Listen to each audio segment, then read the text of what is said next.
Hello everyone and welcome back to another live stream.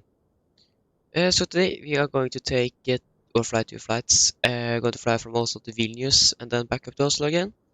So that should be good. The stream yesterday was cancelled and the reason for that was because I was leaving the beta program, so I didn't get the Simulator 14 beta is up and running, so I don't get that automatically. And I quit the simulator to maybe to just be sure that everything worked correctly, and it was downloading something and it didn't actually download anything. I quit the simulator again, and then suddenly everything was uninstalled and I didn't install the simulator and everything in it again. And that's actually the second time I need to do that this week. So I've been a little bit unlucky with the Microsoft Flight Simulator this week, but yeah, we are finally back, and we are going to fly to Vilnius today. This aircraft is going to fly to and from to Dublin and Edinburgh after we have finished. Unfortunately, there should be a crew change there, so we are not going to fly to Dublin or Edinburgh. But yeah, then we are flying for maybe 14 hours if we are going to do that. So no thanks for that. But yeah, we are standing here at Stad 41 at Echo 14 in Oslo and are ready to start the aircraft. Yes. So we have ground power and everything connected, so then we can just begin to start the aircraft. Okay, first go back here and we can begin with the fire axe, or the emergency axe, sorry, that is on board. We have the fire extinguisher. We can check all the circuit breakers, and they are all in place on the right side and on the left side as well. We have the gear pins. The alternate gear extension door is closed, and the transponder is on standby. We have in the start switches cut off. We get set parking brake. Flaps up, speed brake is down. What's happening with the red pedals? There you go. Throttles are at the idle. Landing gear lever is down, and the wipers at the park position. Now we can start up the aircraft.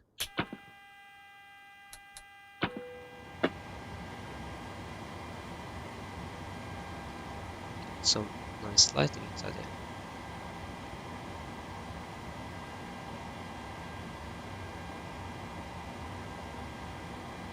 I do really like those lights throughout the instrument panels.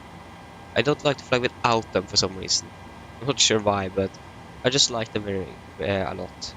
Okay, we can take the time. In 4 minutes, we should be able to do the stall test.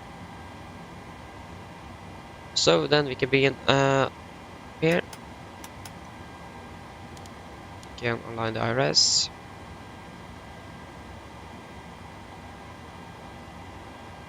And that is aligned. 15 minutes. There we go, that is the power speed test. The other because they're off for now.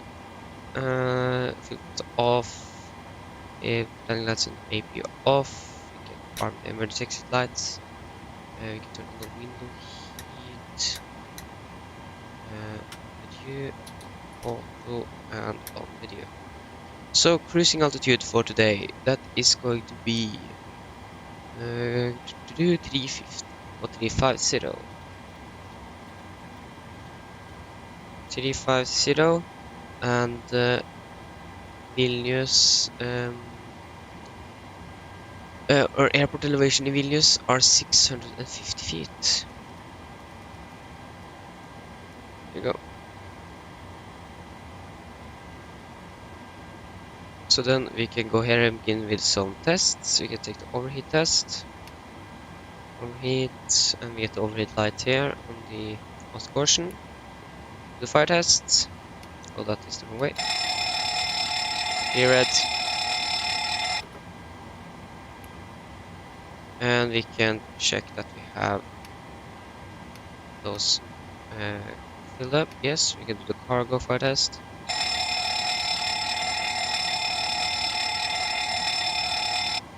There you go. So we can also set a U2000. And we can check if we have quantity. Yes, we do have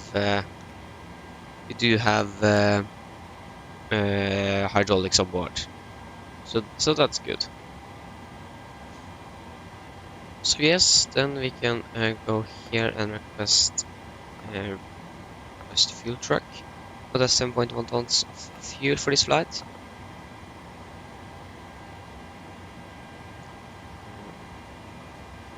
Lower the brightness a little bit.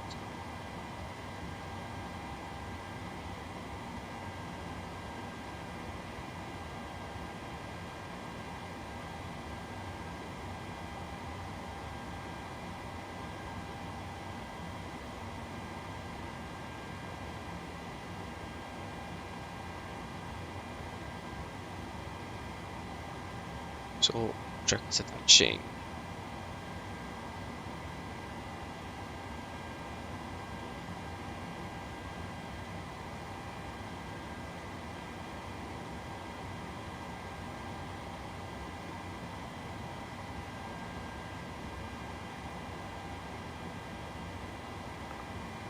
Oh, there you go. So refilling has now begun, and yes. So then we can begin to set up our flight. And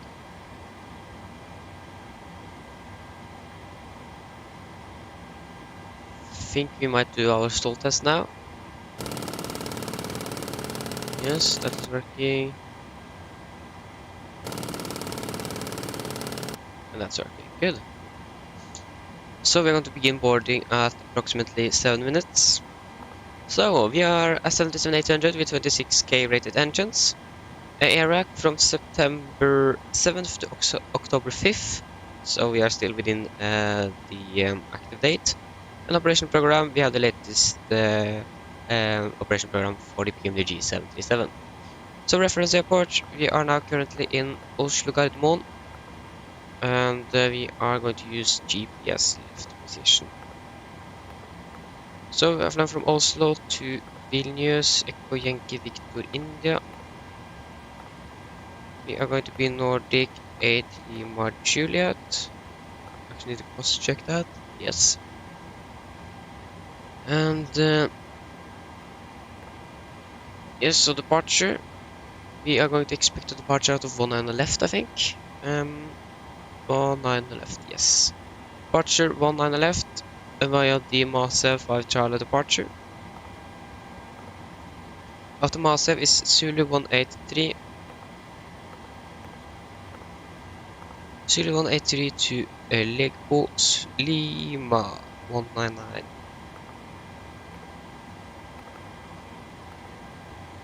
Off, and then Rasel Yankee 130. And then to Supun Lima 199.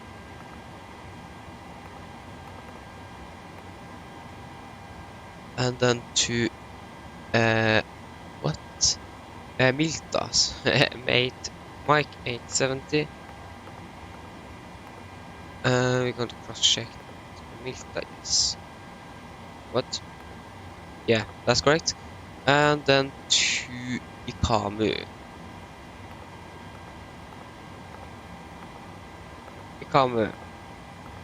Arrival, we're going to land runway 19. So we have a lot of VRDMEs and ILSs and localizers and RNAVs. This is runway 19.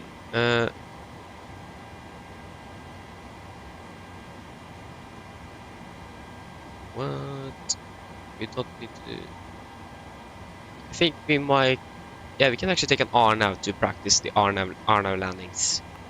Yeah, doing ILSs a lot, so we can take an RNAV 19 via the Ikamu 2 Bravo. Next one, that's going to be via Kotov. There you go. And first page. So, zero fuel weight for this flight is going to be 2.5 tons. Cost index is 9, cruising at 350.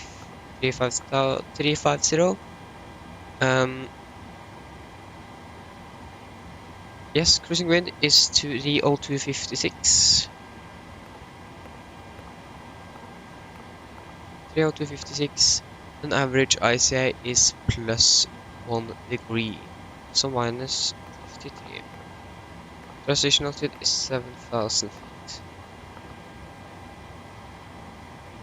You can actually change that now.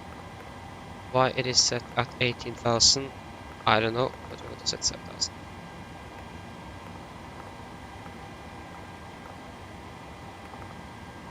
And yeah, we can begin boarding now, so we can request boarding. Boarding requested.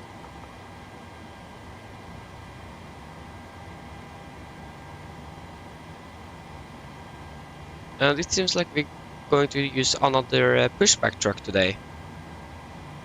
That is not the same one that we have normally used, so I think GSX updated something. Yeah, this is an Do you want to board crew? old type of Passengers boarding pushback starting. truck. So yeah, there we go. Passengers are now boarding. We have finished the refueling, so we can turn on the seatbelts. So 1902.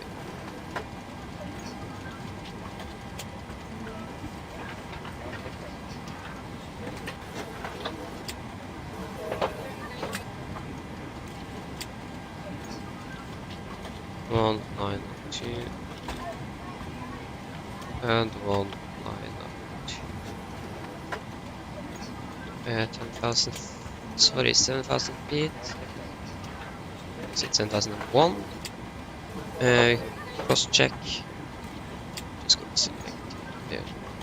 So yeah, initial clearance is 7,000 feet. Do we have ATC online? No. So then we can just set 7,000 feet. Tune in Unicom. On to split.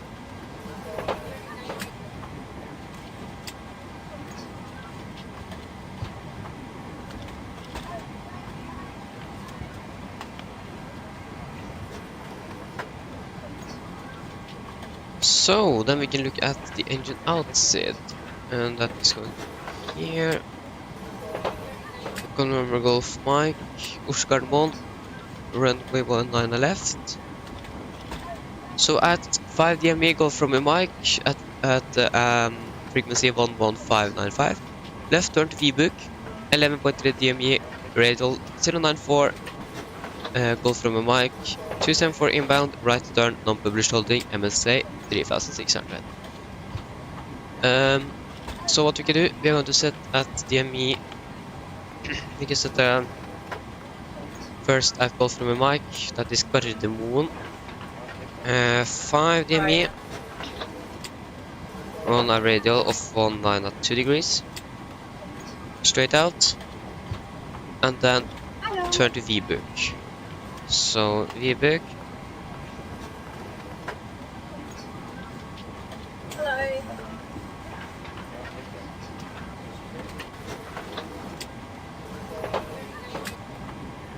VBook. And then next holding is going to be VBook. VBook 274 inbound. 274 inbound right turns. MS at Oslo. That is 3,900, so you can use that instead. 3,900 or above.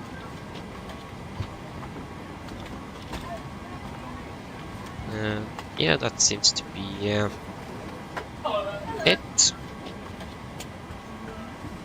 Yeah. So we can go through the route. So departure out of Oslo, Master Charlie, and then we're just going to follow Sweden, and then over the Baltic Sea, and then in for a landing here in Vilnius, and then our miss approach is here, and then here is VBook for our engine outside. That's good, we can execute, and much ready to go. We can check the latest weather information for Gardermoen. Open airport. Weather. So winds are now variable by 2 knots, KVK, temperature 40.3, QNH 1014. So 1014.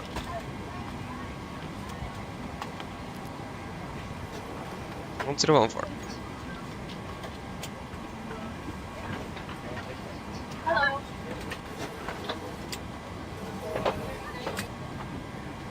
Yes. So the only thing we are waiting now for now is the load sheet and pass and boarding to be complete.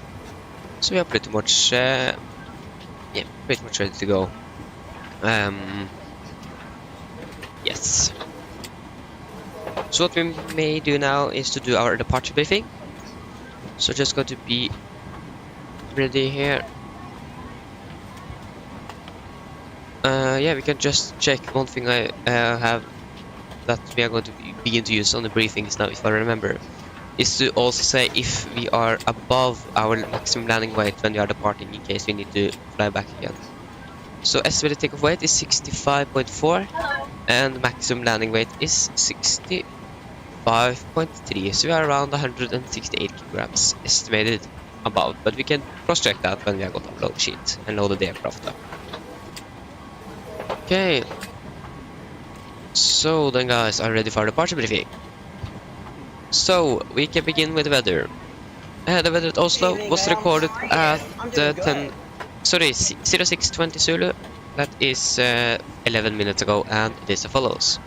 So we are now winds variable by 2 knots, KVK, temperature 40.3, QNH 1014, and no sig.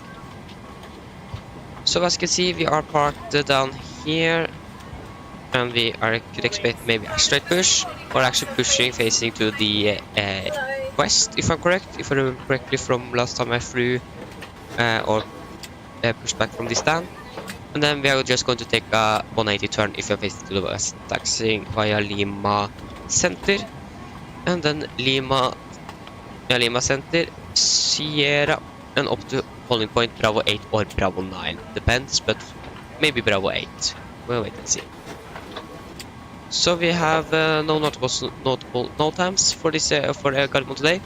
Otherwise, we do not have any other restrictions, any hotspots in our taxi route. So that should be fine. So for departure, we're going to depart 19 left via runway heading is 192 degrees, and then for any emergencies. Under 80 knots, we are going to reject for every normal things. Above 80 knots, we're only going to reject for any failures, fires, wind warning, or the aircraft is unsafe to fly. If I call reject takeoff, I'm going to close the first levers, raise the speed brake manually, and apply maximum reverse. If the auto brake is not braking properly, I'm going to take full manual braking off the aircraft. If able, we're going to vacate the runway as soon as possible. If not, we're going to stop at the runway, set the parking brake, either for the problem. We're going to carry out the numeric rights from our command and our checklist, and then decide further what we're going to do. If any warnings go after V1, we're just going to continue takeoff, raise game boost rate, and no further actions under 400 feet. After that, we are going to identify the problem, carry out the numeric maximum high command, and no checklist, and then decide further, or most likely fly back again to land on 19 left or right for Gardermoen. So for departure, we're going to fly via the Mast 75 Charlie departure. It is an hour departure, so no VR service are required. MSFS at Oslo is 3,900 feet, maximum 250 below 10,000. 7,000 feet is our initial clearance. Nose abatement number 2 is used during climb out, so we're going to use nose abatement 2. For our engine outside, we are just going to fly, we can actually look at it here. So engine outside, we are just going to fly straight ahead to 5 north miles, take a left turn to Vibuk, and then we're going to hold there. We are going to estimate to depart with around 168 kilograms above our maximum landing weight, so we need to burn out some fuel before we can return back for a safe landing here in Oslo. So then guys, are there any questions? Probably not, then our departure briefing is complete. So let's go overview again here. So, only thing we're waiting for now is the passengers to be boarded, and then we can actually do a PA now. we could maybe expect actually some turbulence when we are climbing out almost on the start of our cruise. You could maybe expect there was a windshield value 4 at top of climb, so you could maybe expect some turbulence up there, but shouldn't generally be a problem. But we can double check on the radar if I can find it. There, and turbulence, and yeah, it seems like we have a nice turbulence right through Stockholm. 340 is closest. No. Yeah, we may expect some turbulence during our climb, but otherwise it should be smooth. Kan vi ikke do PA den? Mine damer og herrer, dette er kaptein snakker. På en Norwegian så ønsker vi dere velkommen ombord denne flyvningen fra Oslo til Vilnius. Flyttet til Vilnius i dag er forventet til å bli rundt 1,5 time. Vi er veldig snart klare for avgang, setter dere ned, ta på sikkerhetsbeltet og for deres egen sikkerhet og andres. Vær så snill, følg med på den veldig intensive demonstrasjonen som kommer fra kabinkrøen nå veldig snart.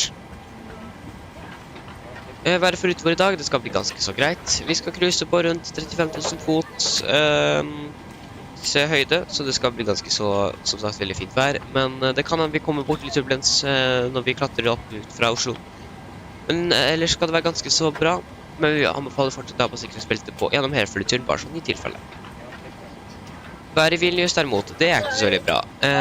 Vi har nå vi har litt grann vind fra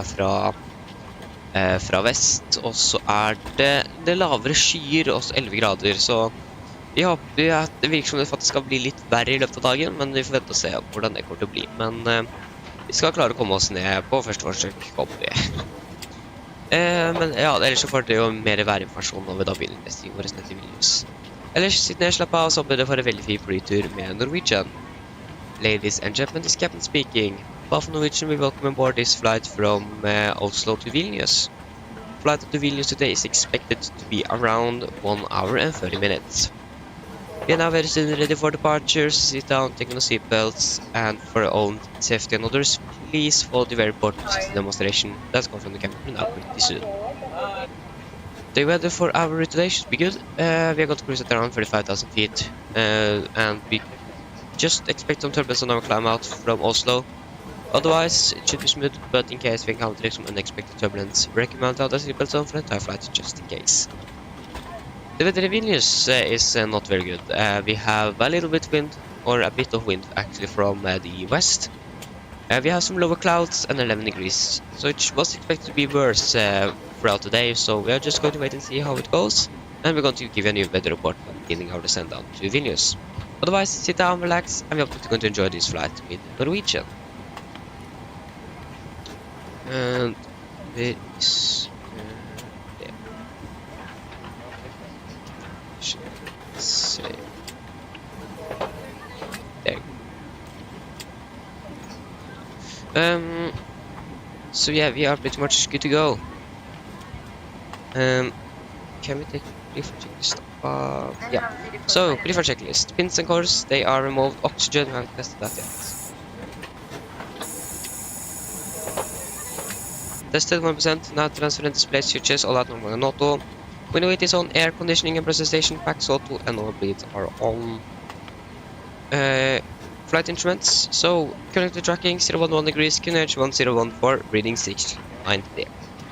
Park brake is set, engine start levers cut off, rudder trim are free and 0, and take taxi briefing are complete. Brief checklist above the line is complete. So we are still boarding, so I think we might be a little bit delayed for that.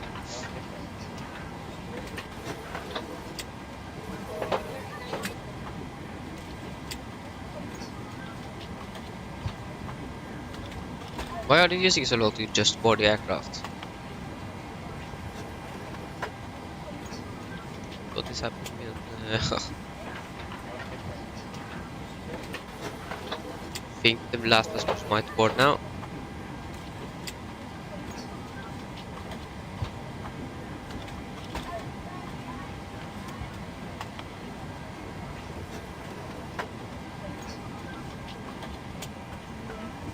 I can't see any more passengers that is coming through the jet bridge there. So the last ones may. There you go. Boarding is finished. So then we're going to get the load sheet. And then we can insert the weights there. So the load sheet. We are going to be 140 passengers on board. So actually, I think that is 9 fewer than it was scheduled to be. But why did they use so long to board 140? Yeah. Yes, 2670 in the front. And 678 in the back.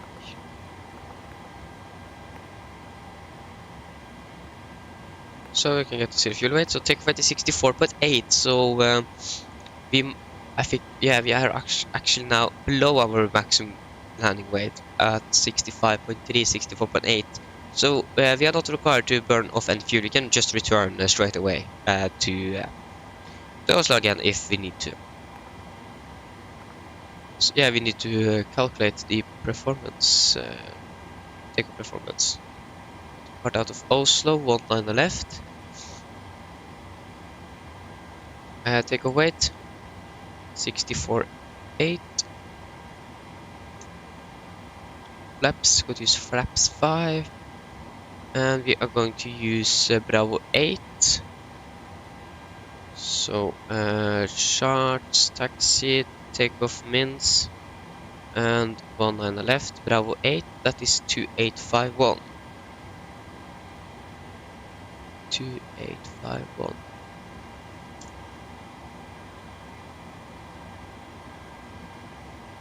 That was quick. So yeah, we got to use a 22k rated takeoff, and no assumed temperature, if I'm correct. Yes, flaps 5, and trim is going to be at 6.7, and we speed swim on 137, rotate 137, V2 144. 137, 137, 144. So 6.7.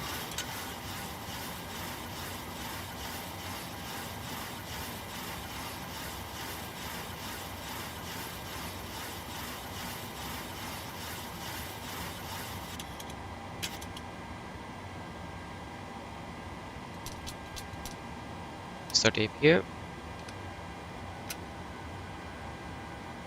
And we can do the preferred checklist below the line. First, we want it to be at 144. To use LNAV. One thing I forgot to say, we are going to use an NADP2. So when passing around 1000 feet, we're going to take speed limit and speed to 15 to 222 knots.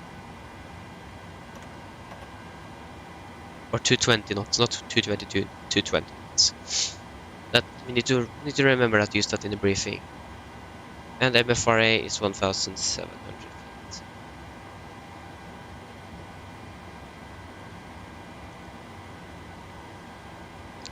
And then preferred checklist below the line. So fuel, we have 10,100 kilograms on board and fuel pumps on. Passenger sign set, auto brake, RTO. CD pre-flight NA cars completed. Takeoff speeds, V1 147, rotate 137, V2 144. MCP V2 144 heading 192 and 7,000 feet set. Preferred checklist complete. Generators. All improvers, so don't forget that. And then we are pretty much good to go. Then we can request push and start.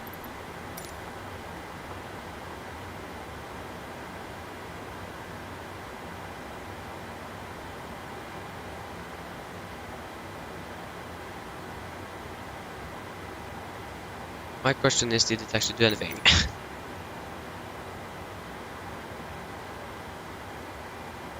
Yeah, we need to remove shocks. Due to icing conditions, please stand by for engine start until push is completed and brakes are set.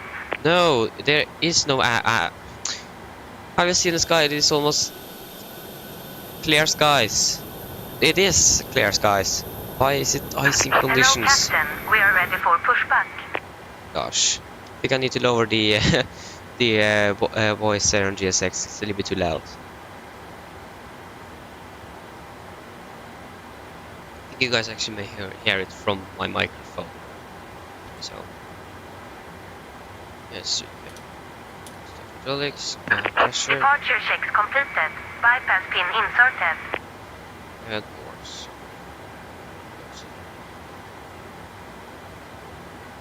Condition light on, transponder. Before start checklist, let the door is closed and locked. Doors and windows closed and locked. And the collision light is on and transponded altitude or alt off before start checklist complete. Yeah, we're going to say that we're going to push back. If I remember correctly, we are 8 Juliet Lima. 8 Lima Juliet. Current traffic, Nordic 8 Lima Juliet, push and start out of stand for 1. Current traffic.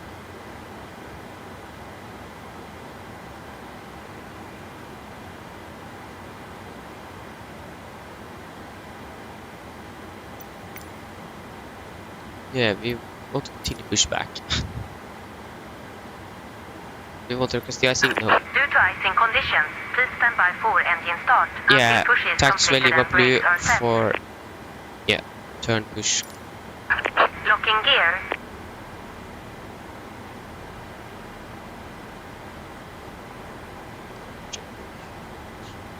Go where we want to go. That's correct, that is now inverted. Yeah. Right. Yes.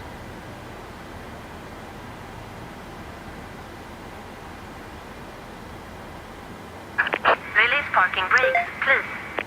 Oh shit, I forgot you.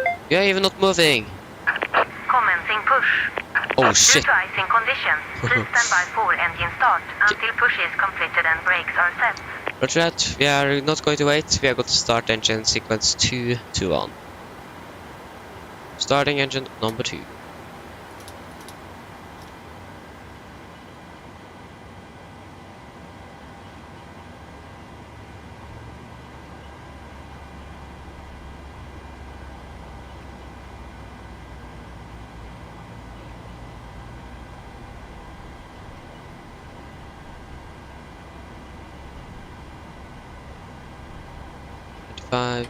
View.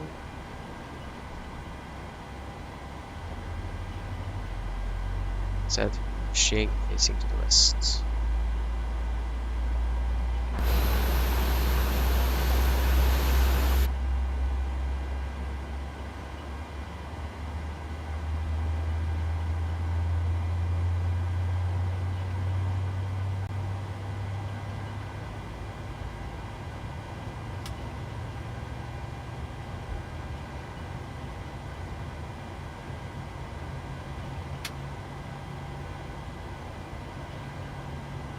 And engine number 2 is stable. Starting engine number 1.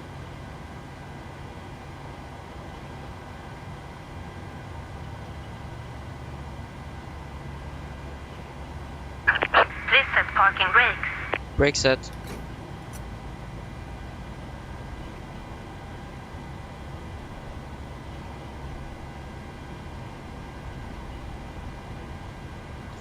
View.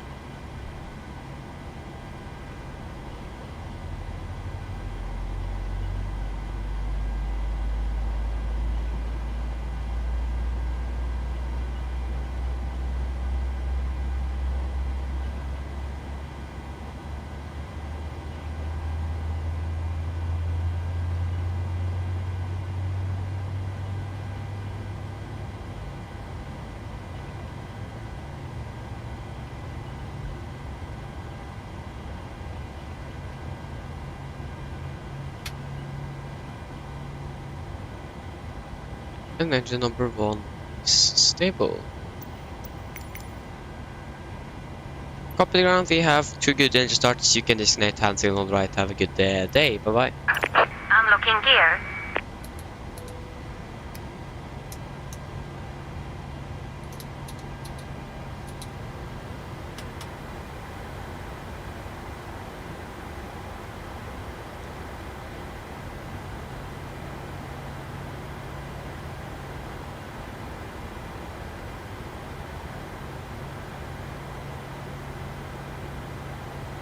Yeah, we have enabled 230 at month X. Yes. We take month A instead.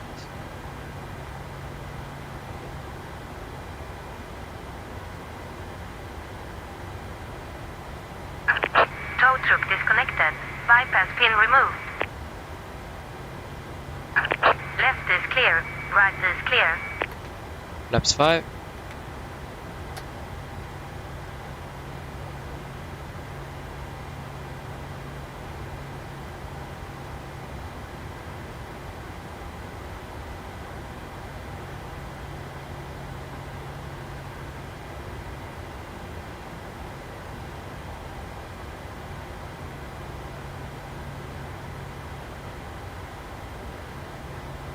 There we have the gear pin, so then before taxi checklist. So generators, they are on, probe heat on, anti-ice off, air conditioning and pressurization, packs auto, isolation for auto, engine start switch is continuous, recall checked, engine start levers are returned, fractals are checked, ground equipment is clear, and the AP off before taxi check is complete. Okay, so we are going to taxi via Lima Center, Sierra to Bravo 8. And we were 8 Lima Juliet.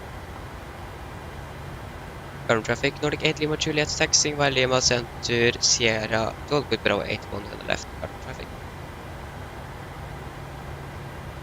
So, taxi.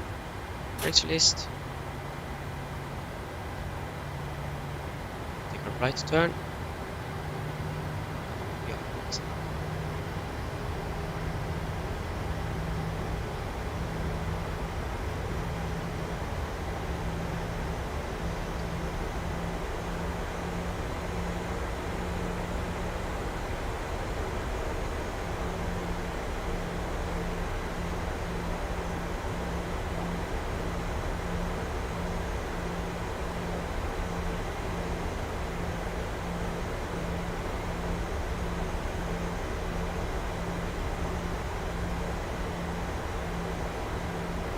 Give me just a take in Lima Orange.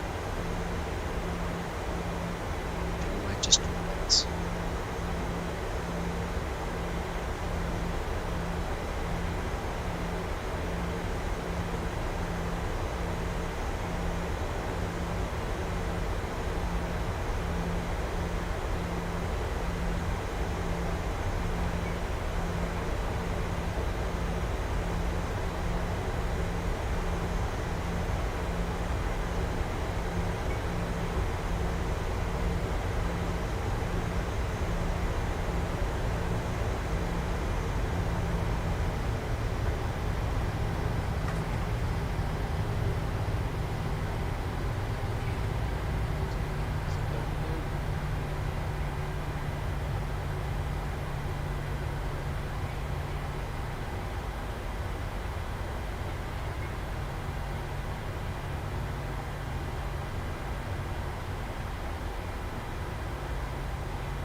Yeah, this should be Bravo 7, if I remember correctly.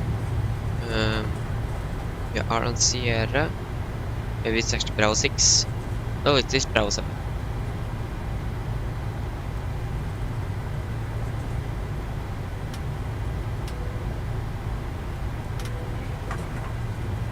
Cabin crew, seats for departure, please.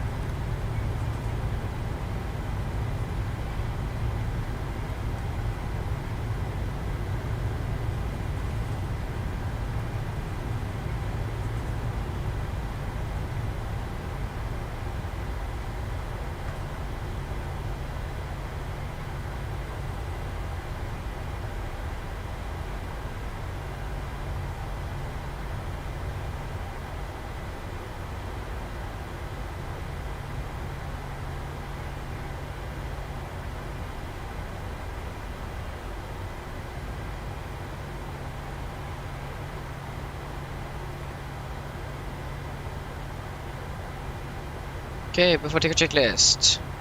Flaps. 5 plat, 5 grade lights, stabilizer trim, 6.7 units set, and chemical given for the checklist complete. Current traffic, Nordic 8 Lima Juliet Blue, taking off from runway 19 right. Current traffic.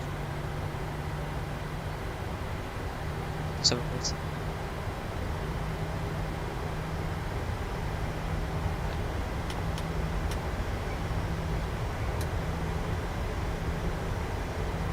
All I know is that I was not correct, but most likely not correct on the side.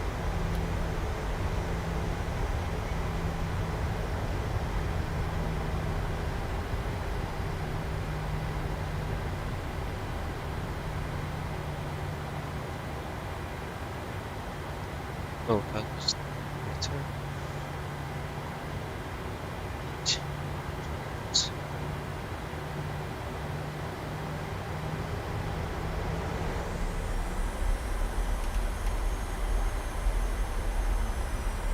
Okay guys, are you ready?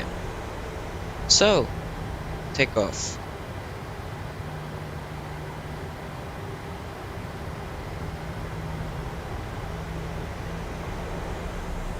Rest stable.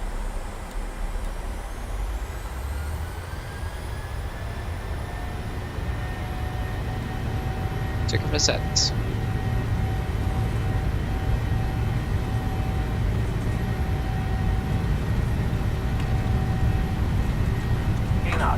Checked.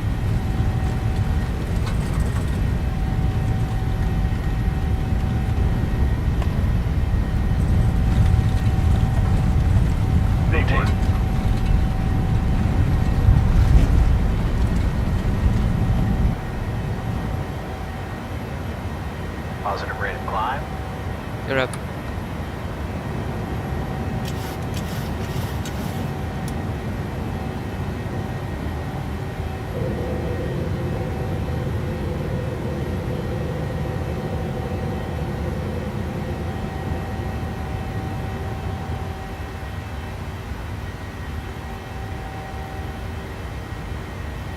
Speed and event, and we're going to set it to 15.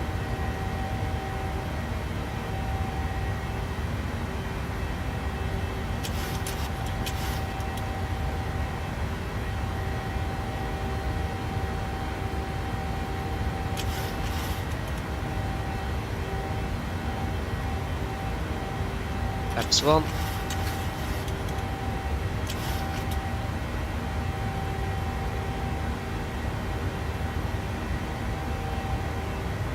Laps up.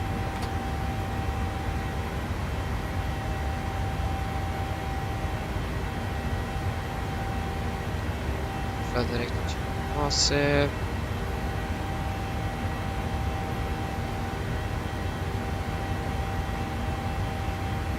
To the lab 50.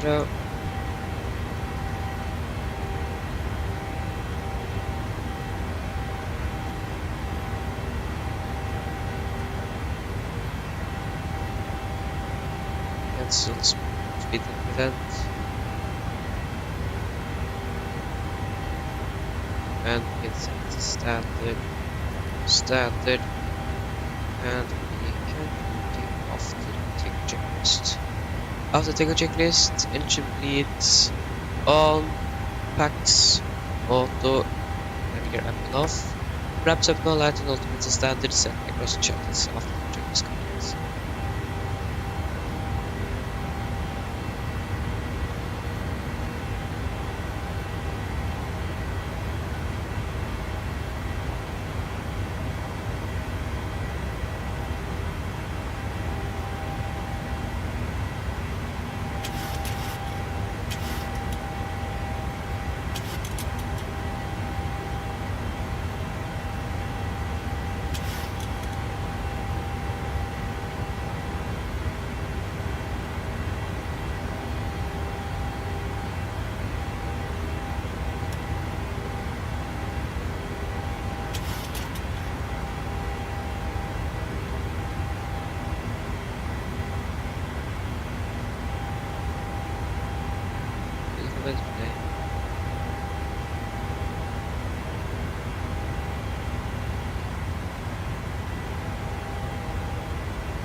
crossing 10,000 feet.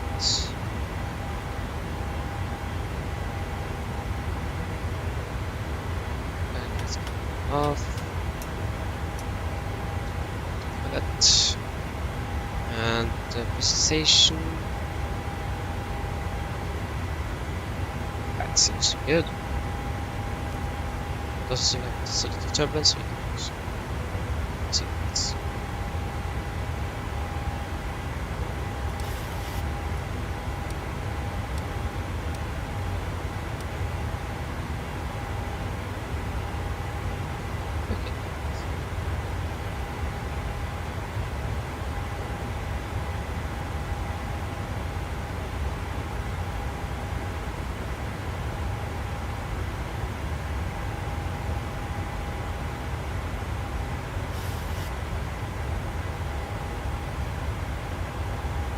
Olive, hello, welcome back. Hope you're doing well. Yeah, the flight is going really well. Just departed out of Oslo. So, and a beautiful sunrise as well, so really nice.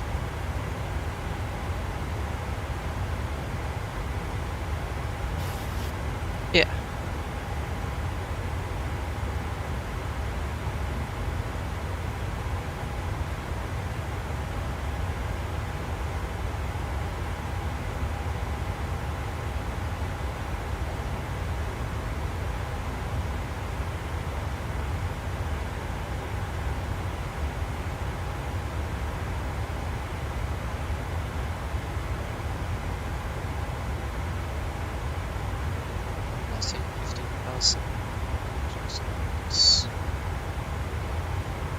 Yeah, the weather down in Vilnius is actually not very great, sadly.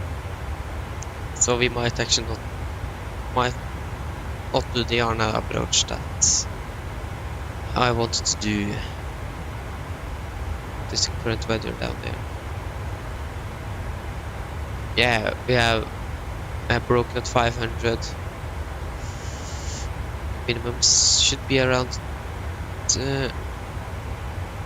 300 feet above ground level, so we could maybe manage it, but we want to take a chance with it. But it is broken though, so there isn't that many clouds, or is it? Yeah, maybe it is some clouds. So we might do an ILS instead. But we can wait and see. It's still 1.5 hours before we arrive in Vilnius, so the weather could change.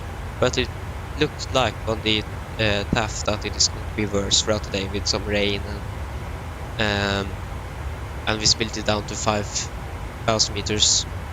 So the weather is expected to be worse. So I think the safe option is to do an ILS approach. So we might do that instead.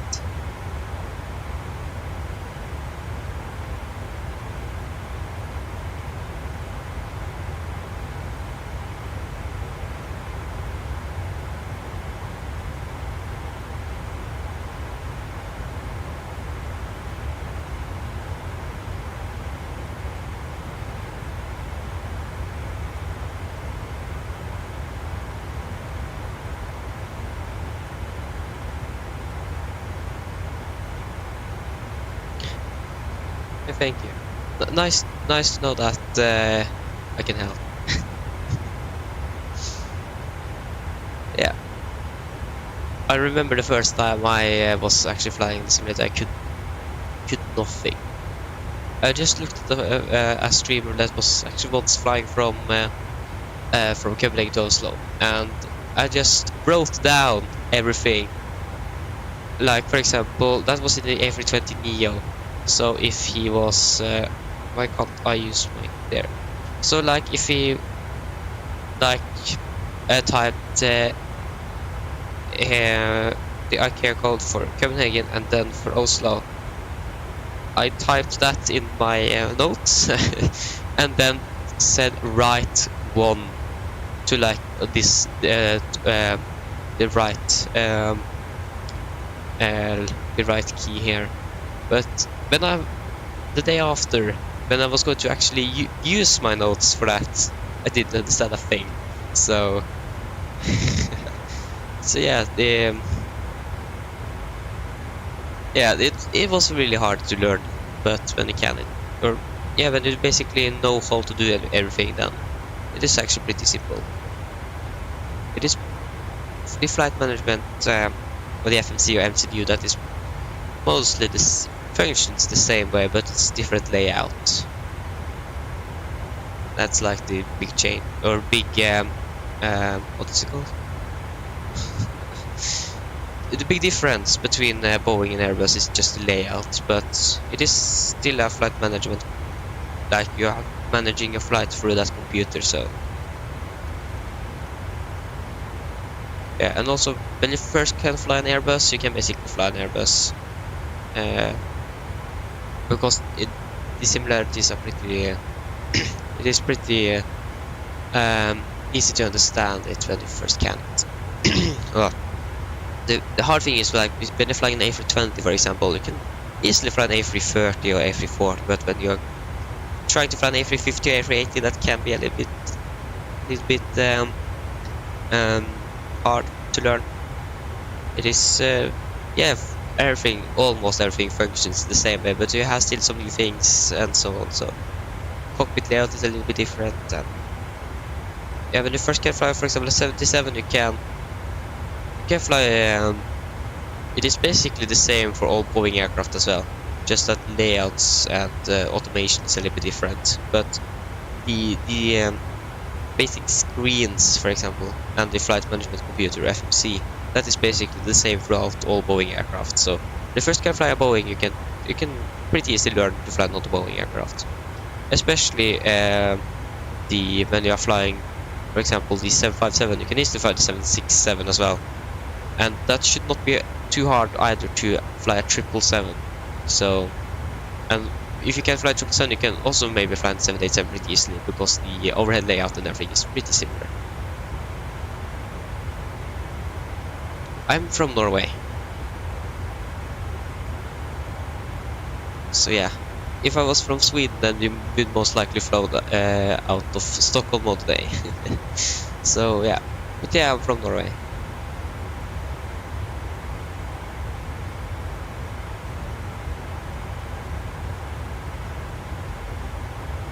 I think we actually flown once out of Stockholm to Umeå, if I said that correctly. That was a pretty late one. That's a while ago.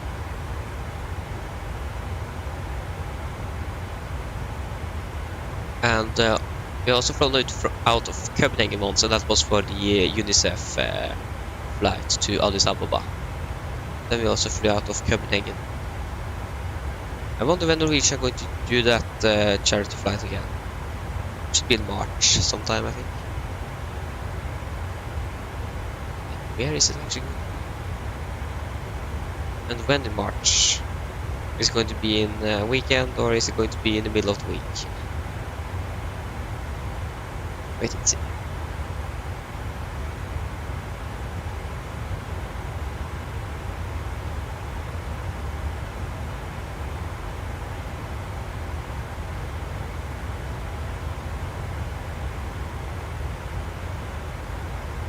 And hopefully we're going to get a 77 Max to the simulator soon.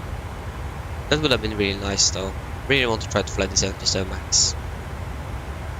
And Norwegian also retiring a lot of their NG aircraft as well. I think one is going to leave in two actually going to leave in October, NG aircraft from the Norwegian fleet, fortunately. So they are replacing the NG aircraft with a lot of Max aircraft. So if you don't get a Max edition, certainly we don't have any aircraft to fly. It's going to take a while to actually replace all of them, but yeah, they are doing it. They are retiring the older aircraft and replacing them with new Max aircraft. I think it's going to be still some years to fly with the NG in their fleet. Some of them are actually a bit young, so some of them is maybe just 5 years old, but other ones are like 12. So it is still a difference in age throughout the NG fleet, so wait and see. I think they're retiring the older aircraft now, and yeah. But the max aircraft for this simulator would have been really nice to have.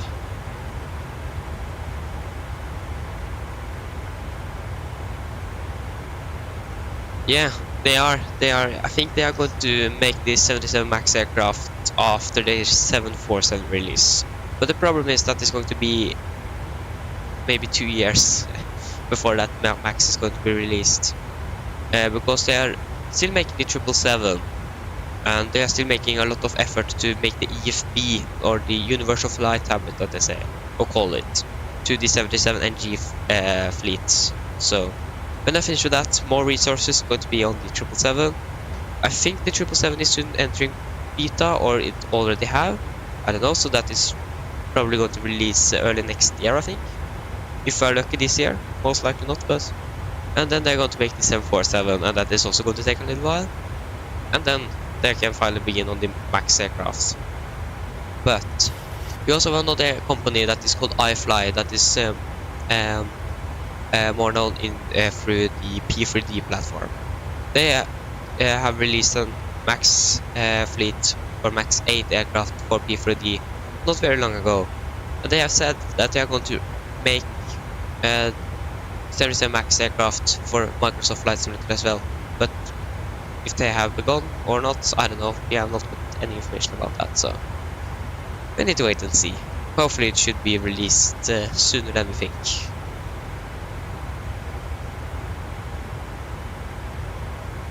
My setup, I have flying a Boeing, so definitely need a Boeing yoke. I have the Thrustmaster Boeing yoke and throttle quadrant. I also have the Airbus setup, so I use the side stick to use as a tiller, so I can steer the nose wheel on the ground. So that's basically it. I also have a Logitech yoke system, but I haven't used that for soon a year now. I bought this yoke here after Christmas this year, so I use this for over half a year now, and I really enjoy to use this yoke. Yeah, 1,000 go. Have you already seen what I was listening to? That was very fast. So yeah, I do really like this one. A lot better than the flight or the Logitech flight yoke. I do also have actually a Logitech control panel, but I'm not using it.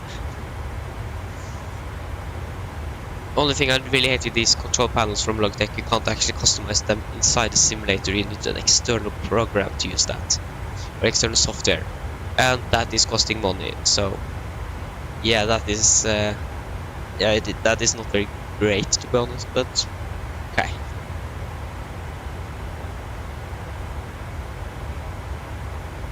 Yes, I do actually want to try to get that someday, but I don't have money for that now. I just bought a new PC, so that was higher on the priority, but we're definitely going to try to buy the Honeycomb Bravo throttle quadrant. And I also need to find some 77 handles. I'm not sure where I'm going to find those, but I need to try to find. I know it is a company that is selling them, but they are in Canada, and I'm Norway, so that is yeah, maybe not the best best distance, but maybe I can find some used ones, or maybe I can 3D print some. I don't know. Then it definitely I want to use the Honeycomb throttle. Seems really good. But the Thrustmaster one as well isn't bad. But the Honeycomb one seems to be a little bit better with the custom 77 handles that are like almost true to life size. I'm not sure if it is, but yeah.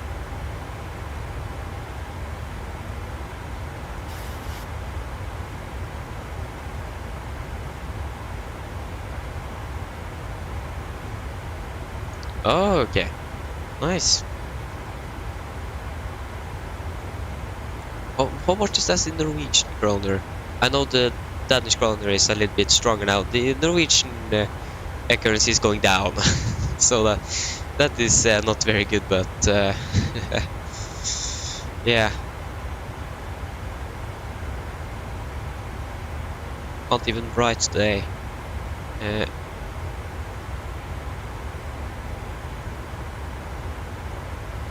Okay, so it isn't that just 500 Norwegian kroner more. 1,500 Norwegian kroner. It isn't bad.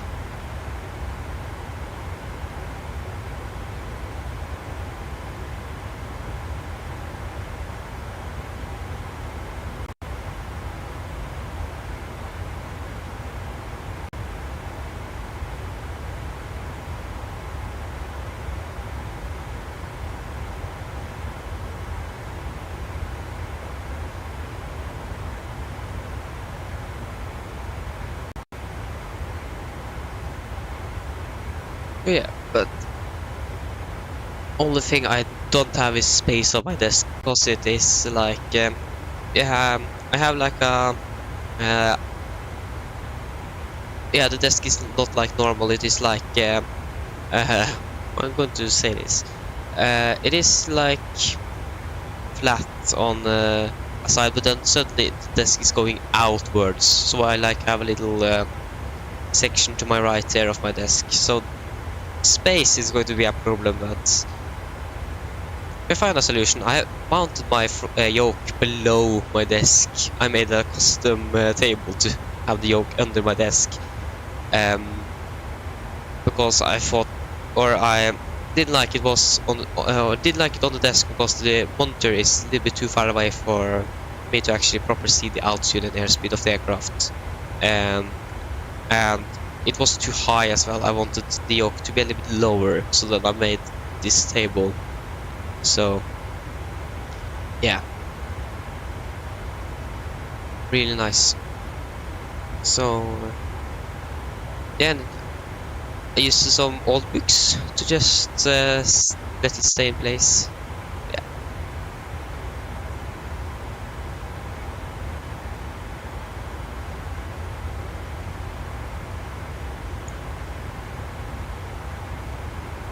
Oh, those looks really nice though.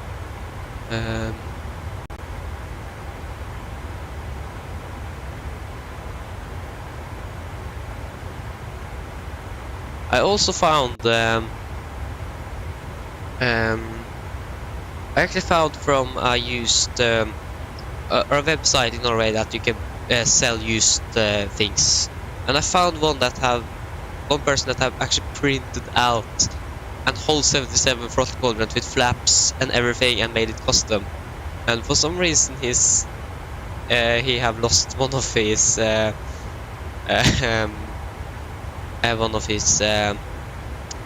what is it called? The trim wheel, for example. I've lost one of them, and so on. Wasn't very expensive either. But if I would have bought it, I needed to 3D print out some new parts and buy some new LED lights, and I don't know how to do that. But that throttle quadrant was really cool. So yeah, I can maybe show a picture of it.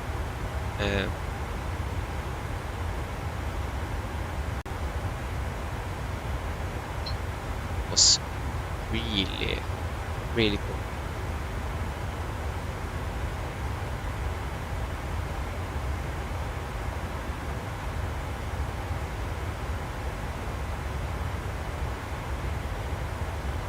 And I also have you also have a link to the website where you can actually find the blueprints of it, so you can actually 3D print it yourself.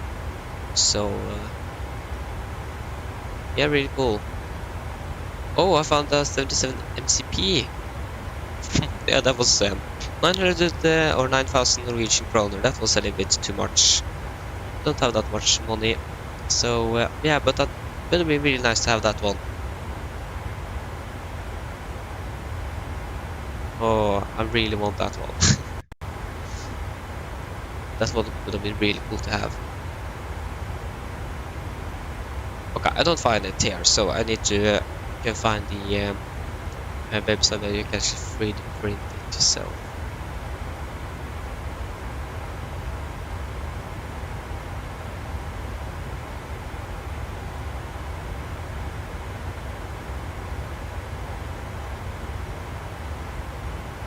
So yeah, as you can see here, you can 3D print and you can get like the engine start levers and the parking brake and the speed brake and everything just from you can 3D print this out.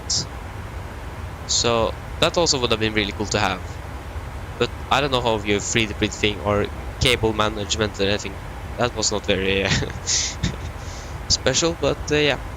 So this one would have been really cool to actually have.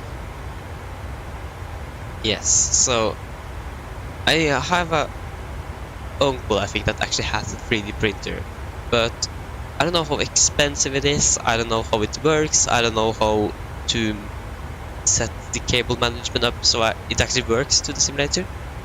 I don't know a thing about this thing or about this, so yeah, that's the problem. I don't know how to do that, but it would have been really cool to actually have that one.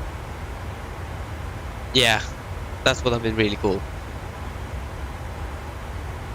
because you need to have some lights and you need to have like circuit boards, or yeah, I don't know how to do that. So if I one day find out how to do that, maybe I actually should try. But yeah, that would have been really cool to actually have. And if you need an external program or software like SPAD.next, that you also need to use the Logitech control panels to program those. If you need that one also to program so that throttle actually works, or you could do that in the simulator. I don't know, but yeah, that would have been really cool to have. And with this that MCP that I found also, well, will also be really cool to actually have. So I can use that one in real life instead of using it in the simulator. But that was pretty expensive though, and I don't have that much money on me, so unfortunately can't buy that one. But that was really cool.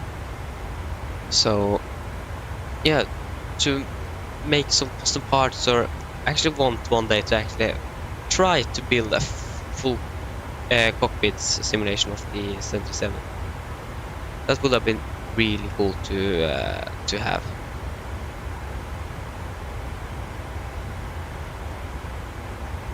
But that is very expensive to because I want to buy it finished so I can just set it up. I don't want to like 3D print everything out and so on.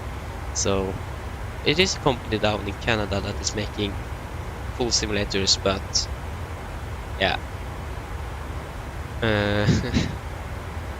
really expensive though. So that is, if I want that, that is going to be some years before I can actually make that.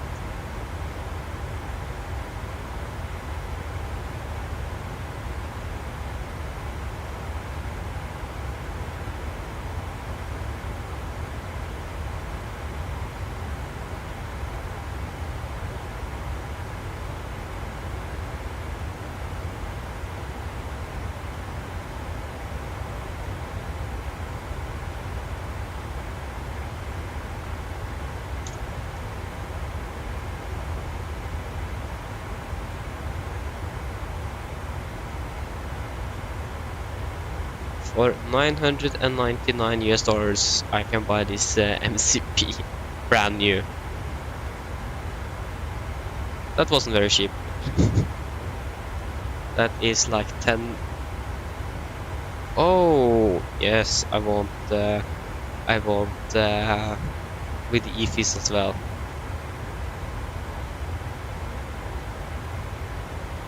Just connect with by USB. Yes. We customize the bag limit. What? But do you get the EFIS panels as well?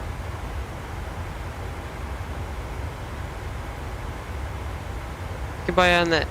Oh, is it this company? I can buy an MCDU for $799. E fees for $459, and MCP and E fees for $299. I like how where you can have the charts and everything. In the 77 here, you can have it on top here on that product for $200. You can actually have it under the MCP. Yeah. Why is it $299? Duration of 3 days to 3 weeks.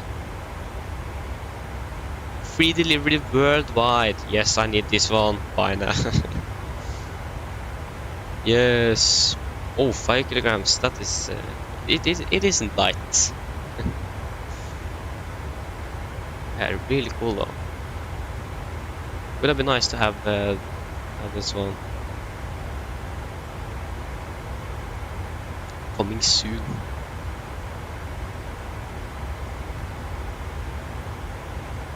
Yeah. I like how the... Okay, so oh yeah, it is a desktop stand. That's why it is so cheap if you think about the panels, so don't buy that one. So yeah, but maybe I should buy an MCP EFIS and a or FMC one day. Sorry that I didn't share anything, but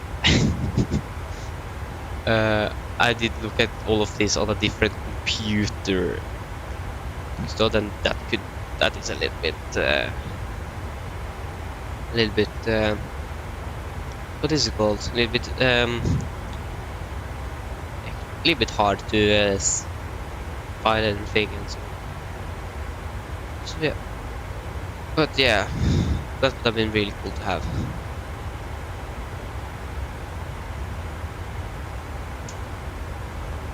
What's the stream go? It seems like everything is going great.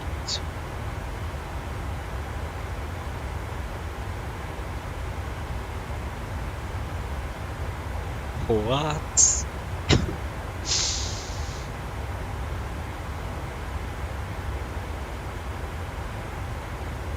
So yeah, it is just going to be 2 flights today, and then this aircraft is going to change cruise.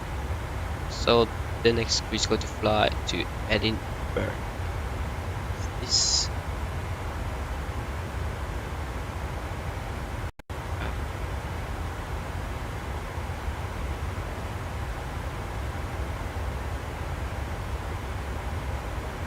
We can check on the weather down in Vilnius.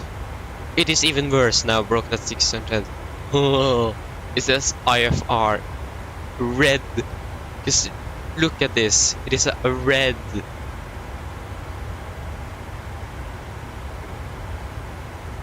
Oh, that is not good. So I definitely going to use an ILS. Not going to do an R now. We're going to use 19, but we want to change approach. So ILS 19.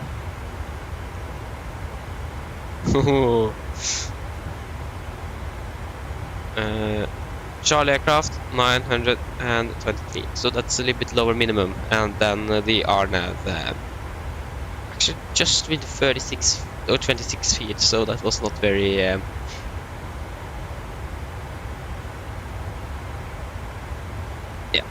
wasn't a big change, but.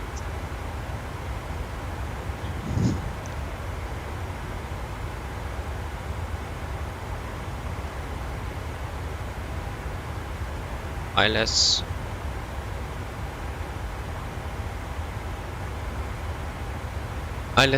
Zulu. Photo.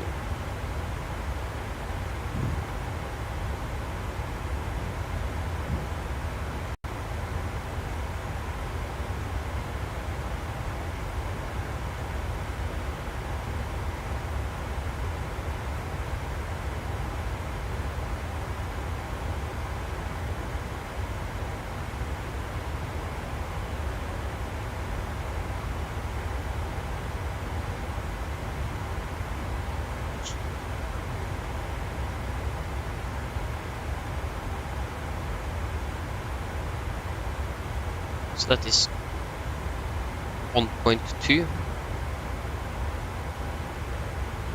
61,300.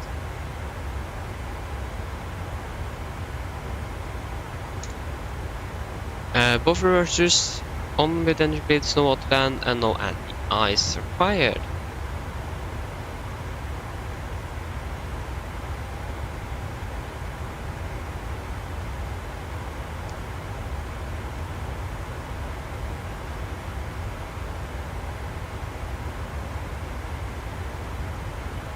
$650s, flaps 30, 133, 143.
Oh, we have some light turbulence. Oh, we are tailwind, nice. Oh, that's bad when we are going home, though. I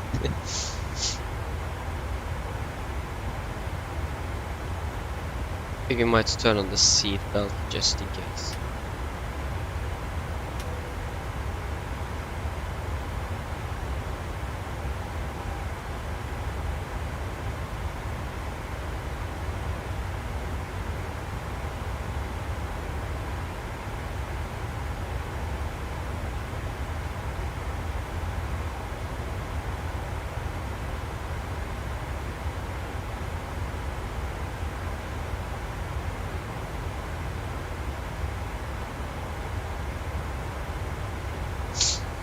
So it seems like we have some restrictions on wingspan throughout Vilnius International.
Where are we currently? We are over the the East Sea or the Baltic Sea.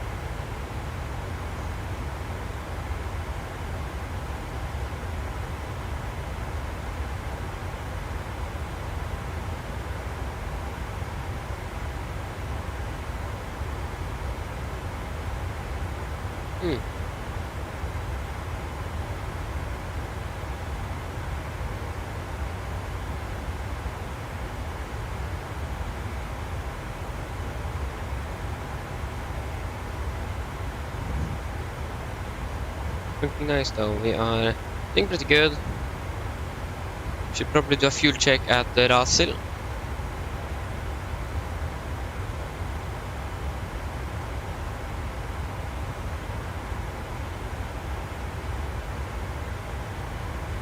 .3 tons. We have currently 4.7, so it should be good.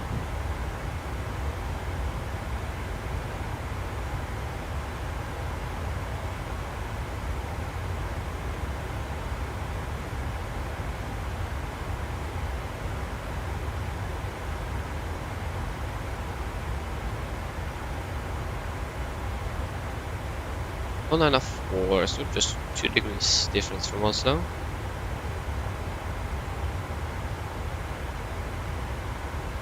Two, three.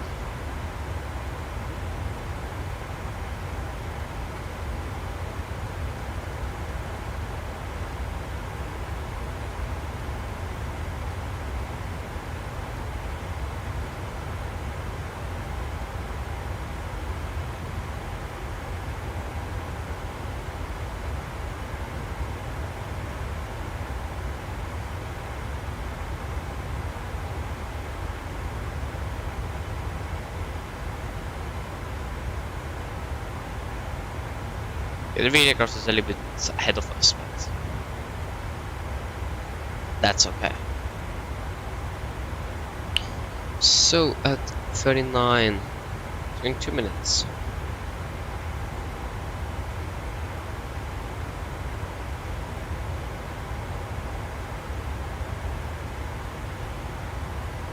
.3.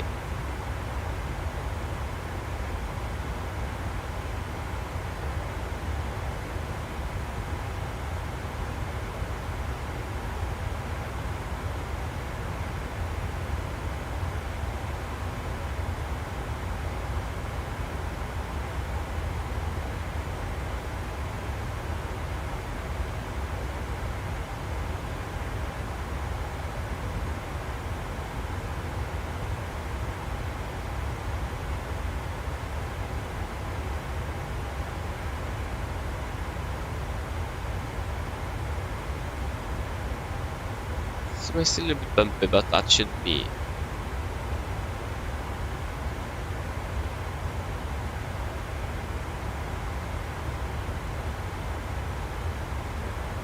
Yeah, we are good enough for fuel.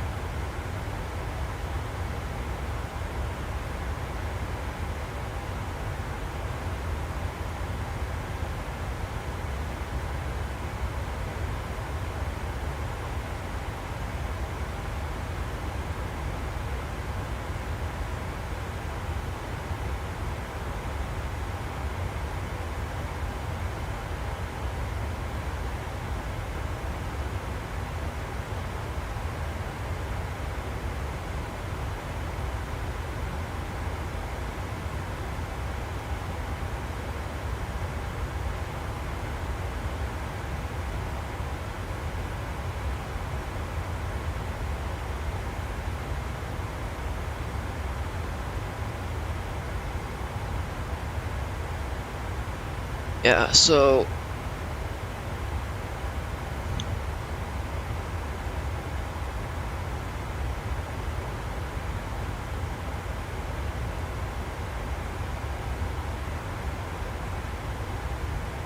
what is the emergency frequency again? I don't remember that. 12165 or something? No, we have a United emergency frequency.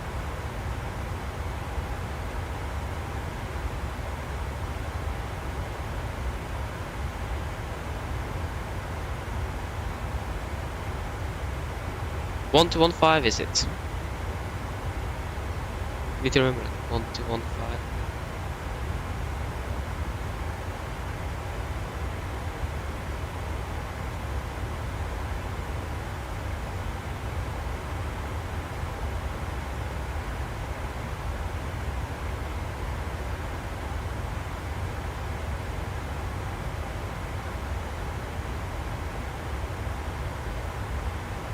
There you go.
Transition altitude. That is 5,000 feet.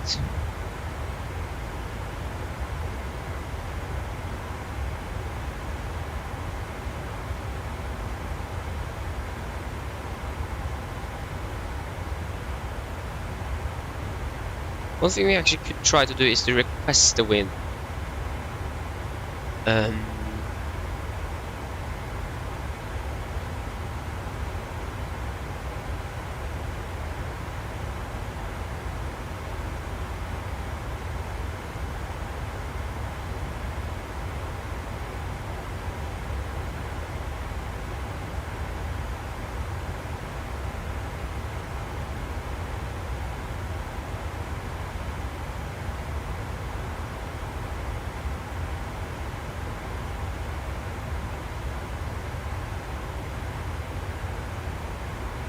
I think it's config folder. Yeah, there you go, and then weather.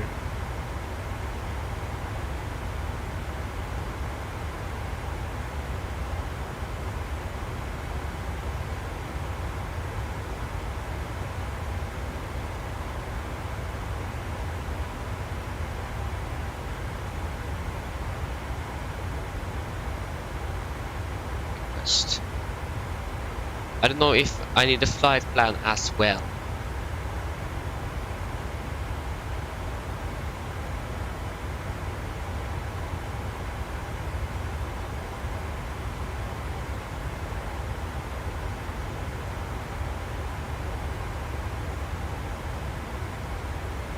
Forecast upgrade.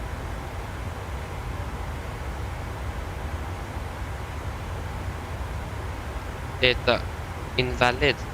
Okay, if you try to download the flight plan as well.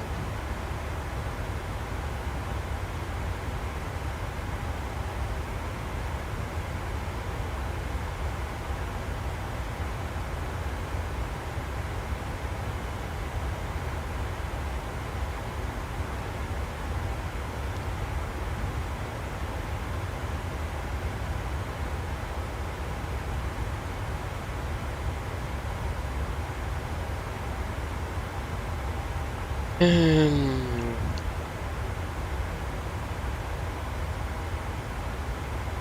would be nice though if the wind uplink could have worked. Okay, data config invalid. Data link config invalid. Yeah, maybe we need to delete this one.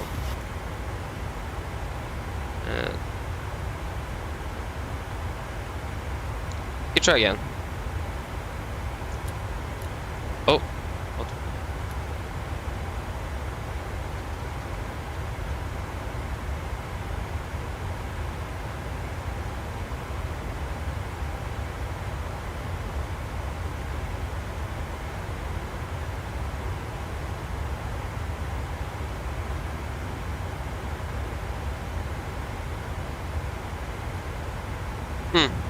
Interesting.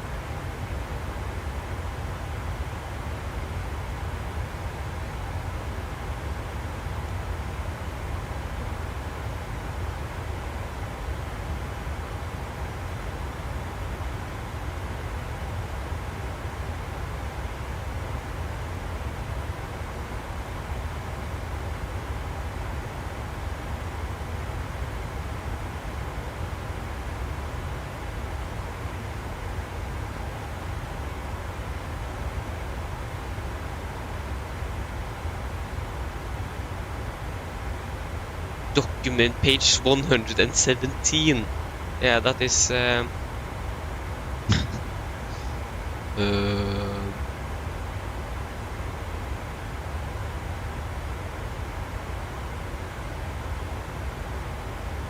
this one. Okay.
This wasn't made to be easy.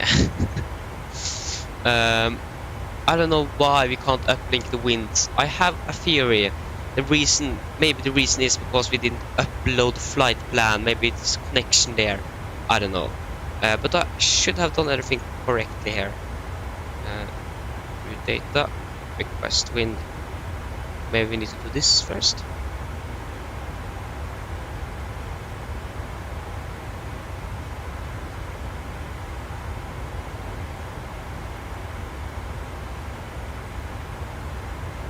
Because I tried before and I actually never data config invalid. Okay. Data link link. No, I want the other one. Data link config invalid. Config invalid.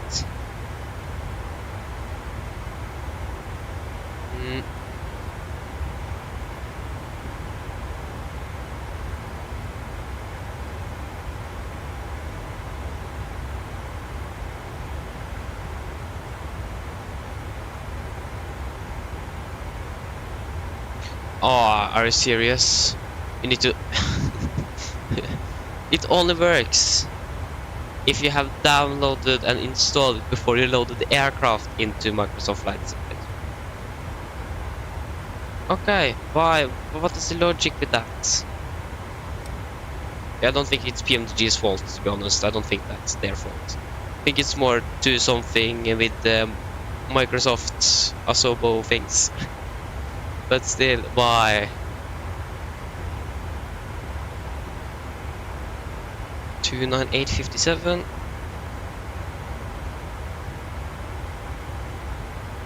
$288.43. And $285.27.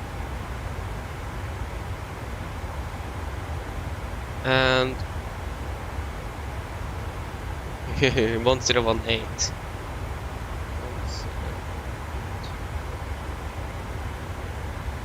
Enable 250 at V402. There you go. So we can set to 49.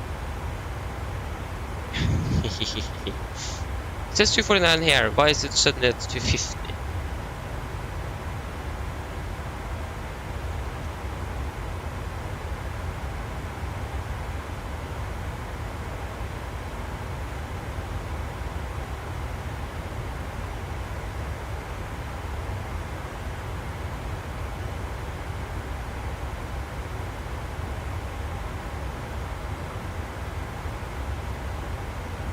Yeah, we should maybe actually begin to think about our briefings. So do a little nice approach briefing. Okay guys, are ready for approach briefing? So we can begin with weather. The weather at the Vilnius now was recorded at 0720 Zulu, that is 31 minutes ago, and it is as follows. So it's at 2378 knots, visibility 10 km more, fuel broken at 600, temperature 12, dew at 11, QNH 1018, and nothing. And why do we have this one here?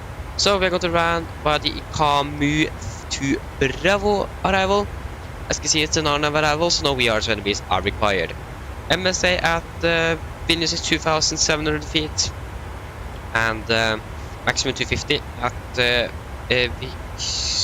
Victor India 402, and then maximum 230 at Kotov. So we are going to land the ILS for runway 19. Heading is 194 degrees and ILS is 1091. Minimums are going to be 923 feet. We're not going to descend lower than 2,700 feet. And we have here Gekpi, Exam and Koto initial approach segment and missed approach.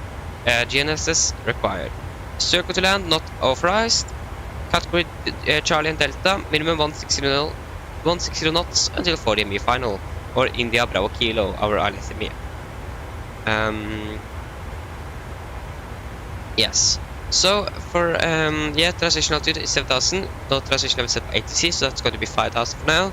Airport elevation 649, we are at 650.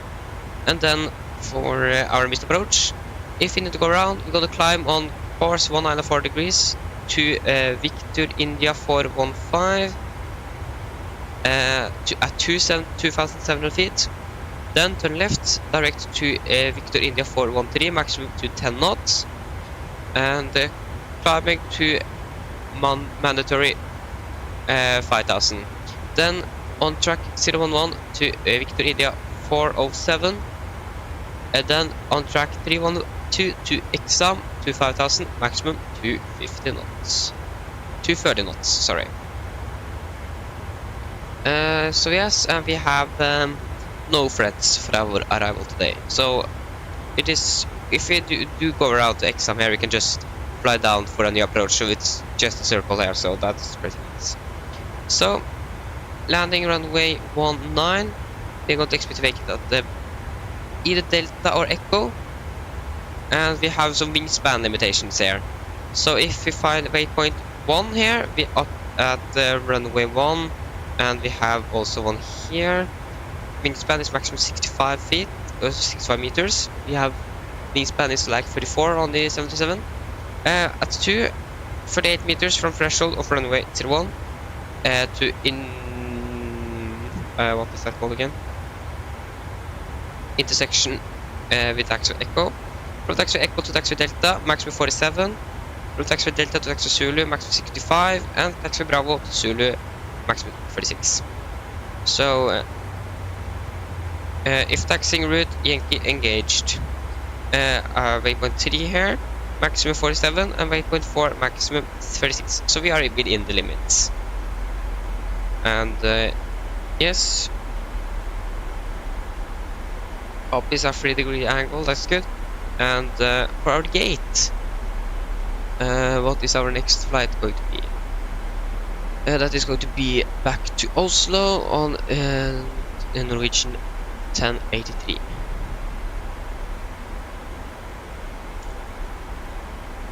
At Alpha 4.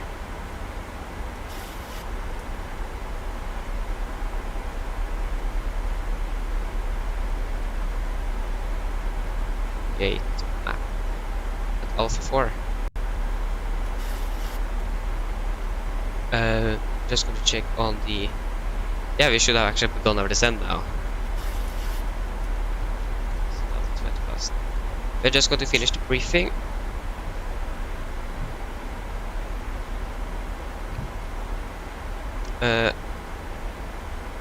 So yeah, if we go and get our taxi route or parking stands,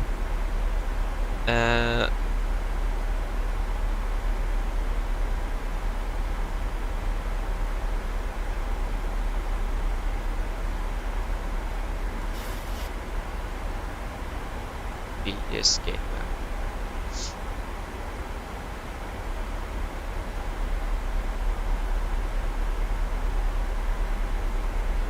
But that is not the gate. That is like terminal. I want the gate.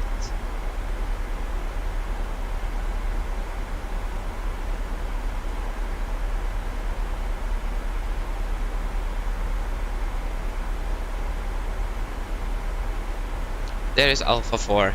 But where is that? Okay, we're coming in there. So if they are coming in here on Alpha 4, here, so Alpha 4 is gate 104, if I'm correct, or 50.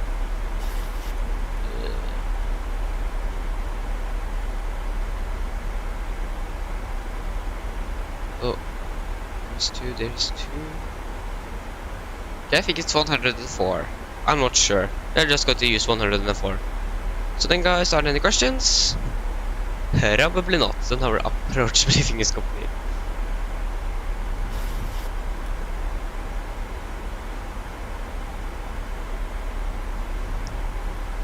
We got to land 20.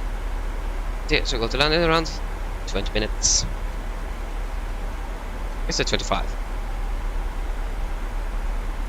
Mine damer og herrer, dette er kapteinen som snakker. Som dere kanskje har merket til nå, så har nå Vilnius-ringen vår ned til Vilnius. Og vi har funnet ut til å lande om rundt 25 minutter. Været i Vilnius, det ser da fortsatt ikke så veldig bra ut. Vi har fortsatt litt grann vind her fra vest, så vi har litt lavere skyer og 12 grader. Så ja, vi håper at det er veldig fin flytur med Norwegian, og vi håper vi ser det igjen for deres neste flytur. Ladies and gentlemen, this is Captain speaking. This is a quick update from the flight deck. As you may have noticed, we now begin our descent down to Vilnius and are expecting to land in around 25 minutes. The weather in Vilnius now is not very great. We have a bit of wind from the west and some lower clouds and 12 degrees. So we hope that you enjoy this flight with Norwegian. I hope to see you again on your next flight. We just got to turn on the seatbelts now. It's okay, they are on. Nice.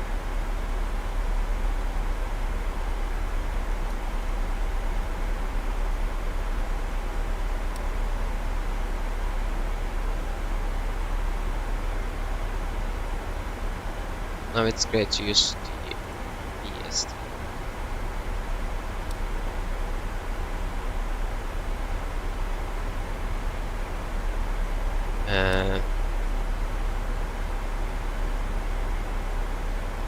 Yes. Oh, wait. No, that was too many times. Okay. So yeah, the winds is not bad, but the bad thing is the visual with the runway there. We have broke at 600 feet, so I think we might actually catch the hopefully we'll actually be able to see the runway. It is broken, so it should be some clouds, but it is still above our minimums of 274 feet above the ground level. So hopefully we should be able to see it. We should, but wait and see.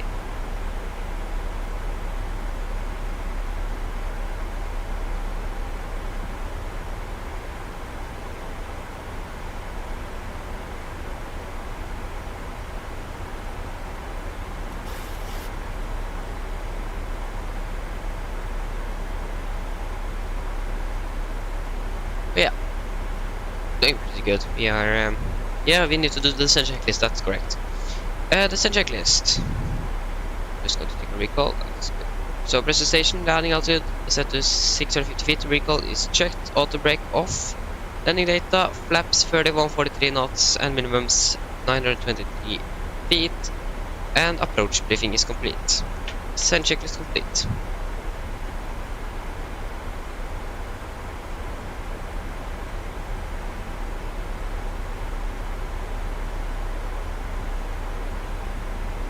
The real aircraft is landing before us, or ahead of us, so we might actually look at that aircraft to see what run or what gate we got parked at.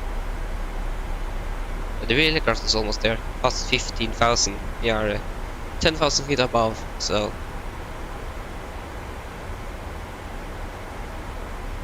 it's always it's happening with my iPad. It is randomly turning on and off. What? Interesting. Not using it, so should probably use some speed brake to catch the path.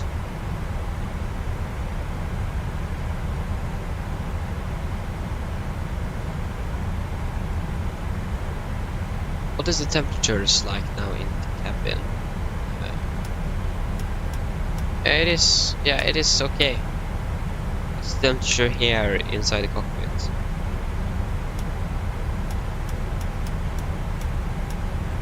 Yeah, everything is stable, so that's good.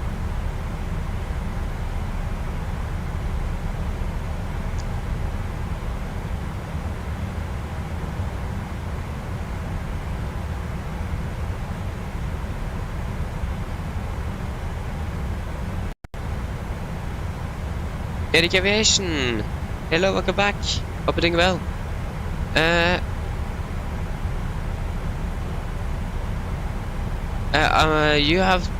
I use two things. One is the operational flight plan I use from SimBrief. That SimBrief says both runway for departure and arrival.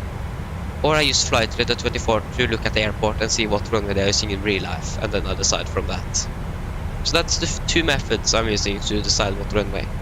So normally before our departure, I'm checking, for example, which runway are they departing from in Oslo currently. Are you using just one on the left for departure, one on the right for departure? Are you using both, and so on? So I use most to double cross check. Or double check. I'm using flight red 24.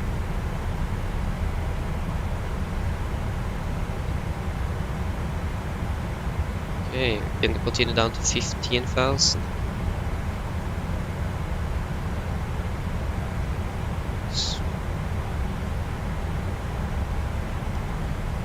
So we're catching up on in the half.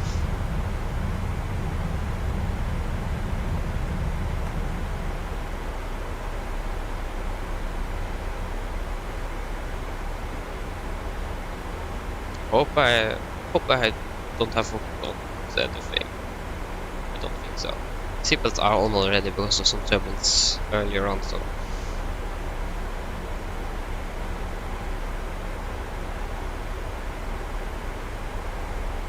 That's 144 and 143, so it is well not different, so that isn't much.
Yes, I use flight radar 24 to double check the runways. You also get weather information from the airport, so you can also check if you want. If you don't want to if you want to take the fastest way and it is not a lot of tailwind, for example, you can just use that runway if you don't want to use the same runway you use in real life. So you have weather information as well if you can, or if you have learned to read a METAR, then you can use that as well. You can also just use the water every runway they are using.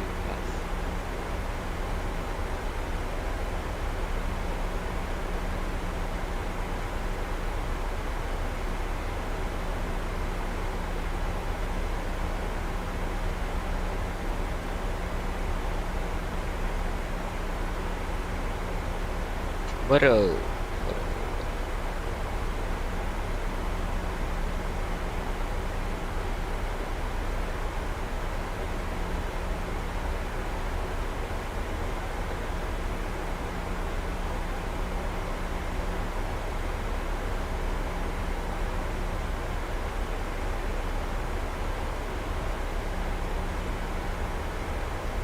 Huh?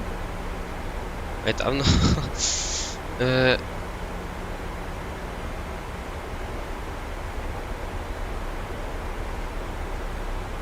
What? What aircraft were you flying?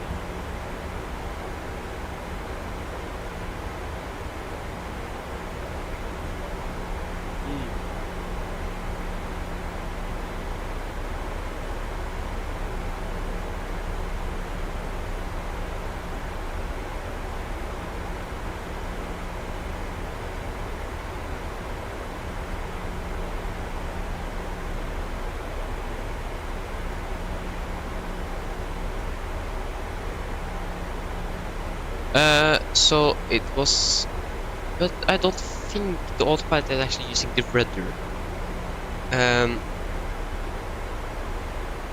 That could be the yaw damper, or it could just be a control bug with the controls. Let's go. We can continue down to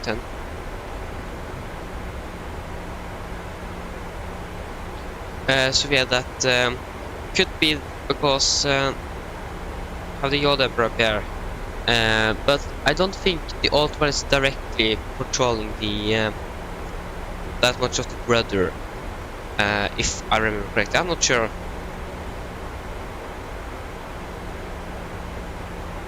So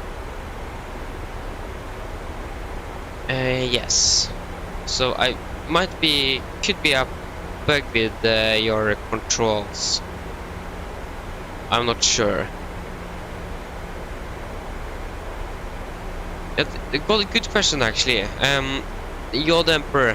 I actually don't remember. Sadly, I don't remember, but it has something with the yaw, so it has something to do with the tail or the rudder to do. But I don't, like I said, I don't think the autopilot is directly controlling the rudder input. If I remember correctly, what I have seen from the tutorial videos on systems on the aircraft. I'm not sure. I need to check that up. I'll actually Google it now because I don't remember, unfortunately. So, what? Was...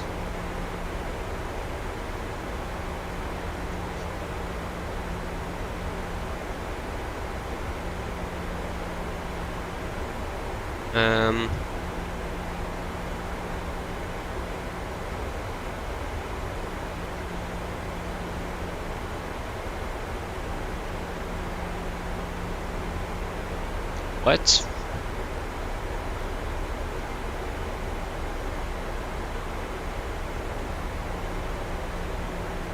Yeah, so the yaw damper, it seems like the yaw damper basically is reducing the inputs on the yaw of the aircraft when the autopilot is on, so that you don't get unnecessary hard movements. I think that's, if I understood that correctly, that's basically the yaw damper, what the yaw damper does. Yeah, you have the yaw damper on for the entire flight. As you can see up here, the yaw damper here is on. So that should be on. So if you have that, maybe it is because of that you don't have the yaw damper on. I'm not sure, but that could be a solution to fix that problem, to turn on the yaw damper.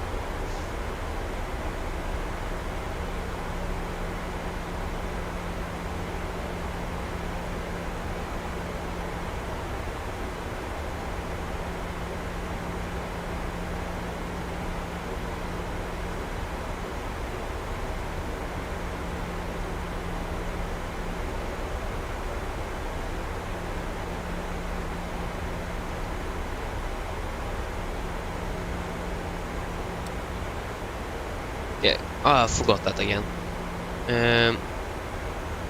Just forget to set that, pin that chat in the top there. Remember, Stera cockpit below 10,000. So, as I just said, remember this Stera cockpit below 10,000. So then, just operational. Just talk about the flying the aircraft basically. So, I'm actually not sure what the question is actually can answer. Yeah, I don't know. Okay, there you go. 1,000 to go. We can continue to descent down to. Okay, we can just set 1,000 to just get down.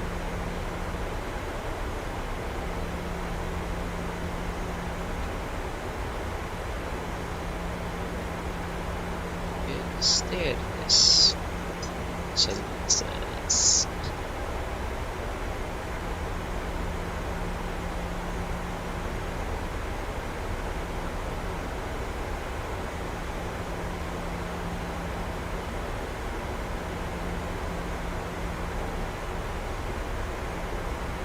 Okay, and we are passing 10,000 feet. Guiding lights on. And we could actually work with those, but and the approach checklist. Yeah, we are going to wait with the approach checklist. We are going to fly below 5,000 feet. That is the transition.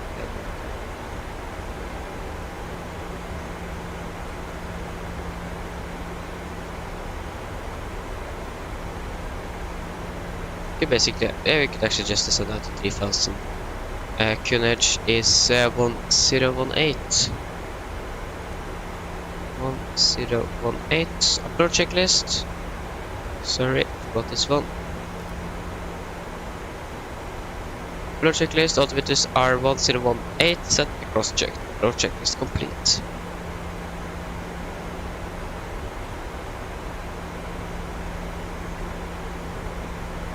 It may be actually just fly direct to TQ.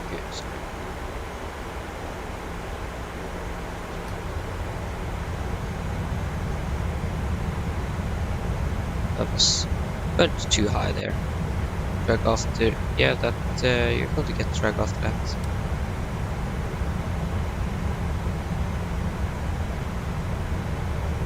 So we're not going to descend further than 2,007 feet.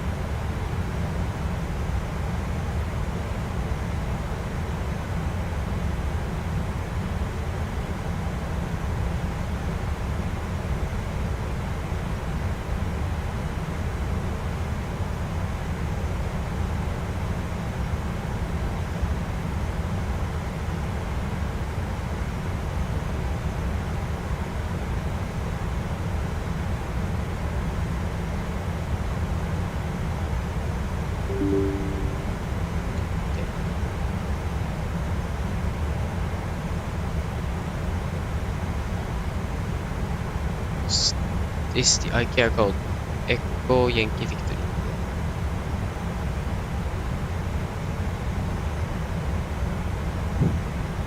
Runway.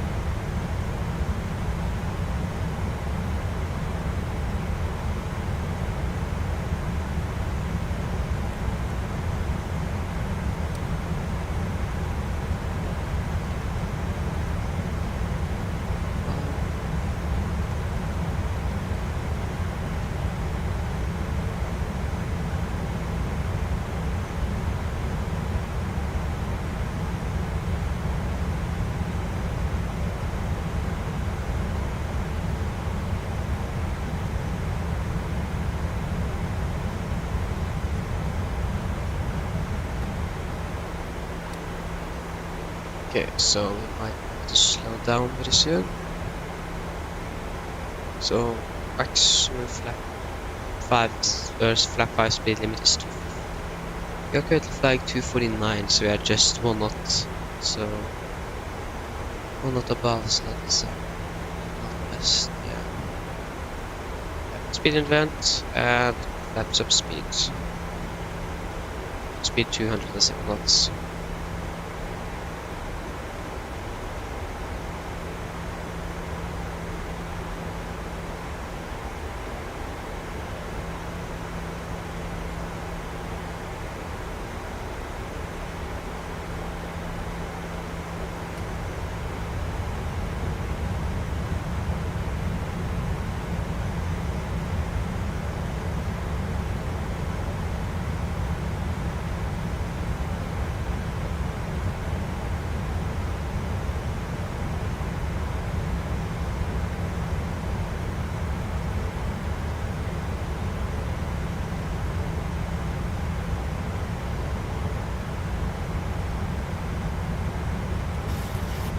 Flaps 5.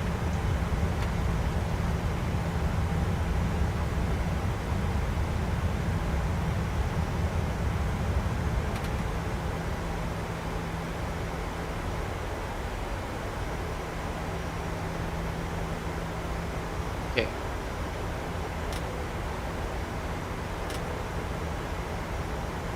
Cabin crew seats for landing, please.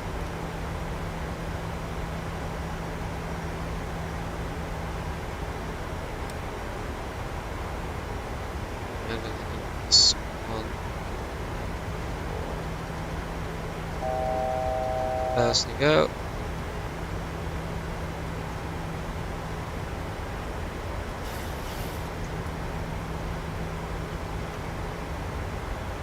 Class captured.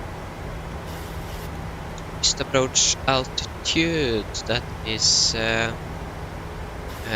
2,700.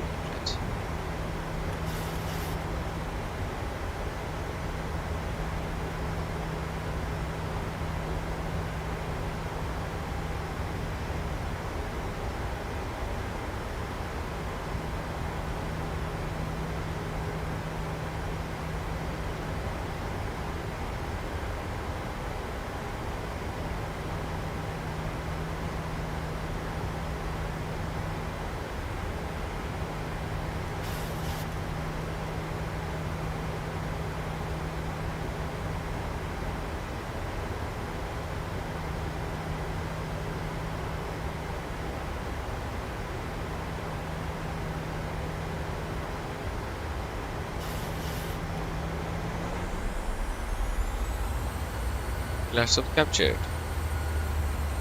Just approach altitude 2700. 2500.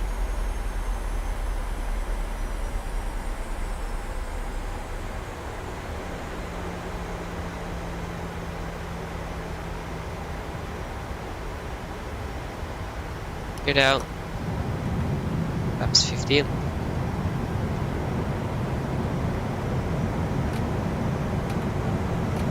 Then checklist.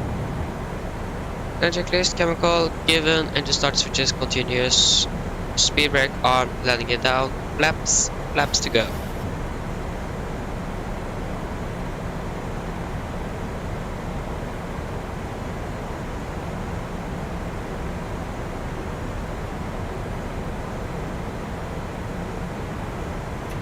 Flaps 30.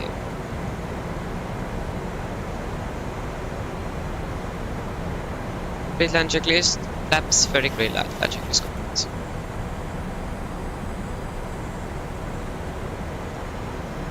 Runway inside.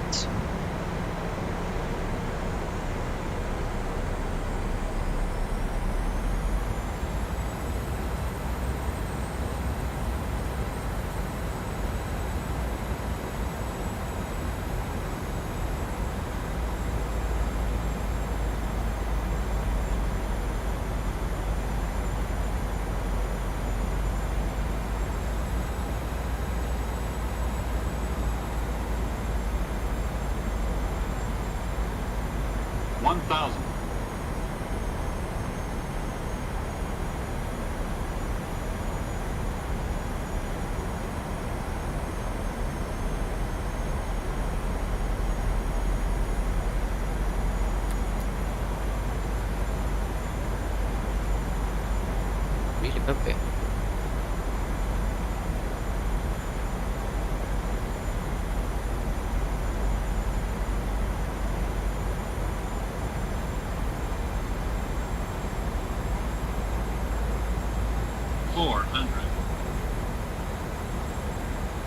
Approaching minimums.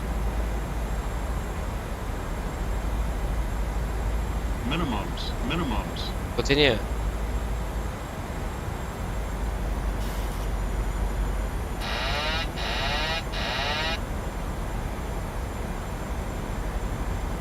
Seat rate. Correcting. 50, 40, 30, 20, 10.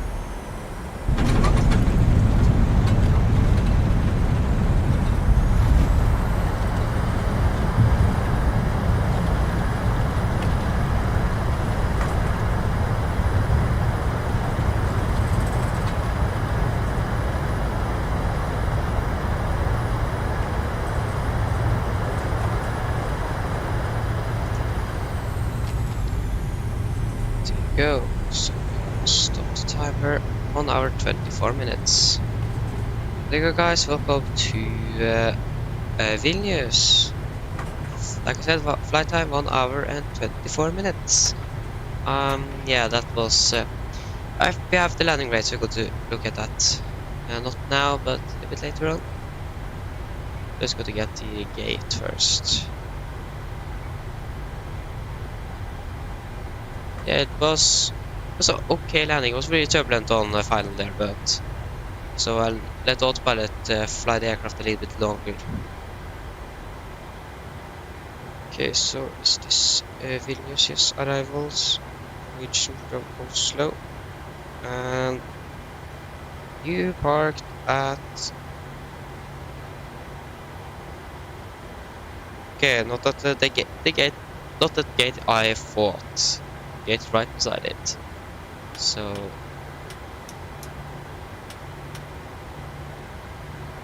yeah, it was almost correct.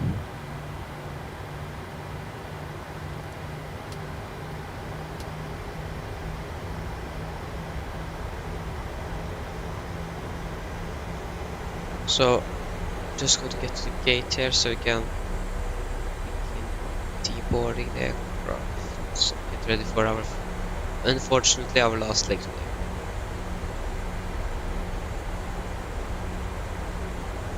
And then I'm going to catch up with the chat afterwards. Gate 47.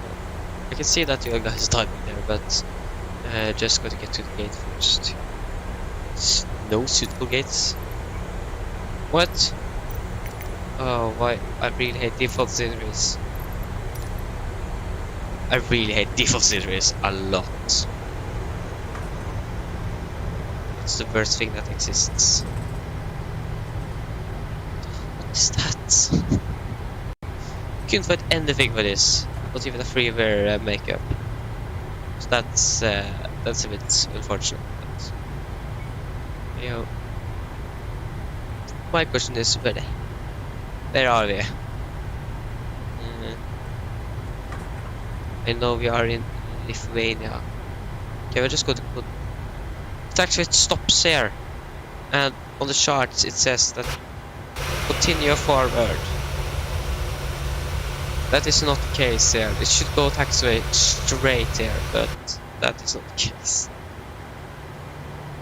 Okay, then we're just going to turn to the left here, taxi up the apron.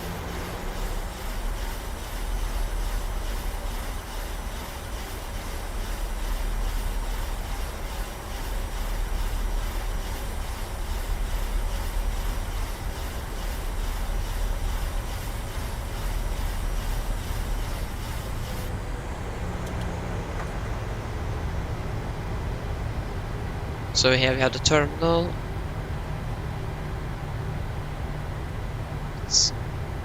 It is stand 47, but that does not exist in the GSX menu for some reason. Yeah, the real airport looks a little bit better than this one. A little bit. A lot better. So we should be able to taxi to the right here very soon. It's a fire truck.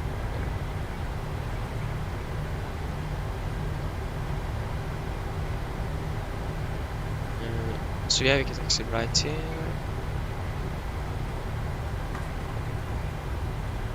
Okay, we're never going to fly here again if there is no scenery available. Because this is bad. Yeah, the taxiways are almost correct. So it's really hard to navigate here when you don't have any signs. You know the stand you're going to park at, but you don't know the number because it doesn't say anything here. Why is the... Okay, interesting. This is a very interesting airport. Happy that we are not always flying into... It is not that we are flying into default airports, and I'm happy for that. So what gate is it going to be then?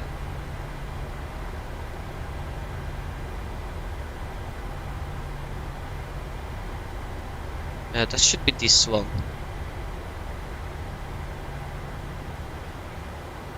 Which one is it? What is... I think it is right. Yes, it is that one.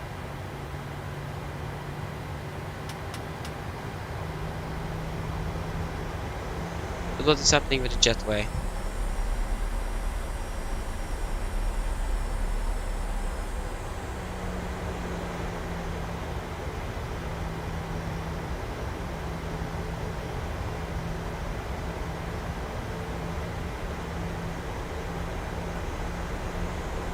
We might taxi to the offside, so we're not going to collide with the jetway.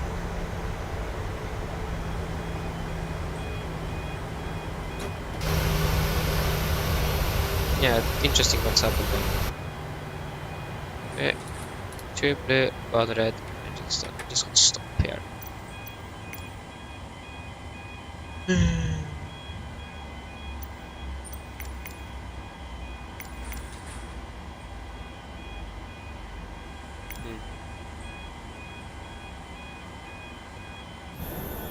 What is happening? Why is it so loud?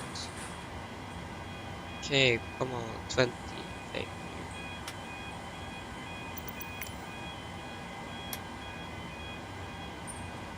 Doesn't seem like we can request anything. reset alt. X. Okay, now I can try to catch up with the chat here. Okay, so things have happened there. Ghost! Hello, welcome back. Hope you're doing well.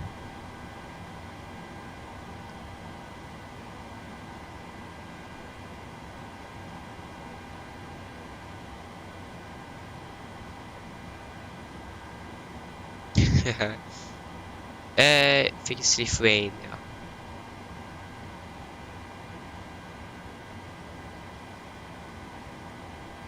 Yeah, wireless jetway, exactly what it is, a wireless jetway. That was good. Can't even request deboarding here. Nice.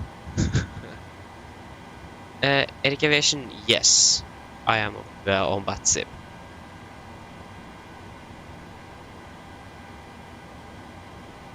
Oh, thank you. So we can look at the landing report here from FSI panel. As you can see, it is very good, perfect, and close to hard landing. That's the only one that ruins everything. That close to hard landing there.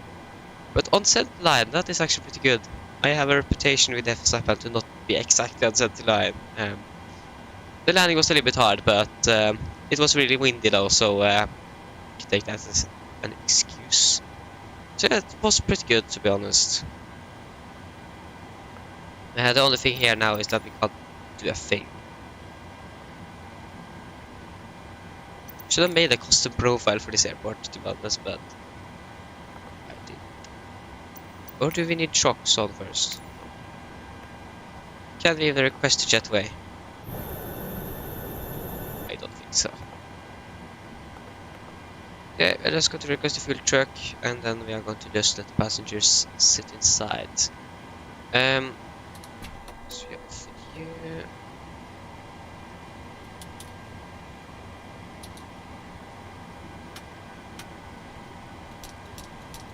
And we can do the shutdown checklist. Shutdown checklist, fuel pumps off, probe heat off, horizontal set, flaps up, park brake is set, engine start levers cut off, weather radar off, and technical log are complete. Shutdown checklist complete.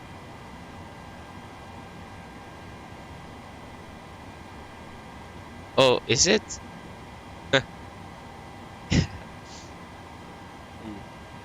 When I was plane spotting at Oslo, actually that is actually last year, it's a year ago, we didn't catch one hard landing when we were there. It was just on perfect on the touchdown zone and actually pretty smooth as well.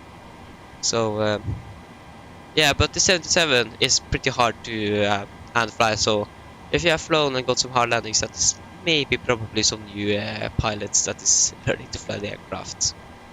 Because it's something with the airframe, so it is. The 77 in general is really known for hard landings. So it isn't like individual airlines like Ryanair, but it is the aircraft that is the what is it called? The bad guy. So for some reason the aircraft is a little bit hard to land, but yeah. Practice makes perfect. Isn't that what people say?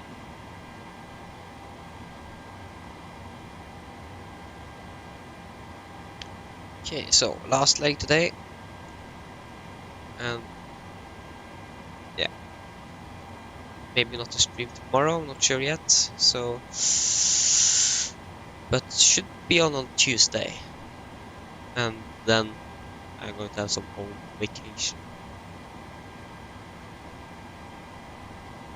So 1083, our call sign is going to be 1083. Nordic 1083.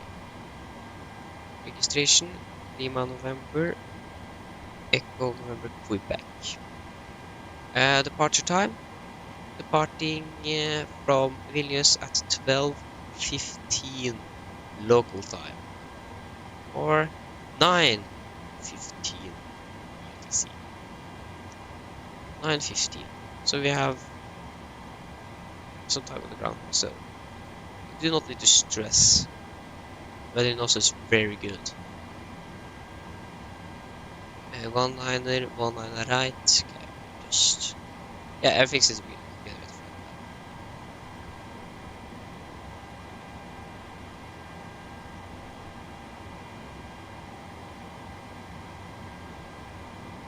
No, oh, that that's unfortunate. Oh, that's yeah. Can't do anything with that. Weather in Norway is brutal, especially the time when winter arrives. Dark all the day in northern Norway. I'm happy to not live up there. I get the northern lights, but it is dark 24/7. So, and in summer it's like light 24/7 up there. So, sun never sets in northern Norway. Like said on the British Empire, the sun never sets on the British Empire. The sun never sets in the summer in northern Norway.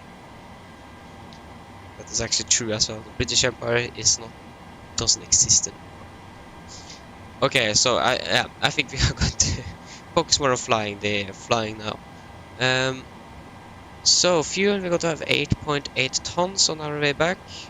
Alternate is going to be Trondheim. There it is. Yes, so refueling has begun. Got a flight from Echo Yankee Victor India. Echo Golf Mike. No, don't have Golf Mike. I got to be Nordic. 1083. Departure runway 19. 19 via the Ikamu 1 Bravo. Ikamu 1 Bravo. After Ikamu, it's directed to Beril. Yeah, that's definitely not south. Mike 870. Mike 872. Milta Lima 199. To Ibgax, November 623. And then Eseba.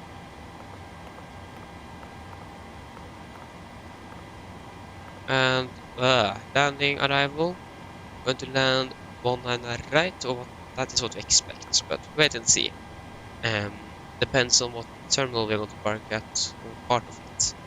19 right via the Seba for Mike, that should be via the Tinta transition. Yes, so cost next is 9.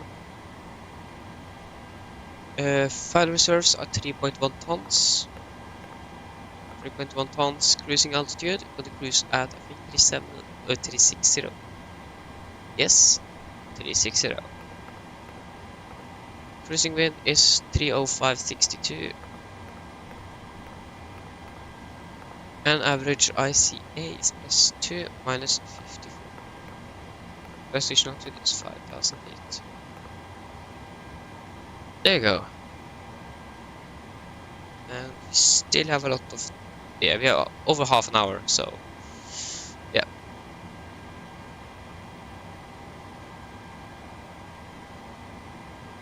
Oh, yeah. Exactly. So yeah, it is all too dark up in northern Norway. It's been a long time since I've been up there. A few years. Last time I think I maybe haven't. Maybe it was the 3rd grade last time. I'm going 10th grade now, so it's over 7 years ago since I last time was in up in Harstad actually, Evenes. Actually going to Bergen this autumn vacation. Going to Bergen on Wednesday, flying back with SAS on Sunday. Very happy for that. 1 hour 24.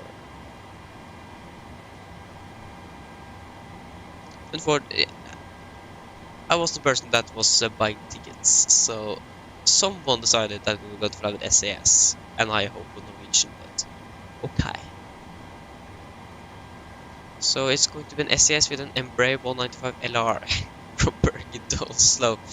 So yeah, it's not going to be an Airbus, it's going to be an Embraer. It's going to fly with SAS Link. So yeah, that's going to be a little bit interesting. So yeah. Did we turn on the wheel lights?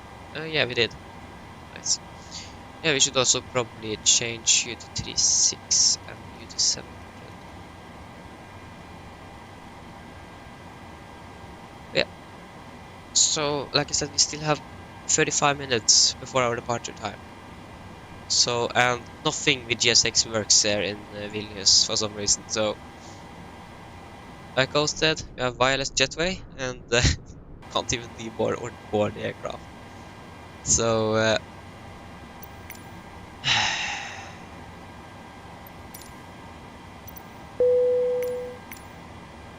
I really hate this airport. Yeah. So yeah, we just need to sit here and wait. And let's go to the part before at least 5 minutes before.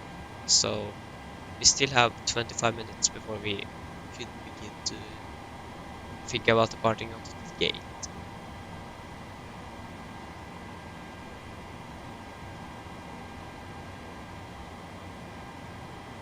Actually, I'm hungry, but maybe I should eat now before we are going to fly. Should probably wait before we have, or when we are up cruise. Should maybe wait for that, but I'm still pretty hungry. Okay, but do you know what? I think I actually need something to eat. So uh, so yes, I'm coming back very, very soon.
Okay guys, I'm back.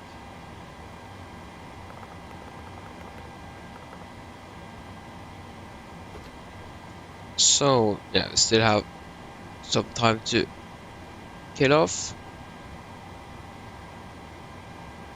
So yeah, it have been some changes in plans now. Can't stream on Tuesday, we're going to the cabin after this stream, so yeah, no more streams this week. Suddenly changed everything here. So we're about to be finished with this one and then nothing on Tuesday unfortunately. Nothing tomorrow either.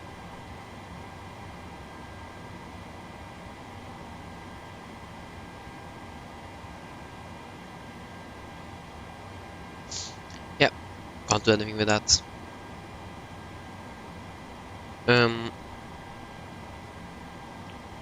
We can actually, yeah, the refilling is complete, so we can.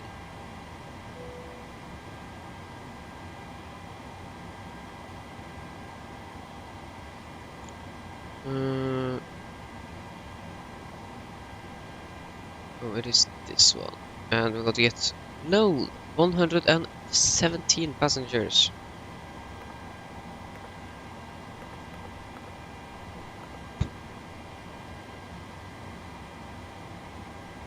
$90 kilograms in the back. We're going to be much lighter this flight here, so it's a good thing.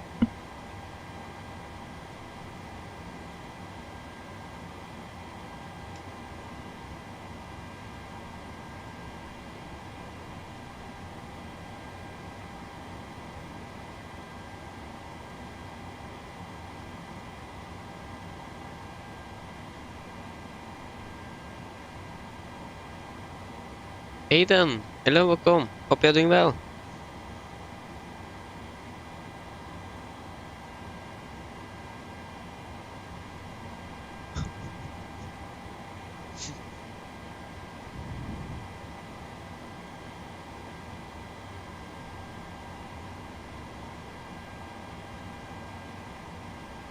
Okay, so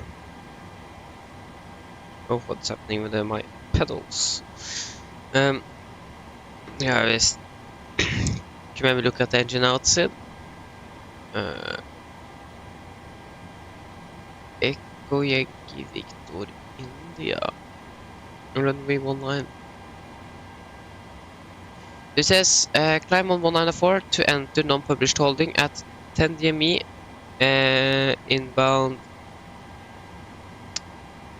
How can I make a holding of that? Yeah, I know. So if you go hold at Vilnius Victor November Oscar on radial 194 10 Vilnius.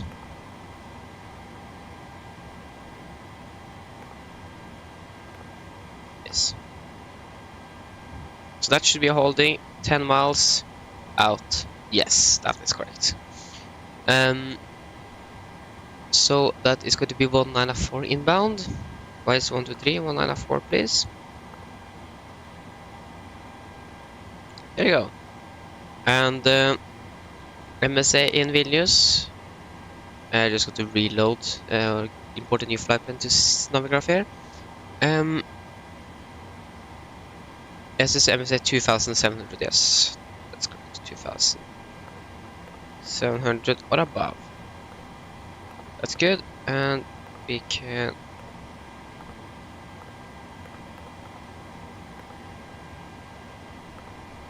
this. There you go. So now we have our engine outside, so just straight out. We can also Vilnius, that is Victor November Oscar, yeah. Victor November Oscar, Vilnius, and then just 10 miles on 194. So we have some sort of a visual reference as well. A bit easier in a stressful situation, like an engine failure. So we have now that in place.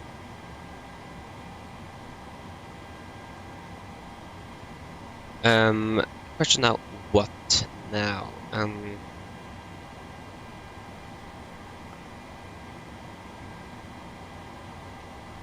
Also, I don't know what to do now. We still have some time before we are going to depart. It's going to be a really short taxi route though, so that's a good thing.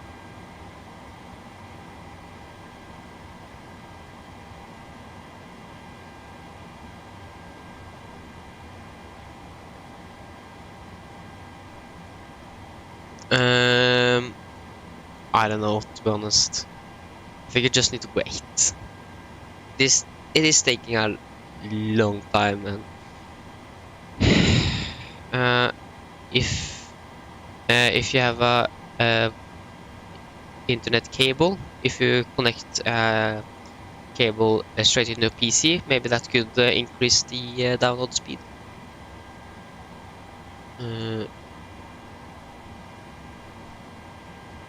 Maybe that. I don't know. Maybe one thing I could should maybe just search it up. I think that's the best option to find out. But yeah, no, it is taking a while to download things inside the simulator.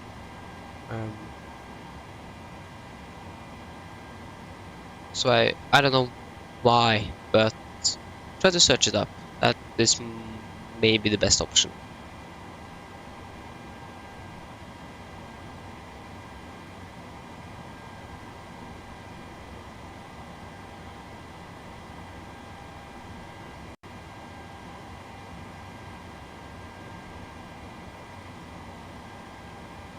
So yeah, we can begin to prepare for our departure. Take off from Vilnius. Echo Yankee Victor India. 09. We don't have any passengers to wait, so we can just get the takeoff at 639.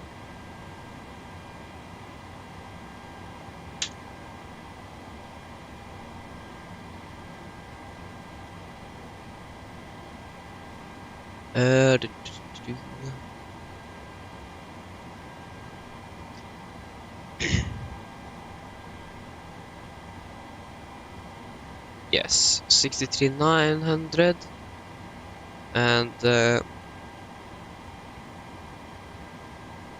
we can calculate. And so we're going to use a 22k rated takeoff. Noise in temperature, flaps 5, trim 6.8, V1 136, rotate 146, and V2 144. 136. 6. So 6.8.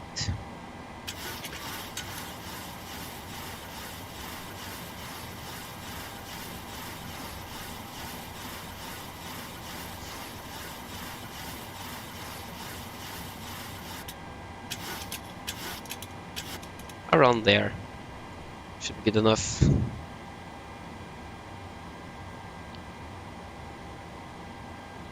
No.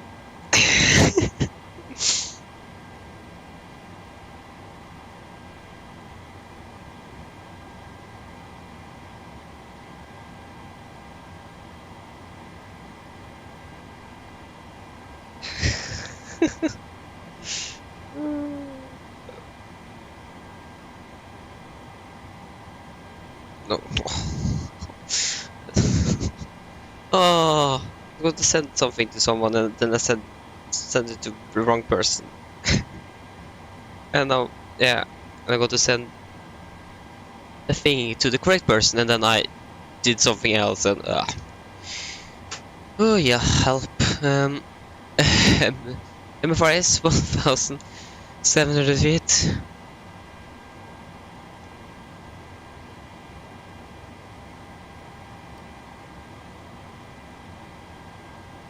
Okay. Okay, so we can still 15 minutes to wait, and I'm still hungry. We get even more off when we are at cruise.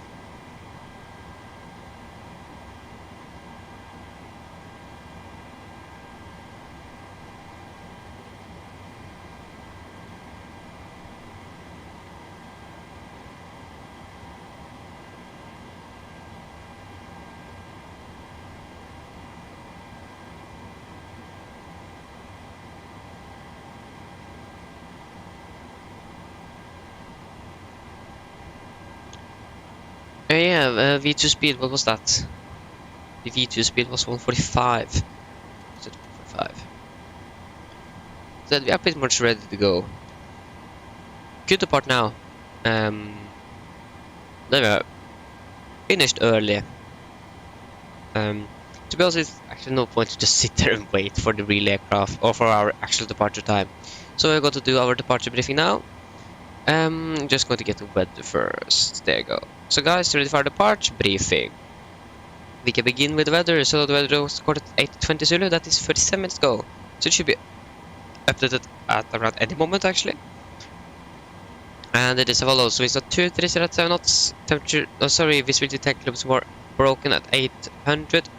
Temperature 13 to put 11 QNH 1018. And becoming broke, or it is expecting to be 1500 feet. So the weather is expected to be a little bit better now. So that's good. Why is I don't need you on, especially not now. So we are parked around here, and we could expect just a straight push and then taxi up here for runway with Zulu runway 19. We have some wind and restrictions here. We're going to taxi up to this point here. So wingspan restrictions at 0.1, 65 meters, and we are 34, so we are good to go there. Otherwise, there's no other notable no times, any hotspots, and other taxi restrictions for this taxi. So for our departure, we're going to depart runway 19. Heading is 194 degrees, and then for any emergencies. Under 8 knots, we are going to reject for every animal things. Above 8 knots, we are only going to reject for engine failures, fires, winch warning, or aircraft is unsafe to fly. If I call reject takeoff, I go to close the first levers, raise the speed brake manual, apply maximum reverse. If total brakes operate properly, I'm going to take full braking of the aircraft. If able, we're going to vacate the runway as soon as possible. If not, we're going to stop on the runway, set the bike brake, identify the problem, carry out any measurements, my command, and checklist, and then decide further what we're going to do. If any warnings come after V1, we're just going to continue takeoff, raise game posture rate, and no further actions under 400 feet. After that, we're going to identify the problem, carry out any measurements, my command, and no checklist, and then return for landing here in Vilnius. So we're going to depart by the ICAMU 1 Bravo departure. It is an RNAV departure, so no VRs and NBs are required. MSFS at Vilnius is 2,700 feet. Initial clearance is yeah, good question. What is actually that? Doesn't say anything here. So I can guess we can just take 5,000 feet. Initial clearance is going to be 5,000 feet, and we're going to use actually, are we going to use any nose abatements? Yeah, we can use the nose abatement number 2. And so at the, I think it's going to be 1,500 feet. We can just quickly check the acceleration altitude. Yeah. So at 1,500 feet, speed from 200 to 220 knots on speed intervent. And yeah, we have our engine outside that is going to be straight ahead and hold at non-published holding 10 DME Vilnius VOR at 2,007 feet or above. And we are going to be below our maximum landing weight, so we can just return back any moment we want. We don't need to hold to reduce our landing weight. So yeah, that is and yeah, we have no threats for our departure today. So then guys, are there any questions? Probably not, then our departure briefing is complete. But are there some other aircraft here? Yeah, we have one there. Yeah, this airport here is really bad. I hate this airport a lot.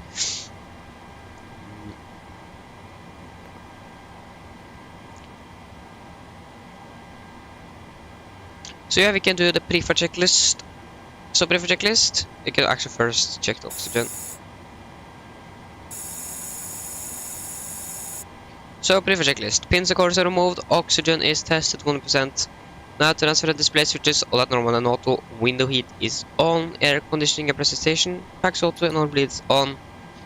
Flight instruments, so we are tracking 186 degrees, QNH 1018, reading 660 feet. Park brake is set, engine start reverse cut off, rudder and aileron trim are free and 0. And tech flags everything are complete. Prefer checklist above the line complete. Did we actually? No, I also forget to turn off the transponder when we are at the gate. So then we can do a PA to the passengers. Gardermoen weather, really good weather in Gardermoen. The flight time 1 hour, 2 hours. That's half an hour longer flight time back. Oh. Mine damer og herrer, dette er kaptein snakker. På en Norwegian så ønsker vi dere velkommen ombord fra denne flyvningen fra Vilnius til Oslo. Flyttet til Oslo nå er forventet til å bli rundt 2 timer. Vi er veldig snart klar for avgang, setter dere ned, ta på sikkerhetsbeltet, og for deres egen sikkerhet og andres, vær så snill, følg på den veldig interesserte demonstrasjonen som går fra kabinker nå veldig snart. Været for utover i dag, det skal være ganske greit. Vi skal cruise på rundt 36 000 fot. Vi kan kanskje forvente litt turbulens på starten og når vi klatrer opp, men ellers så skal det være ganske smooth. Men i tilfelle kommer det uforventet turbulens, så anbefaler dere på sikkerhetsbeltet på en mer flyturen, bare sånn i tilfelle.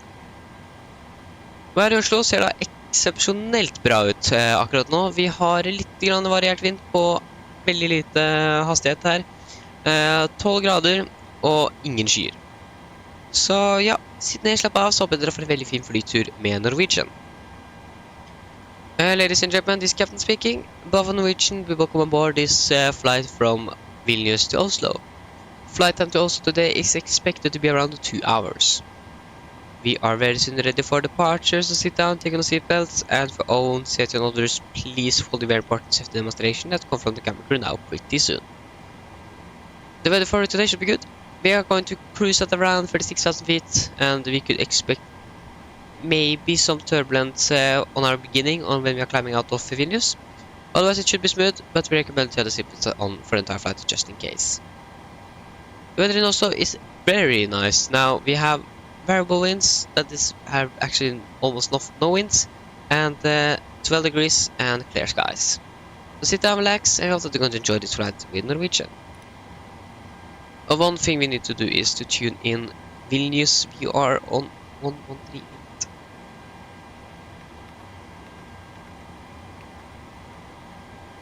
There you go, we have Vilnius.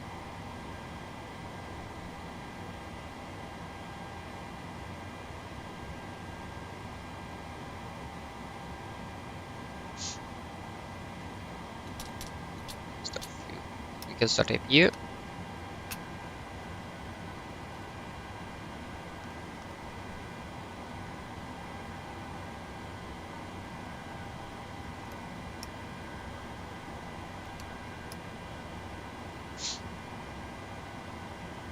Yes. So then we get to prefer checklist broadline. Fuel. We have 8,000 kilograms on board and fuel pumps on. Passenger signs set. Auto brake. RTO. CDP for cars complete. Tickle speeds. V1. We have V1 is 146. Relative 146. V2 145. MSP V2 145 heading 194 M5 as with set. Prefer checklist complete. Yeah, we need to execute the route, so we need to go through that first.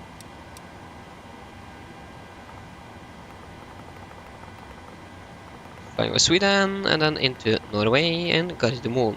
That seems good.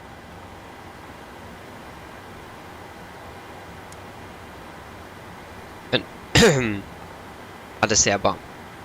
Jeg ser bare. There, we can take 249. I understand that you can't do 250 there because you can do 249 before and 249 on you as well. So APU is on. I don't think we even can request a pushback. Oh, I hate GSX sometimes.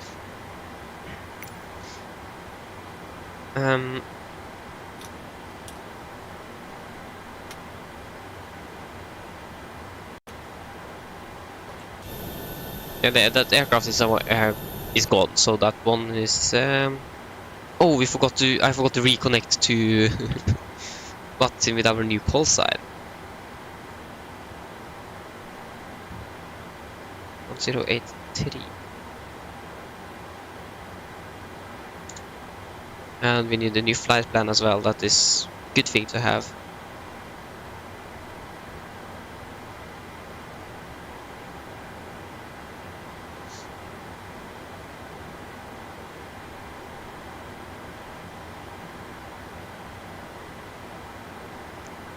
There you go. So now we should be pretty much ready to go. Yes, so then we can request push at start. Not from GSX though, so we need to use default PMDG one. Pushback. Straight out. Meters 80. This may be too much. We can take 60 instead. Start. Cockpit to ground. I know it says 90. I hope it is going to be 60. Go ahead. We've been cleared for pushback and start straight back. Okay, so before start checklist. Roger that. Ready for push straight back. Nothing happened. Brakes off. Before start checklist, please. There. Before start checklist, so flight the door is closed and locked, the doors and windows closed and locked, and collision light is on and transponder out off. Before start checklist complete. Brakes are released. Brakes released.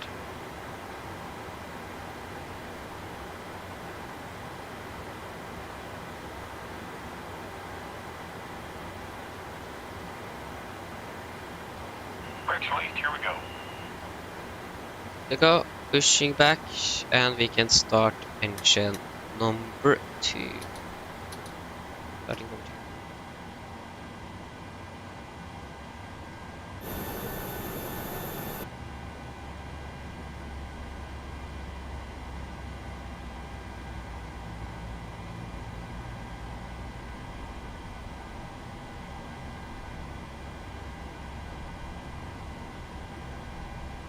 Five here.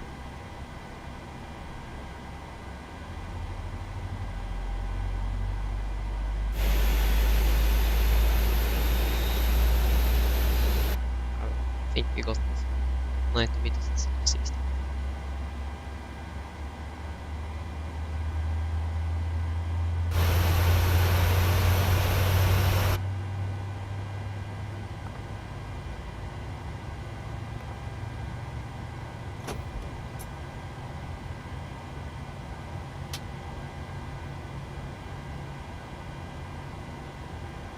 Engine number 2 is stable. Starting engine number 1.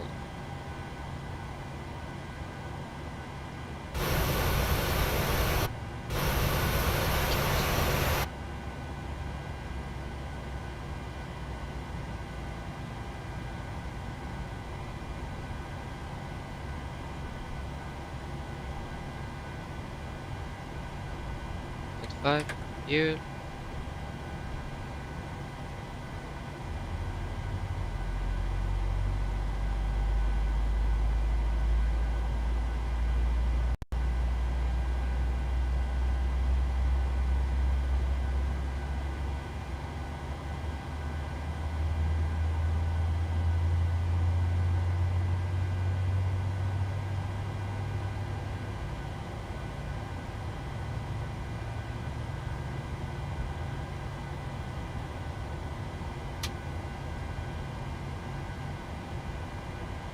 And engine number 1 is stable.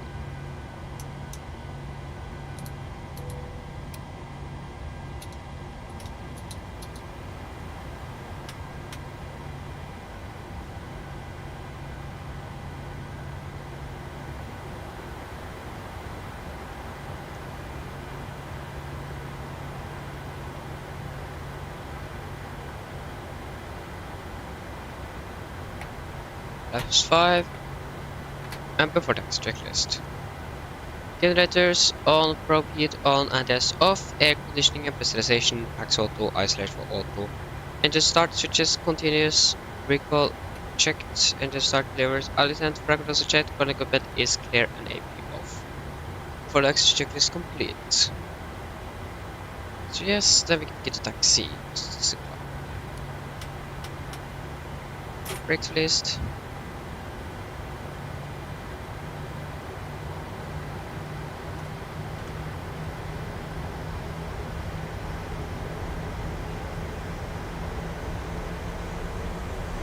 Why is the ground flickering?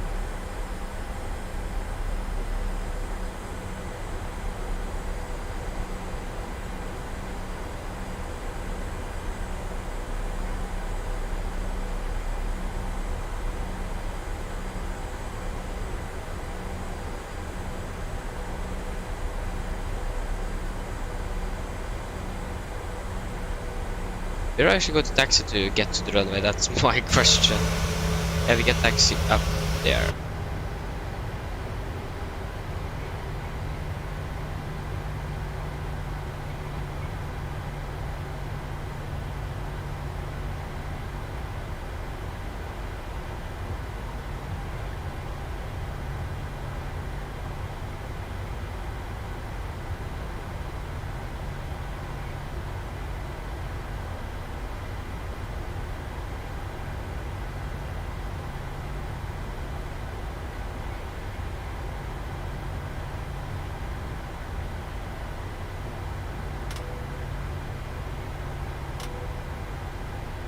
Can we proceed for takeoff, please?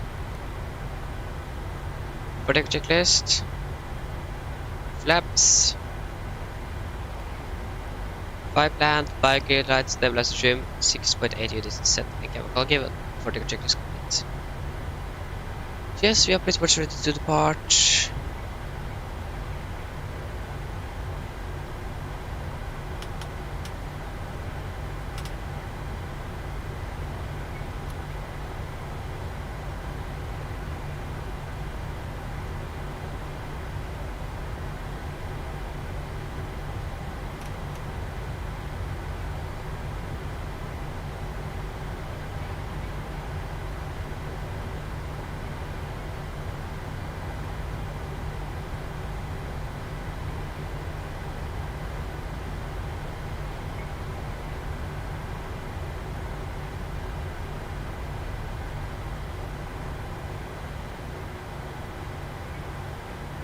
I was not very good at turns today.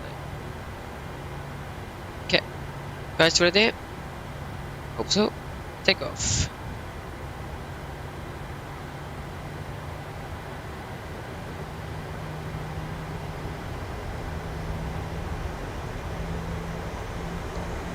Press stable.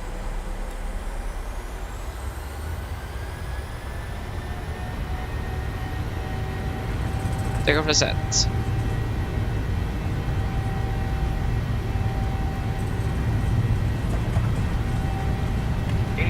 Checked.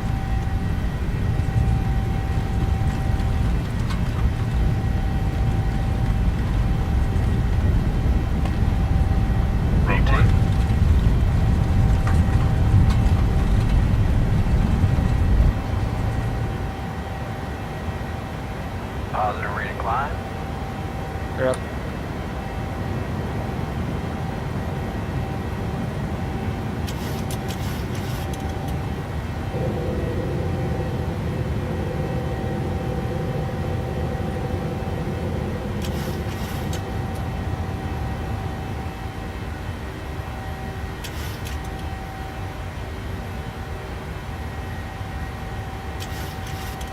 $1,500 speed 210.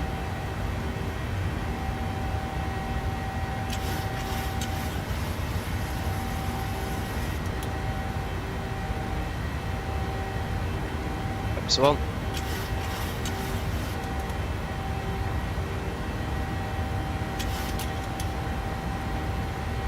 Episode. Disturbance here.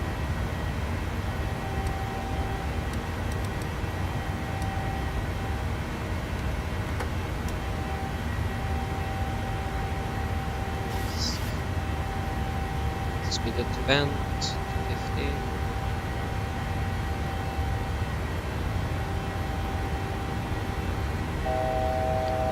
Last go, continue average to the 60.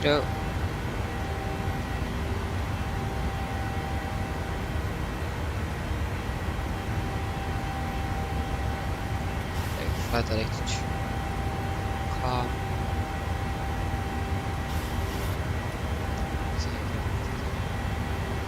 What? bleed 3-3.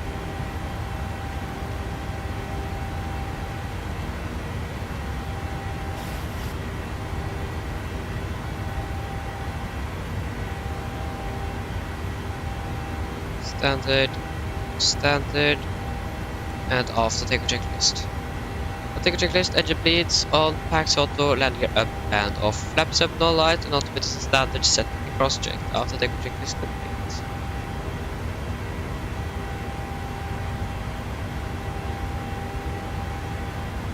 Sadly, we're going to get a lot of headwind in this flight.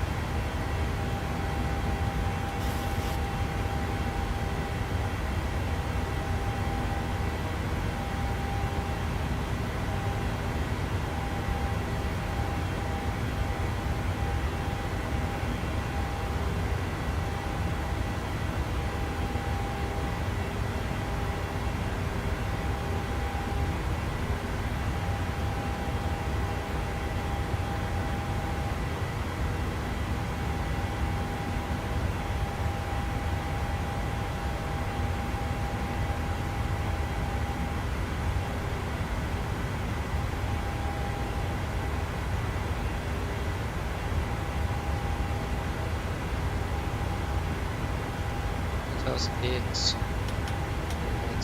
off. Check the position. And we can wait to turn off the seatbelts until we are a bit higher up, because it's a little bit bumpy here. Even not a little bit, it is bumpy a lot. Or maybe that is, yeah, maybe it's just a little bit bumped.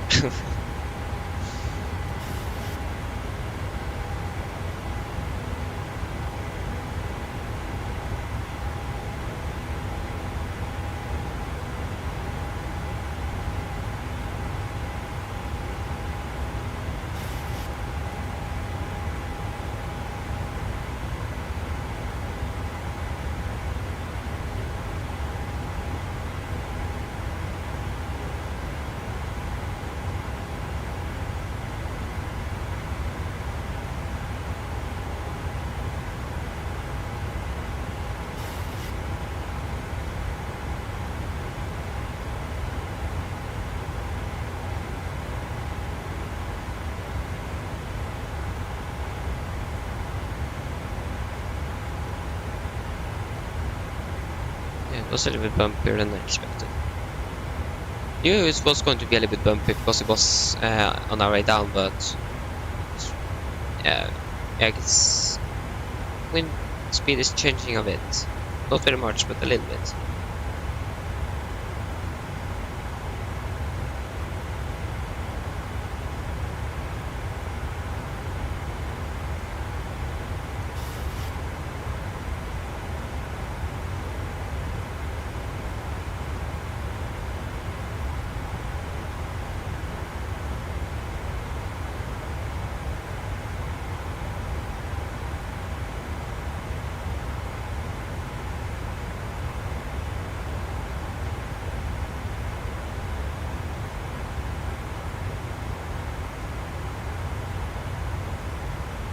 The real record also had departed. Oh, they are already passing 21,000 feet, so yeah. Okay, there we have fuel master caution. So it's left side fuel tank off. Yeah.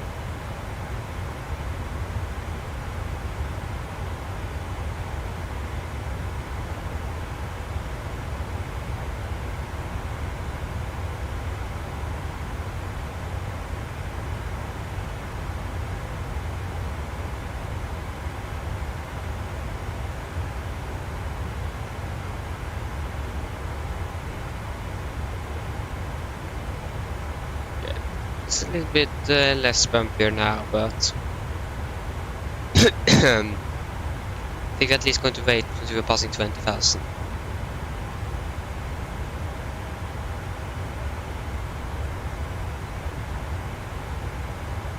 I remember the periods where you could get so strong wind and FS Realistic was so overreacting that your aircraft like almost turned around, that you almost did a barrel roll. Okay, fuel mask caution, right side tank off. We'll turn off the seatbelt.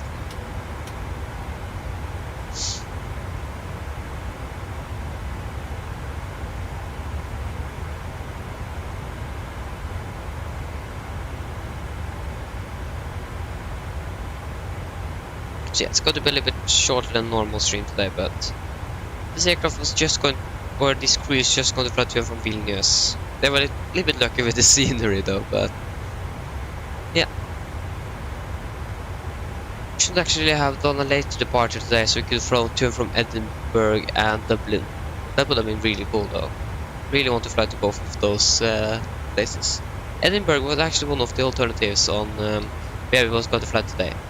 I don't know how many flights I randomized. This flight was random of like 20 to 30 departures early for this today. This from this morning off, so we were actually very close to fly to Reykjavik. It would have been really nice also to fly to Reykjavik. That would have been really cool. So fortunately it was Vilnius, and I thought, okay, Vilnius, that's going to be okay. I've never flown there before, but it didn't exist any scenery. So yeah, but we are on our way back now. So yeah, but that it doesn't exist anything for Vilnius. That's the international airport of Lithuania.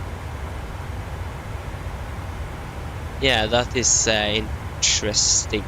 That no one has made anything. But international airport of Vilnius also is very small though. It is not very big.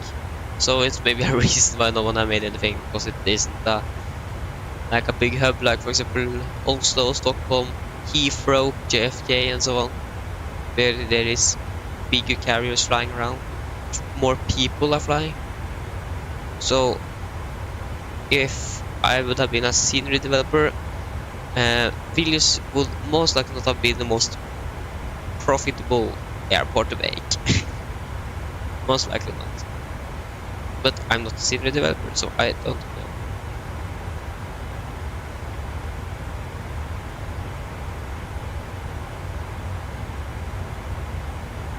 So when you are at cruise, I'm going to eat some more food. For some reason I'm almost always hungry when I'm home. Yeah, it's interesting. I have eaten 2 pieces of bread now, and I'm maybe going to eat 2 more. And if I'm not hungry, or if I'm still hungry, then I'm going to eat 2 more. So that's 6 pieces of bread just for lunch.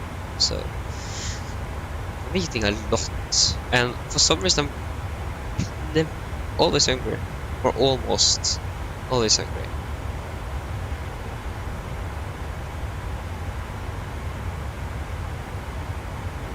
Especially if I'm eating bread.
London Luton.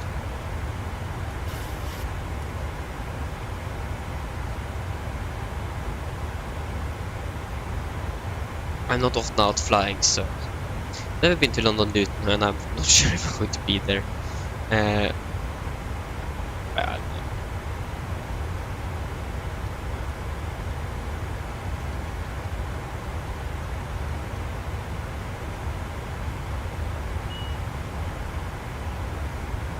Yeah, optimum is actually 8, maximum 4. 2000. You can check the real aircraft, which altitude that is cruising at. But we need to think, is it actually...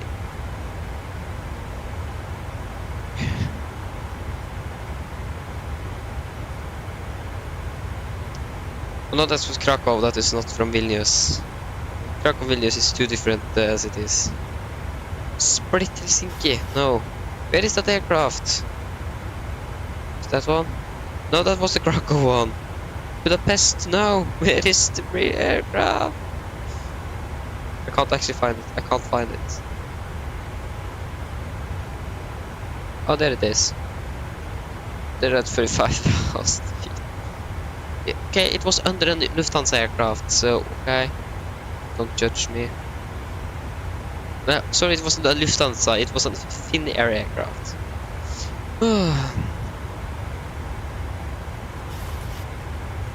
Yeah, this aircraft is just 5 years old. It's really young.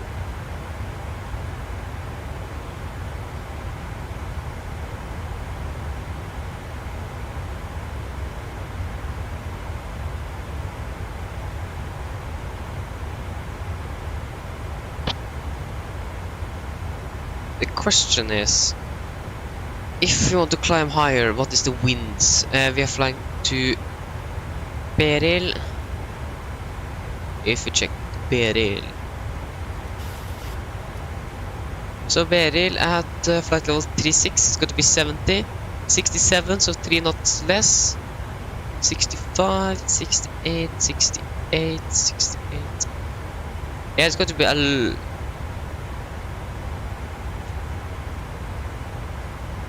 Yeah, this should actually be better to climb up. Maybe we should actually do that.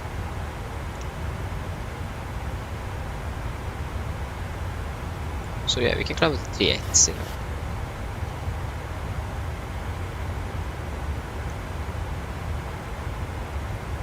Then the wind should be a little bit lighter.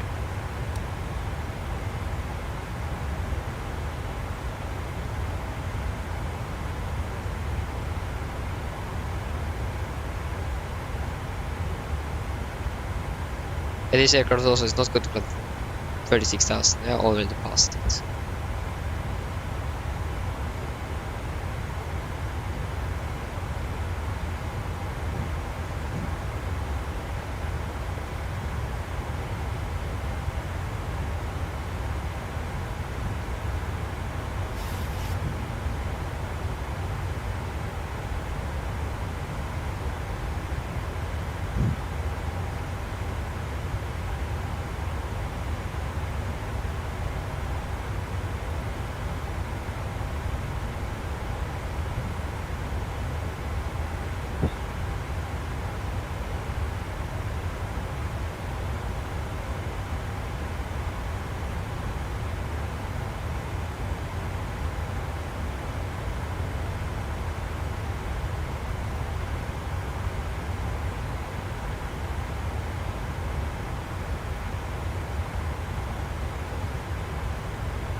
Okay, so should soon be at our cruising altitude.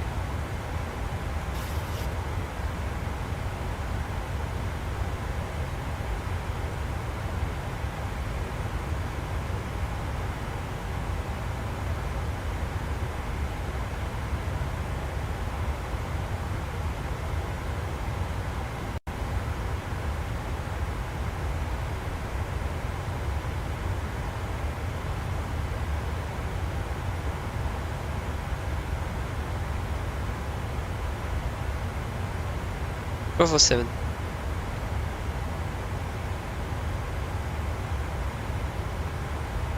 Kidding with me? I forgot. I really hate this. I forgot virtual Norwegian.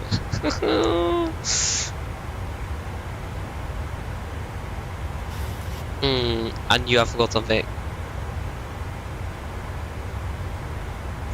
Nice.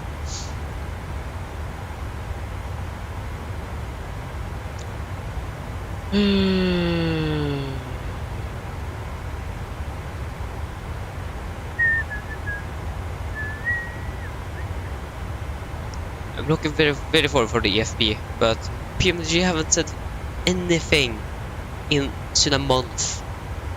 So tomorrow is a month since his last given update.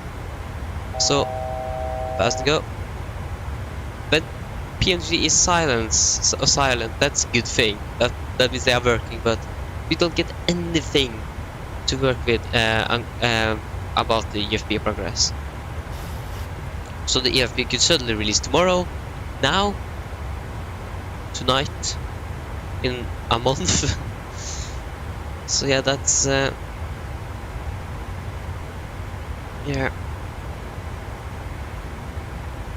Just need to sit there and wait. But like I said, really looking forward for the EFP, and I think a lot of people is expecting something good because they have now used over a year, I think, to just make the EFP possible. Should release in September last year. That was the first release date. And it had been a year, and it haven't released yet. So expectations are really high.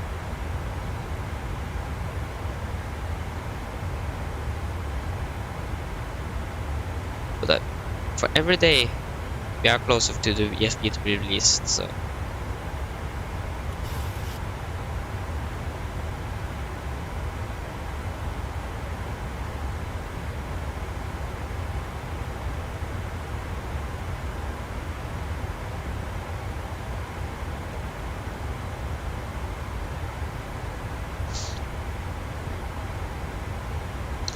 okay, so like I said, just going to get some new food, more food, sorry.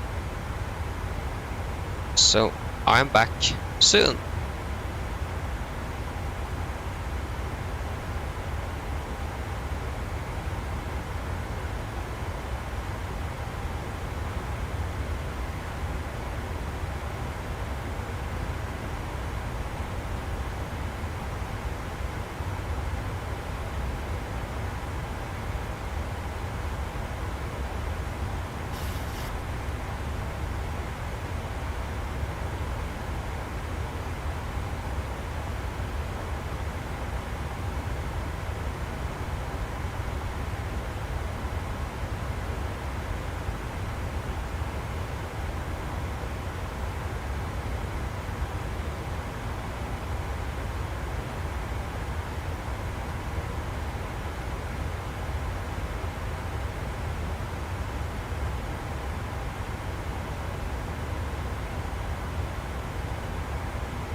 Guys, so I am back.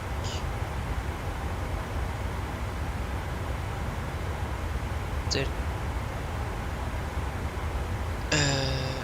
actually need to try to check if there are any ATC there. Nope, nothing. Yeah, that was a bit easier.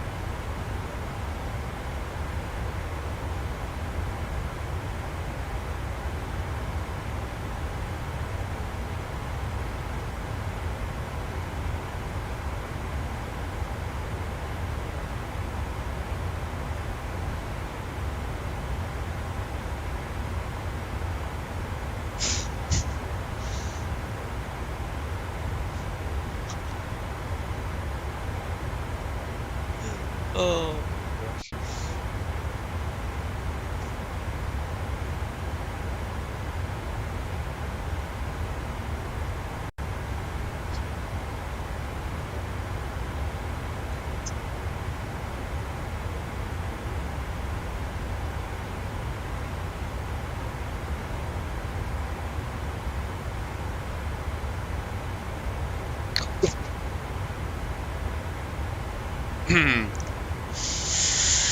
Nothing happened here.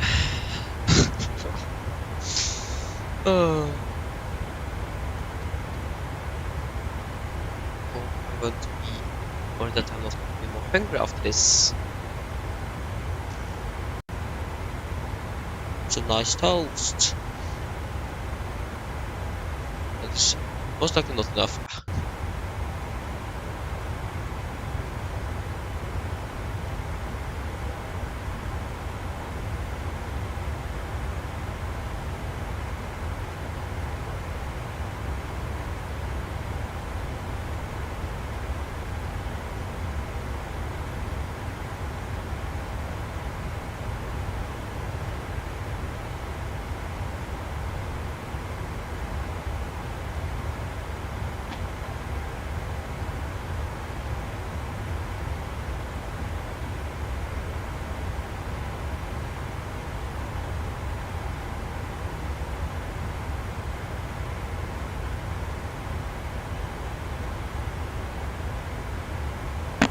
Oh, sorry.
I think I'm still hungry.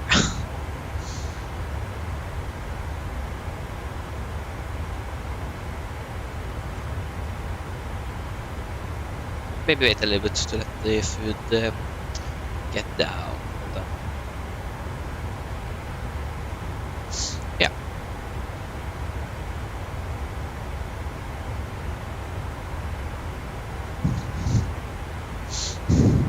Wow.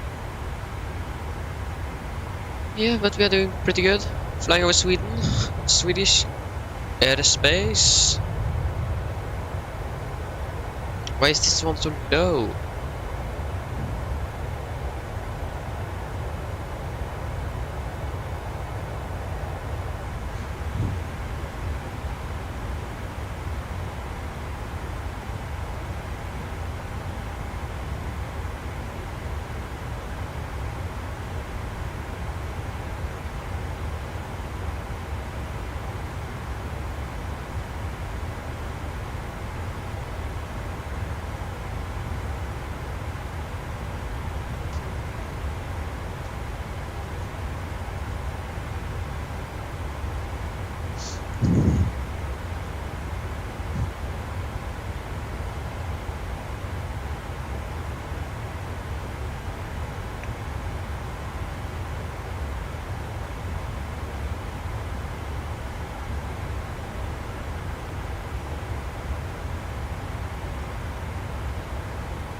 Yeah, that was... We're going to look at that.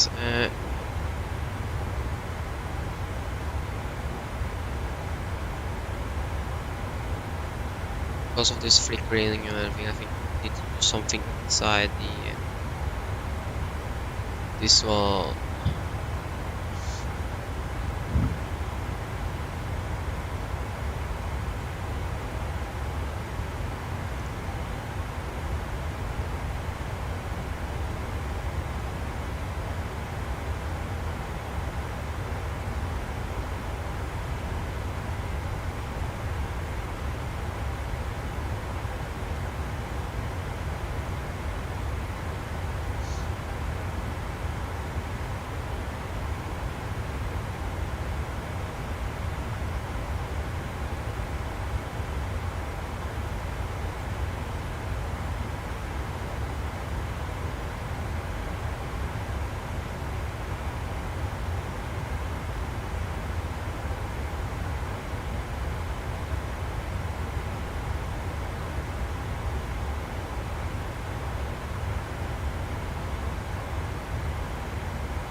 Pretty good.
Are there still no ATC online?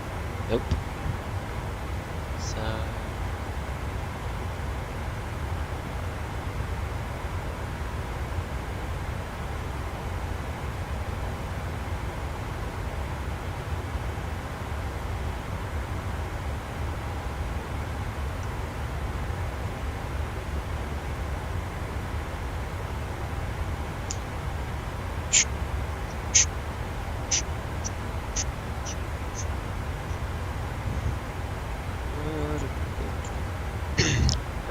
Back in updates. Even it's okay to me.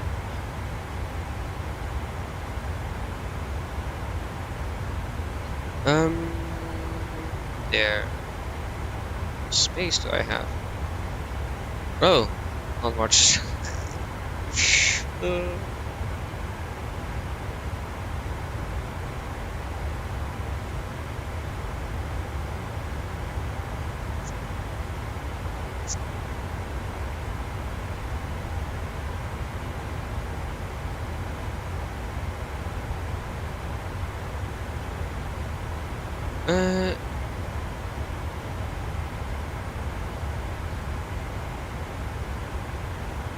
Turning even more here. Okay.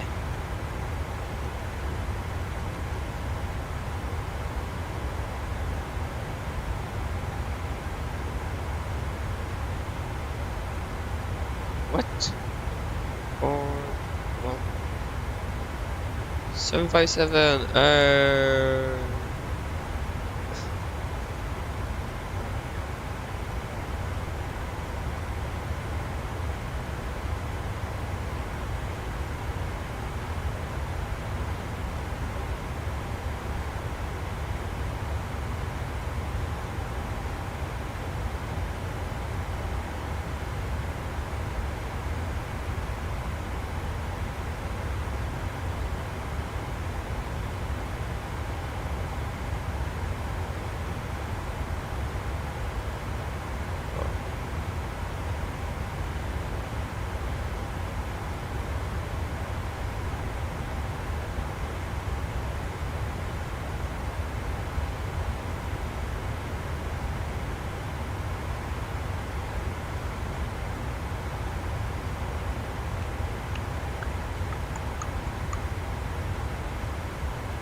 Okay.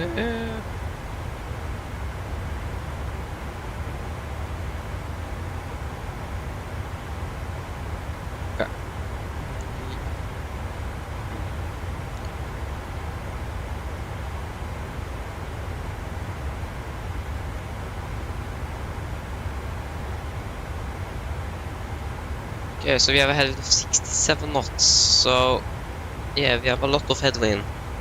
67 knots. That's a lot. So it isn't strange that we are using half an hour longer for this flight home than we did for the flight to Vilnius.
Okay, we have another aircraft on our same flight level. Or most likely he isn't on our same flight level, but it's something with the injection of traffic that is not quite correct.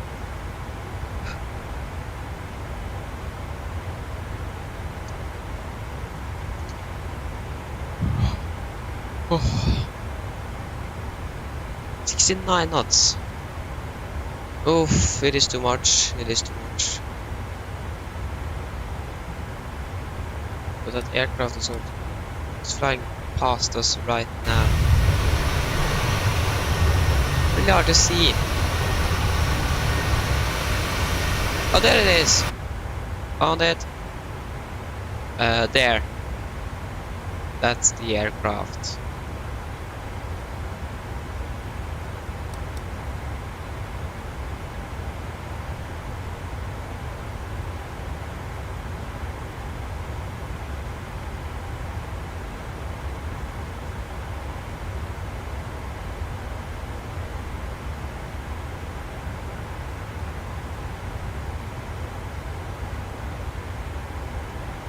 I was going to try to do something, but as always, I have forgot. Oh, I always forget everything. Oh.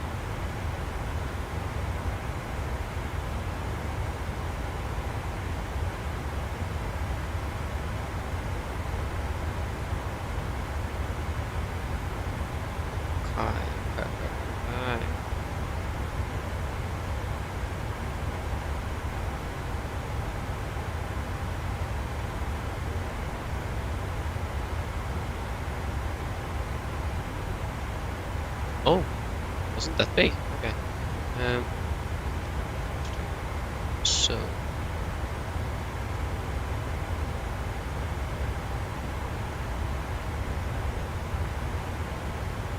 How are we doing here now? Yeah, we are still 70 knots of headwind. Oof.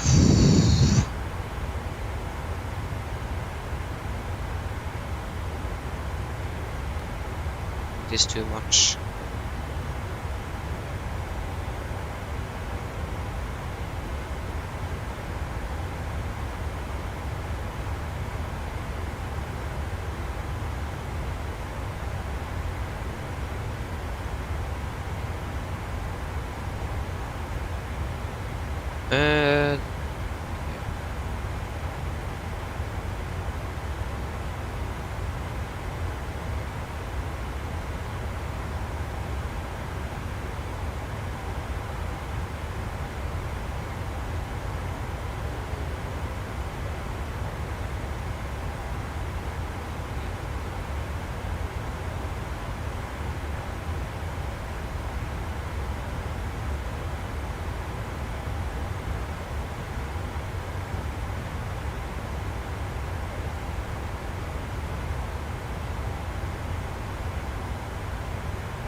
Okay, so top of descent, when is that going to be? That's going to be in 181 miles, okay.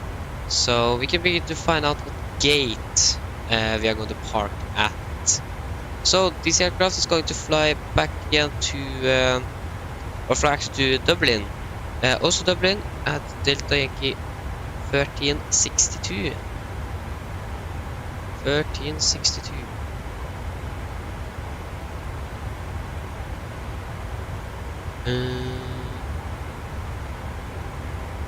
Delta Yankee 1362. So we're going to depart out of... We actually don't know. Okay, if we go to Avinor and check their website for departures out of Oslo Lufthavn, Oslo Airport, 1st of October, Delta Yankee, and I don't remember the call sign or flight number. 1362. 1362. Gate Foxtrot 15.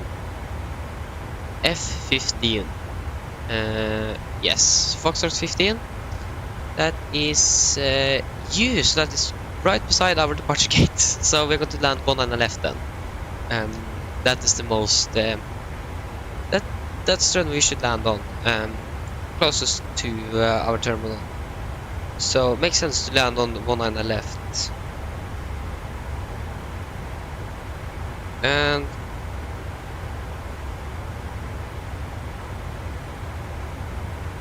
my question is, are they just using one on the left for departures, or can we also land there? That is my question.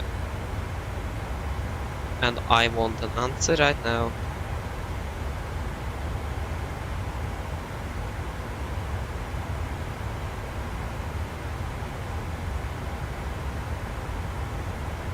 So he departed from one on the right, okay. We have a Sun Class Airlines that is coming for landing, so you can wait and see. But I think we should land one on the left. That's the runway that makes most sense to land on. We don't want to taxi around the entire airport just to get to our parking stand, so...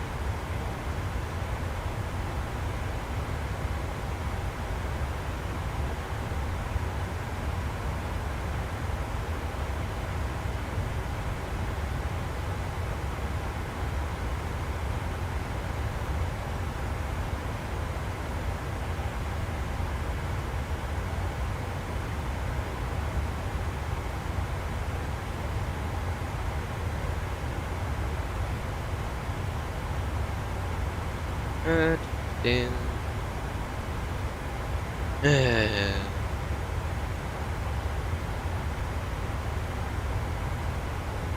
What? Oh, there it is. So, no, we don't want that.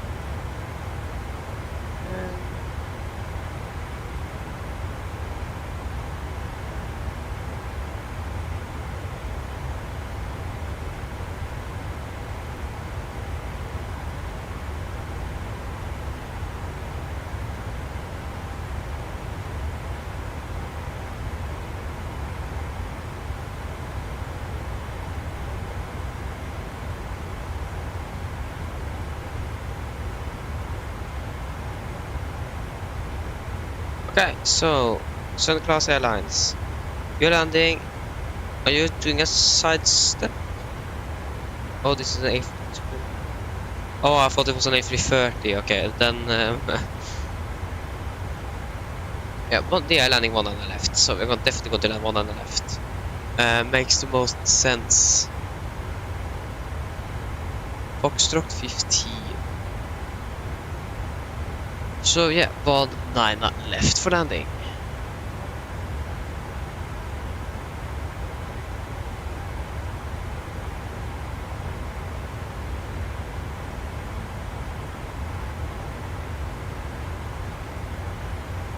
So yes, we can land, we are going to land. ILS 19 left via the SEBA for Mike, Titla transition. And we, oh yeah, that's correct, that have we set. SEBA 249.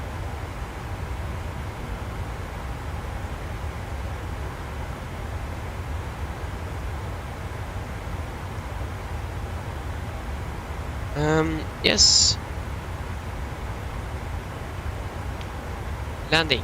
Going to land in Oslo. 19 left. Yes, it is definitely dry. Landing weight. So we have 5.9. We're going to land with 4.5. So that is 1 ton, 1.4 tons. So 59,600.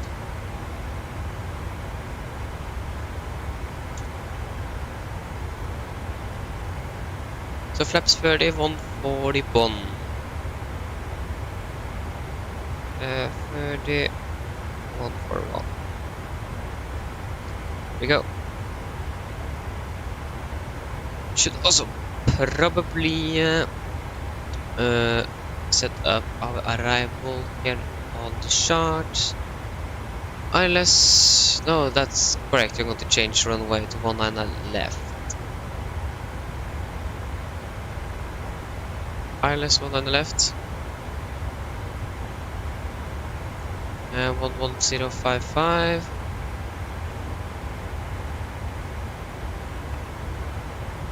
Well, 902, so that's just 2 degrees change. Minimum's 882.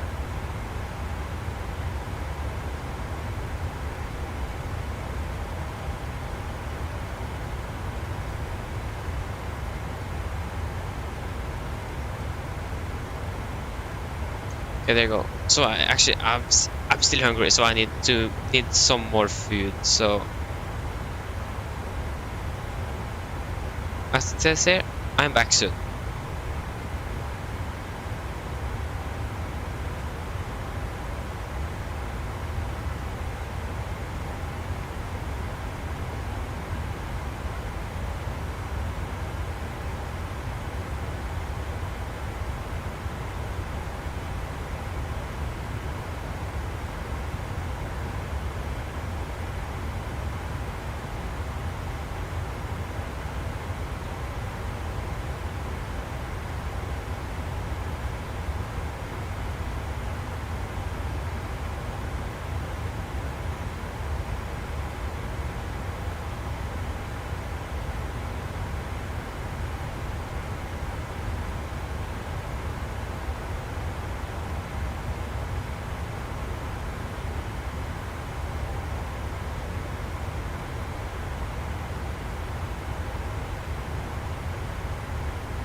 Okay, I'm back.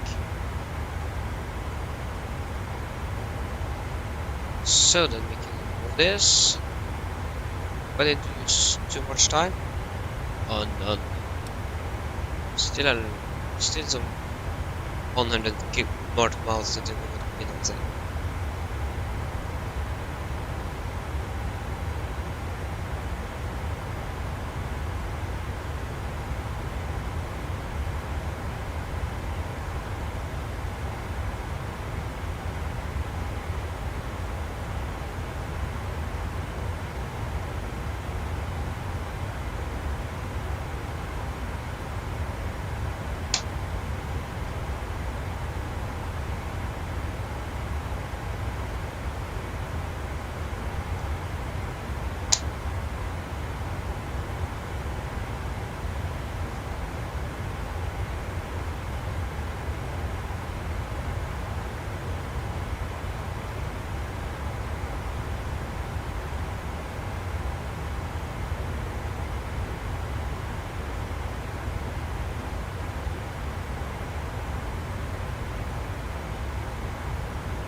Okay.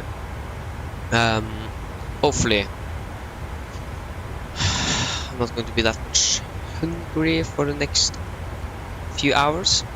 Yeah, we're doing pretty good. We are going to begin our descent now in 77 miles. So what we can do, we can then begin our approach briefing. I'm just going to set up everything so we have everything up and running as it should.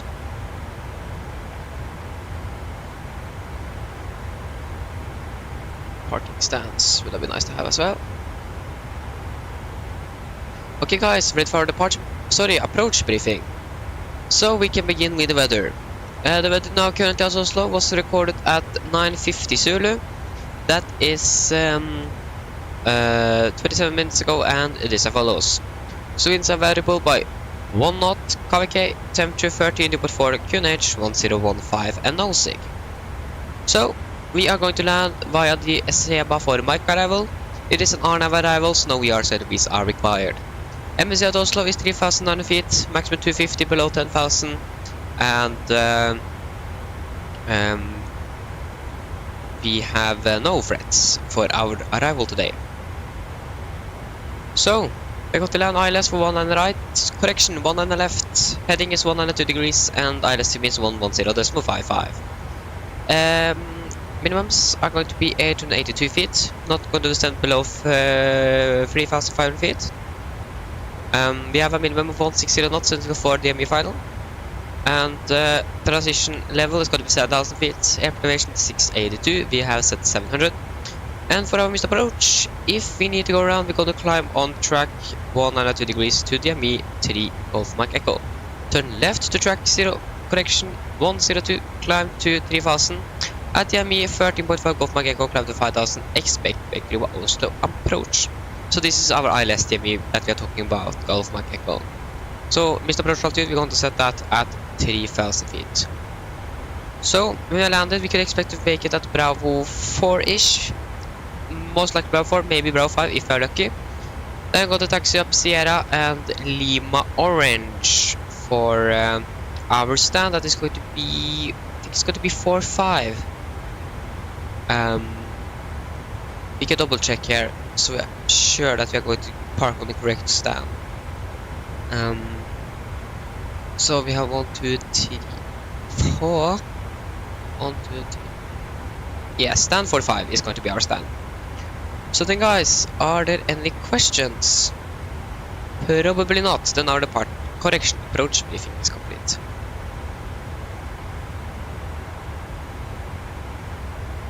One line left, so I'm going to try my best and hope that I'm going to do a beautiful landing now in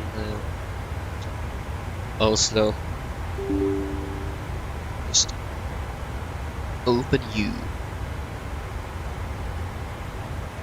So, select airport. We are going to fly or land Echo November Golf Mike. Select airport. Runway 19 left. Where is 19 left there go? Ah, okay. So we are pretty much ready to go.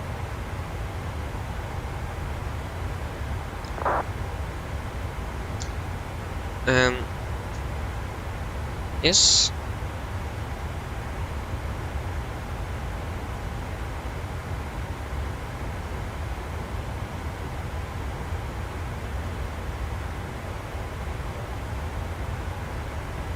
Manchester, nice. It is, for some reason there is a jet stream going there, exactly the route from Manchester to Oslo. It is like a jet stream, so that is unfortunate for the passengers aboard these flights. That is flying to and from Manchester, to and from Oslo to Manchester.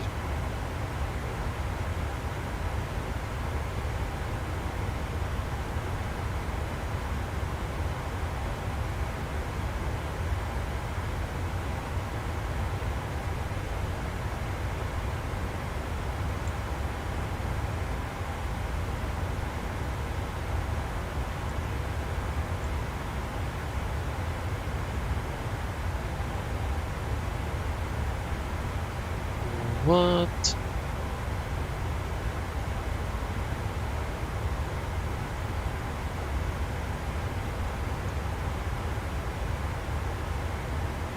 Yeah, we need to do our descent page. We have done that.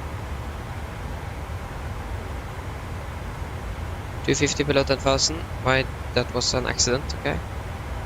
Forecast.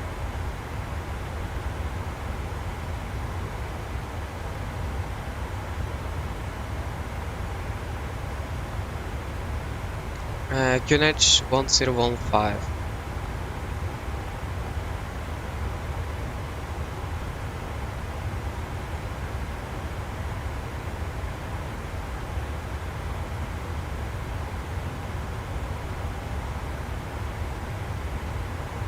I'm not sure, but is it like you can see the operational flight plan?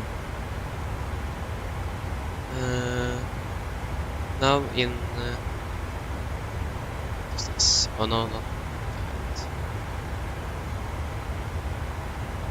I have a feeling that I've seen that we can look at the operation carpet on our graph.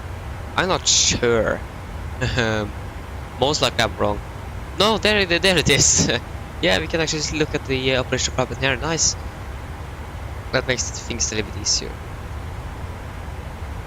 I just didn't see this big button there that says view sim brief OFP. Okay, so 29572.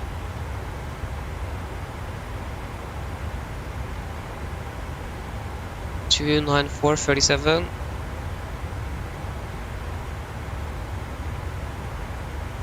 And 28018.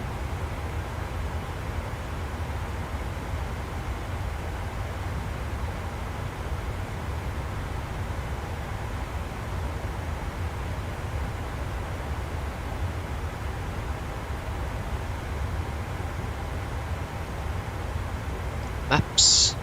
Oh. Yeah, we have a jet stream that is just south of us. That is actually following our flight plan route as well, so that's a little bit fun. But it isn't fun, but it's funny. And we have a jet stream of Copenhagen, right over Copenhagen.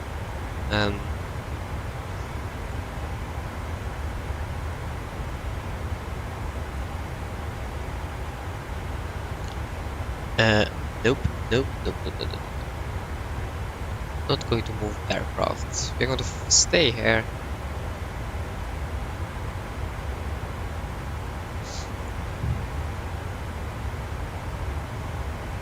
Okay, we can do a descent checklist. Descent checklist.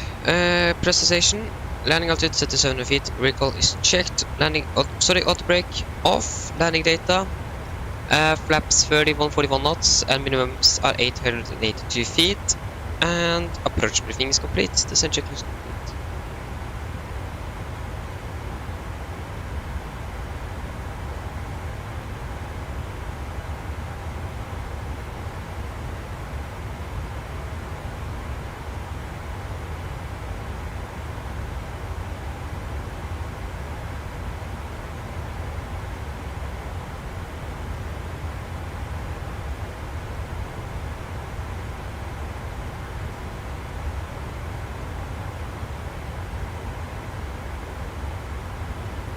Followed by Oslo and Emirates 777. Estimated landing time is 12:54 local time.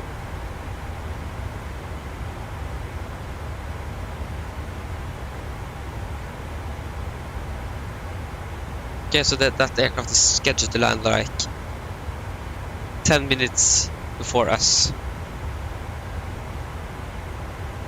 But yeah, we are not going to see it. I don't have light traffic on, so most likely not going to see it.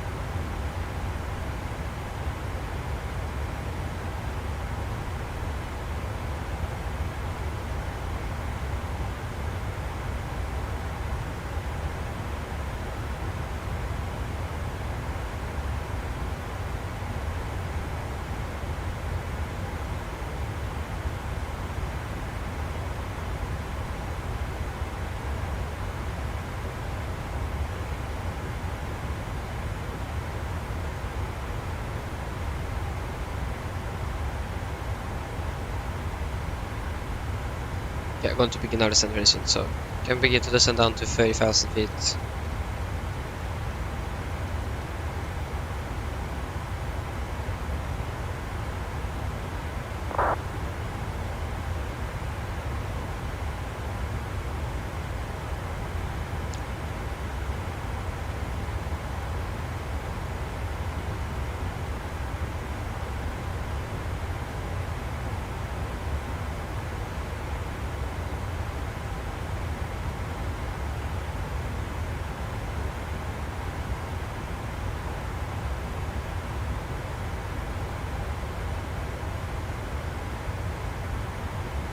Ian.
Okay, we have begun our descent. So we can do a PA to the passengers, and as always in Oslo, arriving always around 25 minutes. In 25 minutes, so I was just going to say that. Mine damer og herrer, dette er en liten oppdatering fra cockpiten. Som dere kanskje har lagt merke til nå, så har vi nå begynt nedstingen vår ned til Oslo, og vi er forventet til å lande om rundt 25 minutter. Været i Oslo, det ser da ganske så bra ut. Vi har veldig lite vind, 13 grader og 0 skyer. Så ja, vi håper at det er en veldig fin flytur med Norwegian, og vi håper vi ser igjen for oss neste flytur. Ladies and gentlemen, this is a quick update from the flight deck. As you may have noticed, we now begin our descent down to Oslo and are expecting to land in around 25 minutes. The weather in Oslo now seems to be pretty good. We have almost no wind, 13 degrees and clear skies. We hope that you enjoy this flight with Norwegian and hope to see you again on your next flight. So yeah, beautiful weather down there now.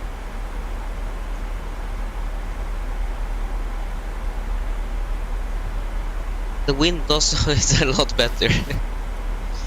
61 knots of headwind, that's insane. Okay, I can continue to send down to 20,000.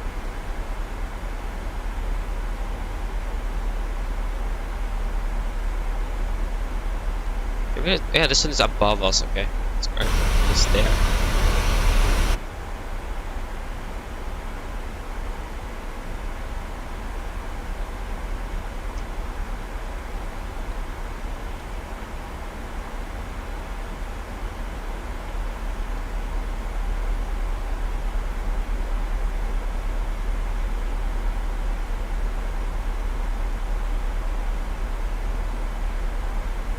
Okay.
So passing 30,000. So estimated or scheduled time for arrival is actually half an hour now.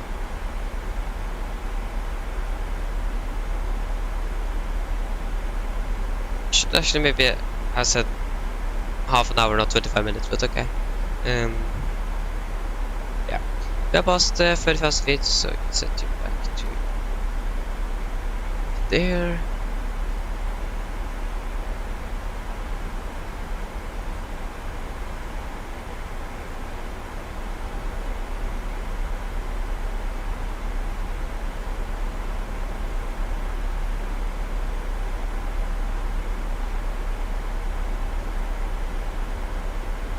So a Seba and then a Golf Mike 422, we could fly direct to Titta. Actually first we need to check on traffic. Is there a lot of traffic in Bud also currently?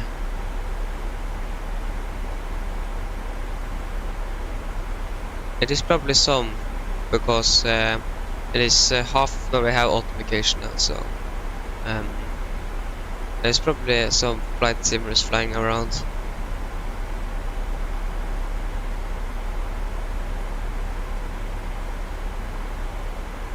Well, I think we should be clear to that.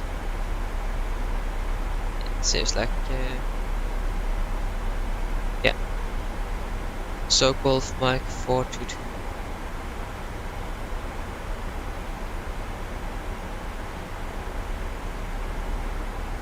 Well, 58. Oh, we are landing pretty early.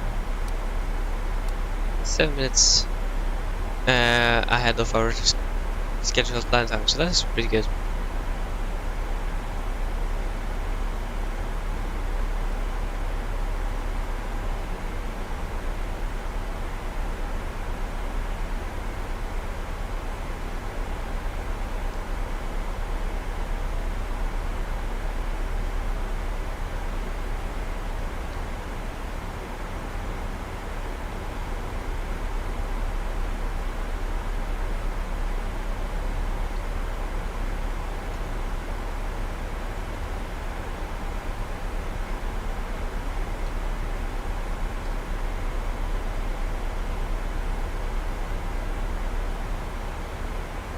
So if you land at 58, 50 minutes, that is going to be 13.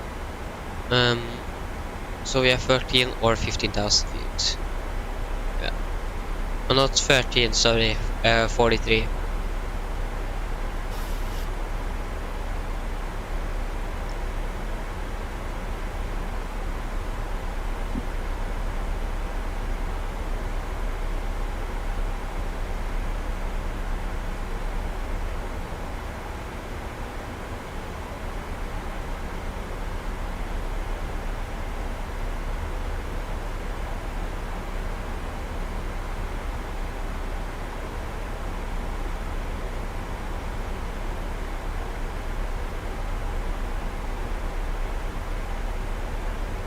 Where is Seba? Okay, Seba is not. Oh, okay, down there.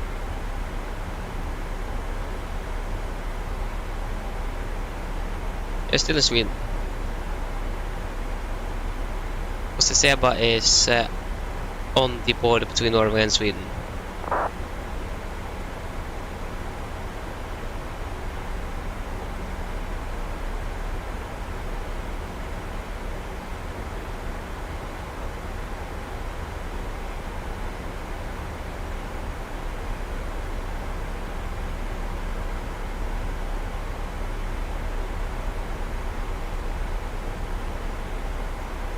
Oh, we have Torp approach.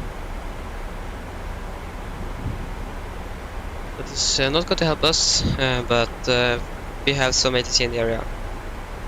But that is for Torp, not for Bautumont, so it's not going to affect us.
Yeah, continues another 15,000.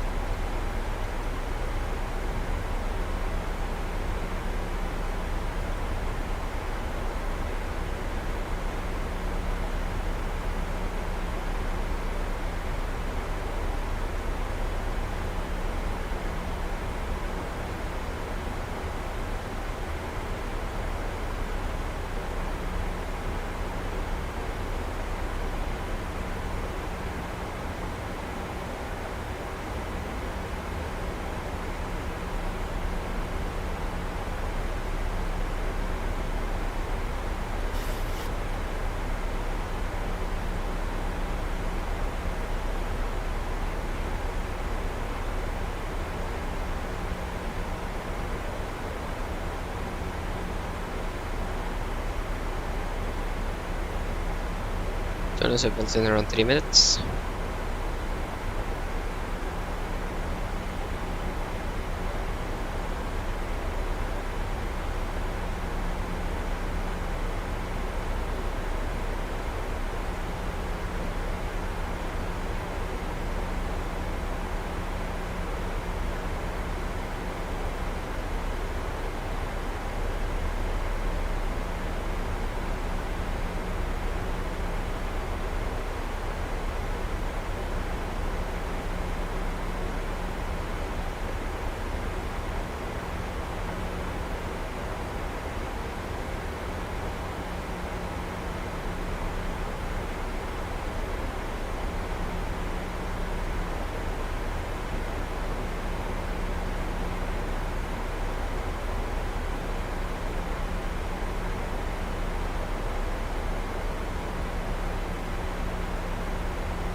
We are closing in to Oslo now.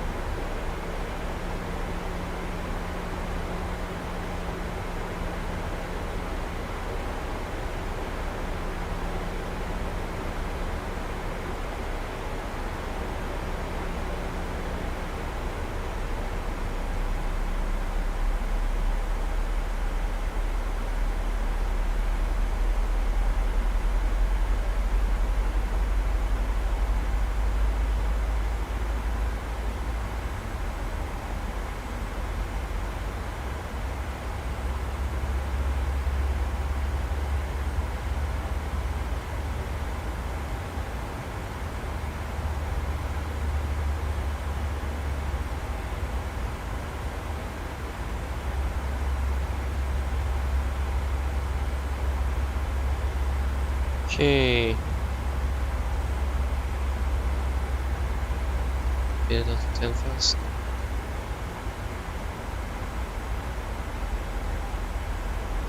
A bit below the profile, but just like we are catching it very soon. Yeah, almost.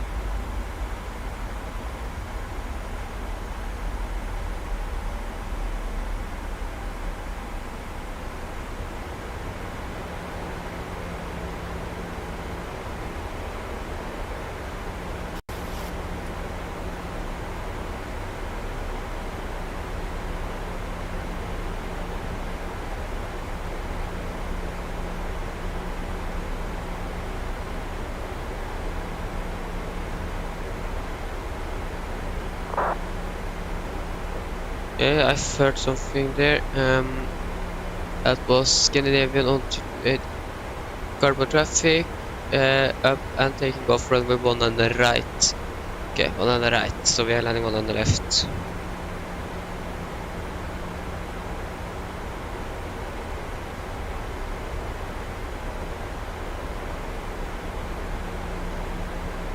Nordic 1083, this is Nordic 11901. Can you please report your indicated airspeed? Nordic 1083, we have a speed of 250 knots. Roger.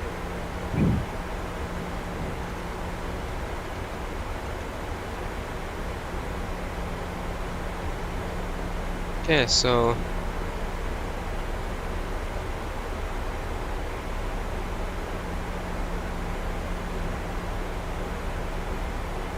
okay, we're going to turn on the seat belts.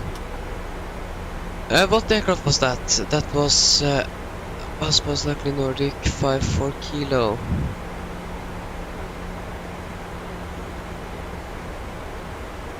It's right in front of us.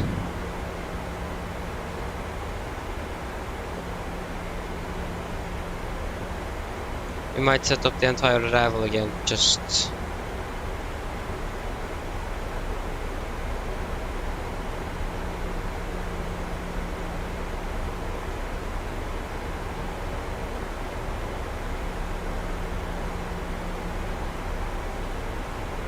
in case, since he just contacted us about the speed.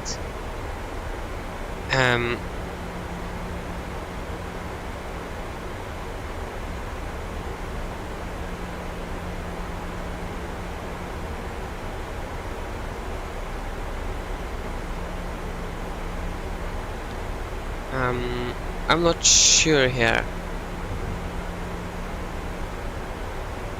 Or is it Nordic? I don't remember which Nordic it was. That's bad. That is why we have YouTube to help with that.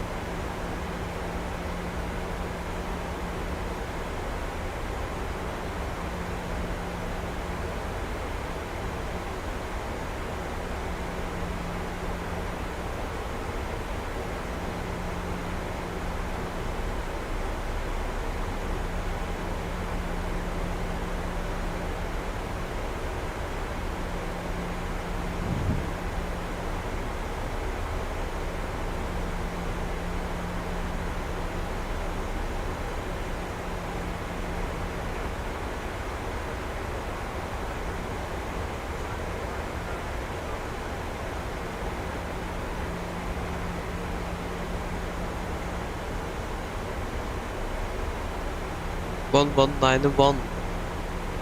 1191. Oh yeah, okay, that's the aircraft behind us. 31083, this is Nordic 1191. And another question I have is, are you taking 19 left or 19 right?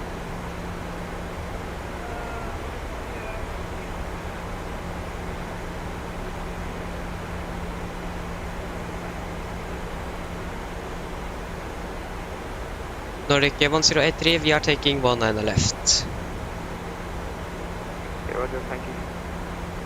No problem. Okay, we can continue to descend down to 7,000 feet. 5,000 feet. QNH 1015.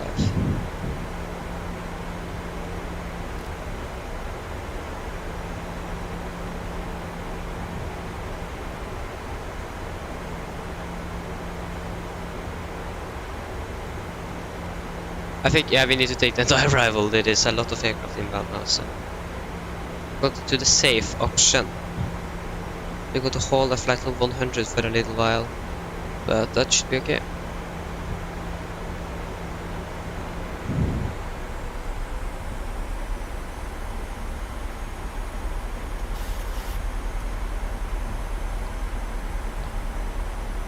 Mr. Griffin! Hello, welcome back. Hope you're doing well. Yes, you can get some outside views of this beautiful aircraft. I'm not sure what is happening, but it seems like it's flickering a little bit on the terrain there. I'm not sure why. I think it's something to do with some graphic settings inside an external program. I don't have a NVIDIA graphic card anymore. I have an AMD, so it is something. I think it's something in there that is causing it. So I have reset it to the default, but I need to restart again for it to take effect. So yeah, but I think it has something to do with in there.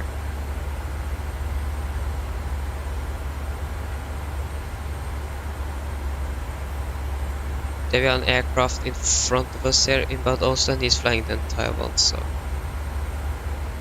Oh no. He is not... That... Where are we? I don't understand. Okay, that is us.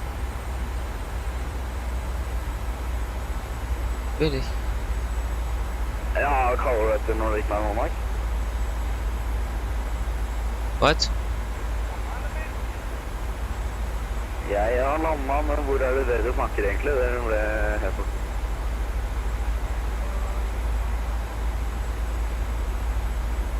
Det hører jeg. Nå er jeg også på Discord.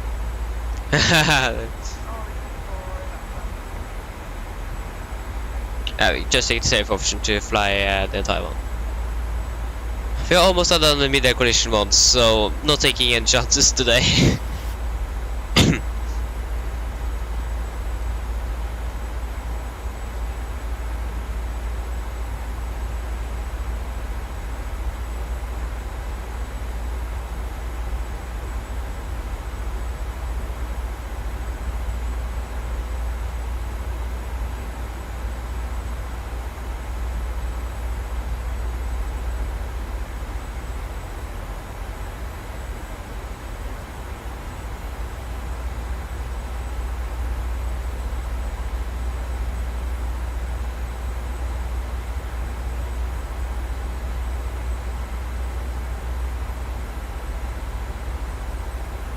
It's a bit bumpy.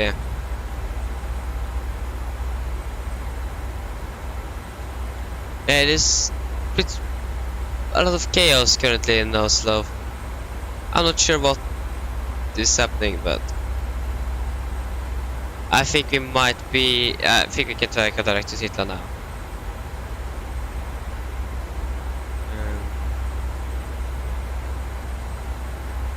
Oh, actually, not sure. I know it is an aircraft ahead of us. Okay, he's landing now. Okay, so.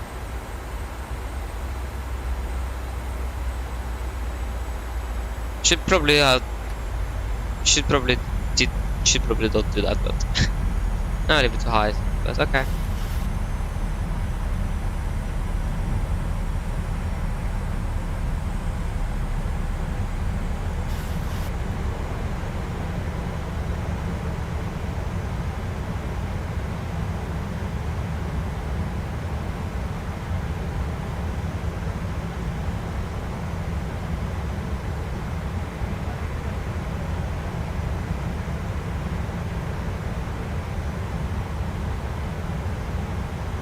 Hope that wasn't for me because I can't hear a thing.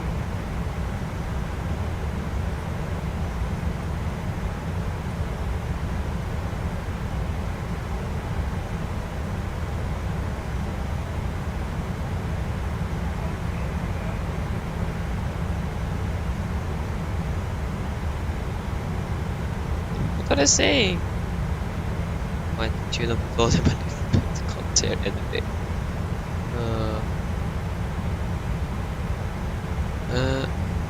This one.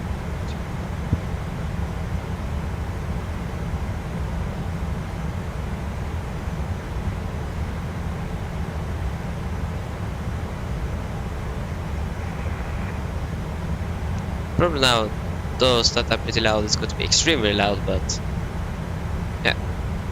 I'm honestly not sure what's happening with the flickering.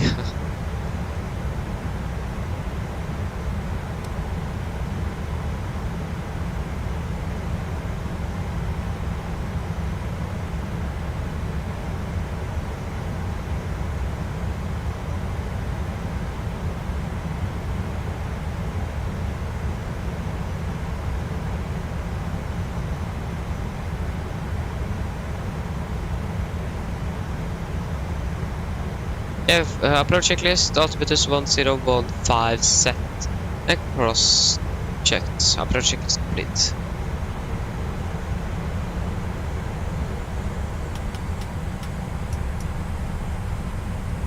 What to do?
Set up fast.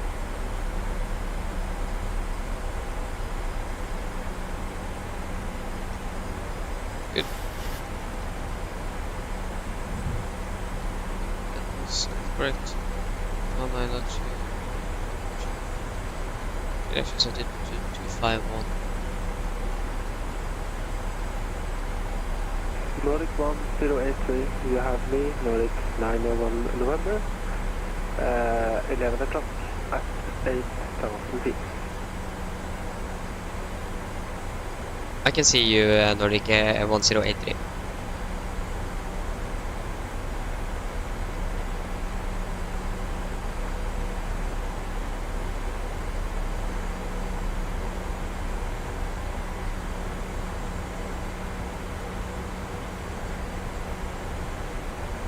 See, he's right there.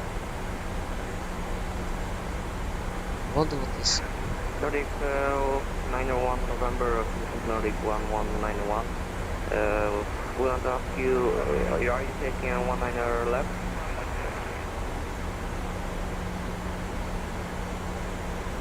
Yeah, what just happened?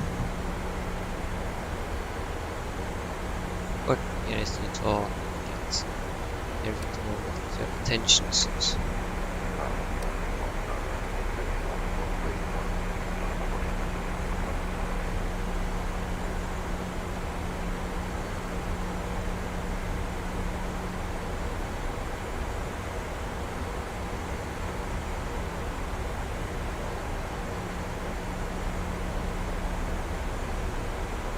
Nordic 901 November. That, go ahead. We want to ask you, are you taking 19er left? And if so, do you want to be second in the QEV?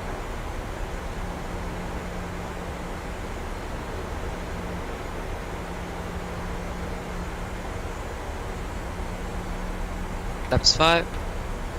Can you please repeat? Say again? Can you please repeat last message for Nordic 9-1 November? Roger, Nordic 1-191. Yeah, repeat last message, please. Okay, it's reading like 3 out of 5. So, we were asking you, do you want to be second in the queue to 19 left? You're taking 19 left, Nordic 191. We take 19 left at this moment. Okay, now 19 left, Roger, and we can just. Who's speaking? Nordic 191. Yeah, okay, go via Tisla and then proceed normal procedure. I will report when I am located. No problem, thank you very much. This is Nordic 1191. Yeah, no problem. We are 10 nautical miles. In Norway, it's normally to be 5 nautical miles between each other. First to go. Roger, Nordic 1191. Current traffic, Nordic 1083 established ILS 19 left. Current traffic.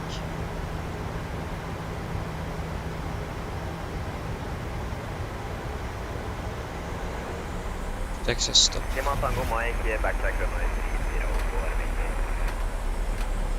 That is.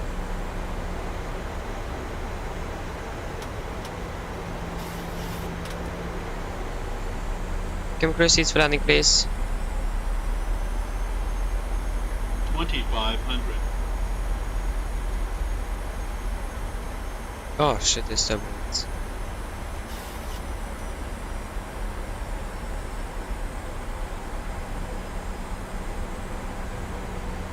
Oh, there's an extra 3,000. What's happening? What's the result of this 3,000?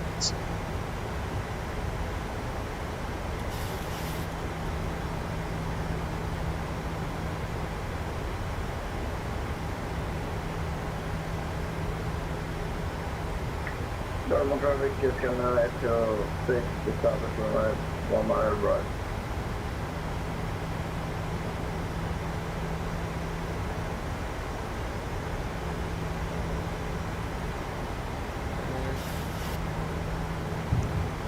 Glass and captured. Get down. Flaps 15, 160. Skinner 836, are you aiming for runway 1 on that? Aiming for 1 mile right for 10.804. You're getting really close to me at this moment, but if you do that... Ranger clears, chemical, given engine start switches, continuous, speed brake armed, let get down, flaps to go.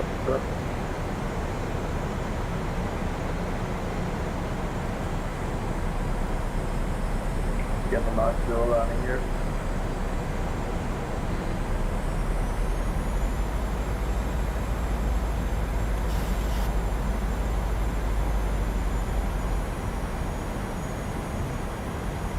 Flaps 30.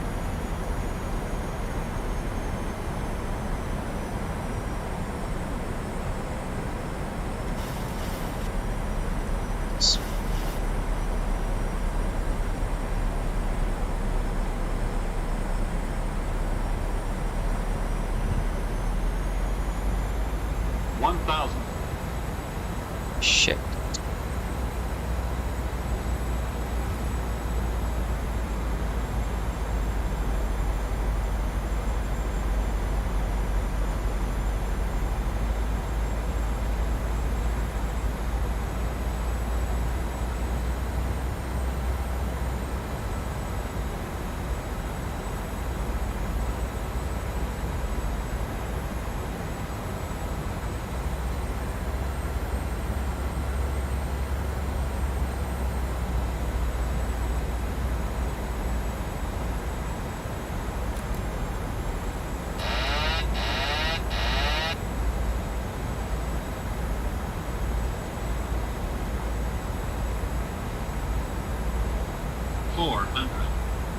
300.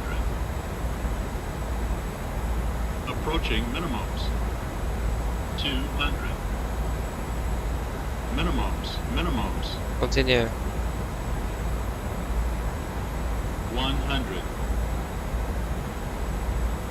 50, 40, 30, 20, 10.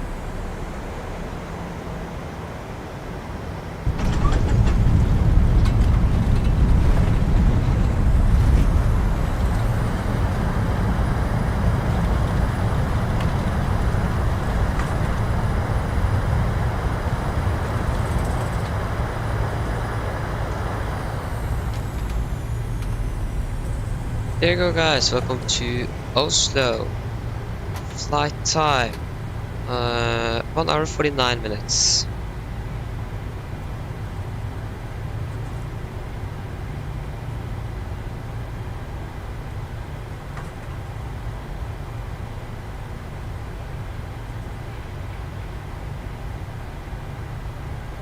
Current traffic Nordic 1083, runway 19 left vacated.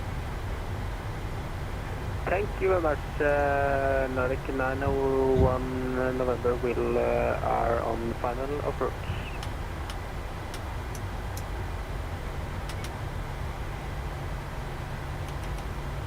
Go.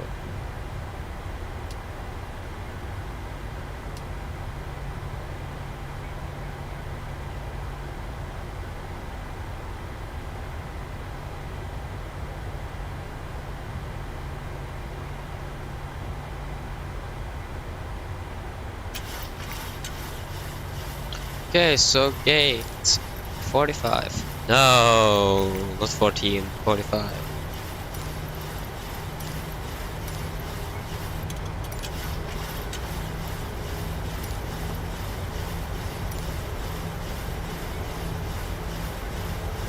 Landing report. Nice. You can look at that afterwards.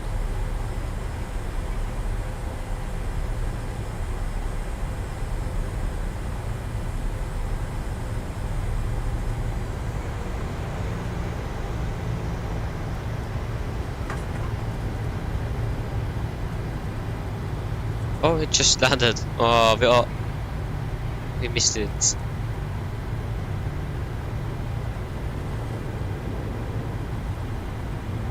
That's sad. Very gone on and all established on only one lane left.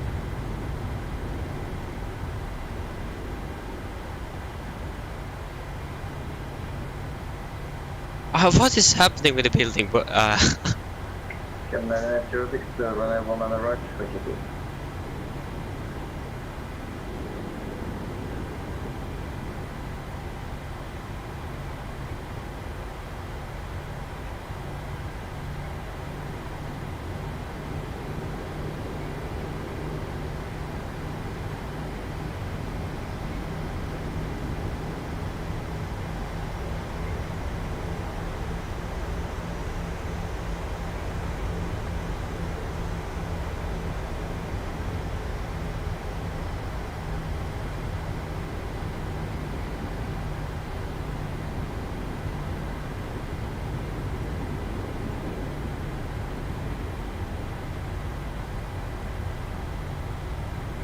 Cargo traffic Nordic 901 November vacated Bravo 3 and 2. And for you Nordic 1191, you are good to go with your landing. The wind is now currently.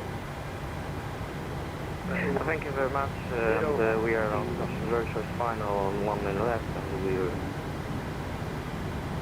on short final left. And thank you very much. Nordic 1 lane.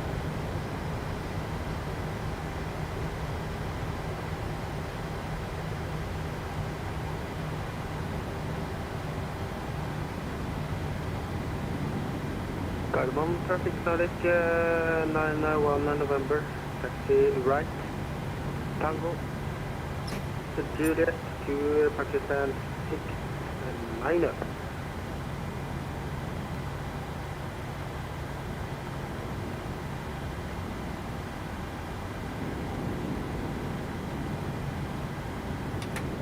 engine 2. Engine number 1.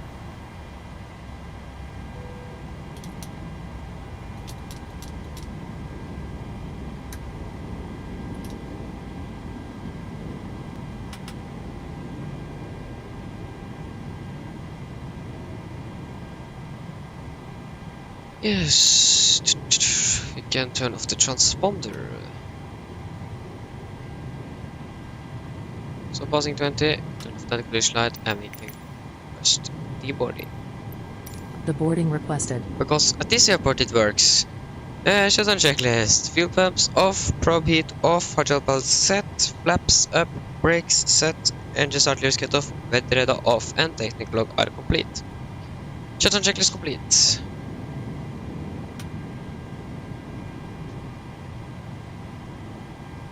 So we can look at the landing here. 150 minutes, one nice landing, perfect on bank, and touchdown, yeah, and on center line. Nordic 11901, hold short. Passengers deporting started. I'm coming from your left. Yeah, so just within limits. A bit long landing, but yeah, it was nice. It was nice. Could have been worse, but it also could have been better though. So yeah. Then the aircraft is fully ready for the next crew to take over. So that is it today, guys. I hope that you enjoyed this live stream. The next live stream, I actually don't know when. That is not problem over 2 weeks until the next live stream. So or the next flight. So yeah. Like I said, hope that you have enjoyed and hope to see you again on the next flight. Bye bye.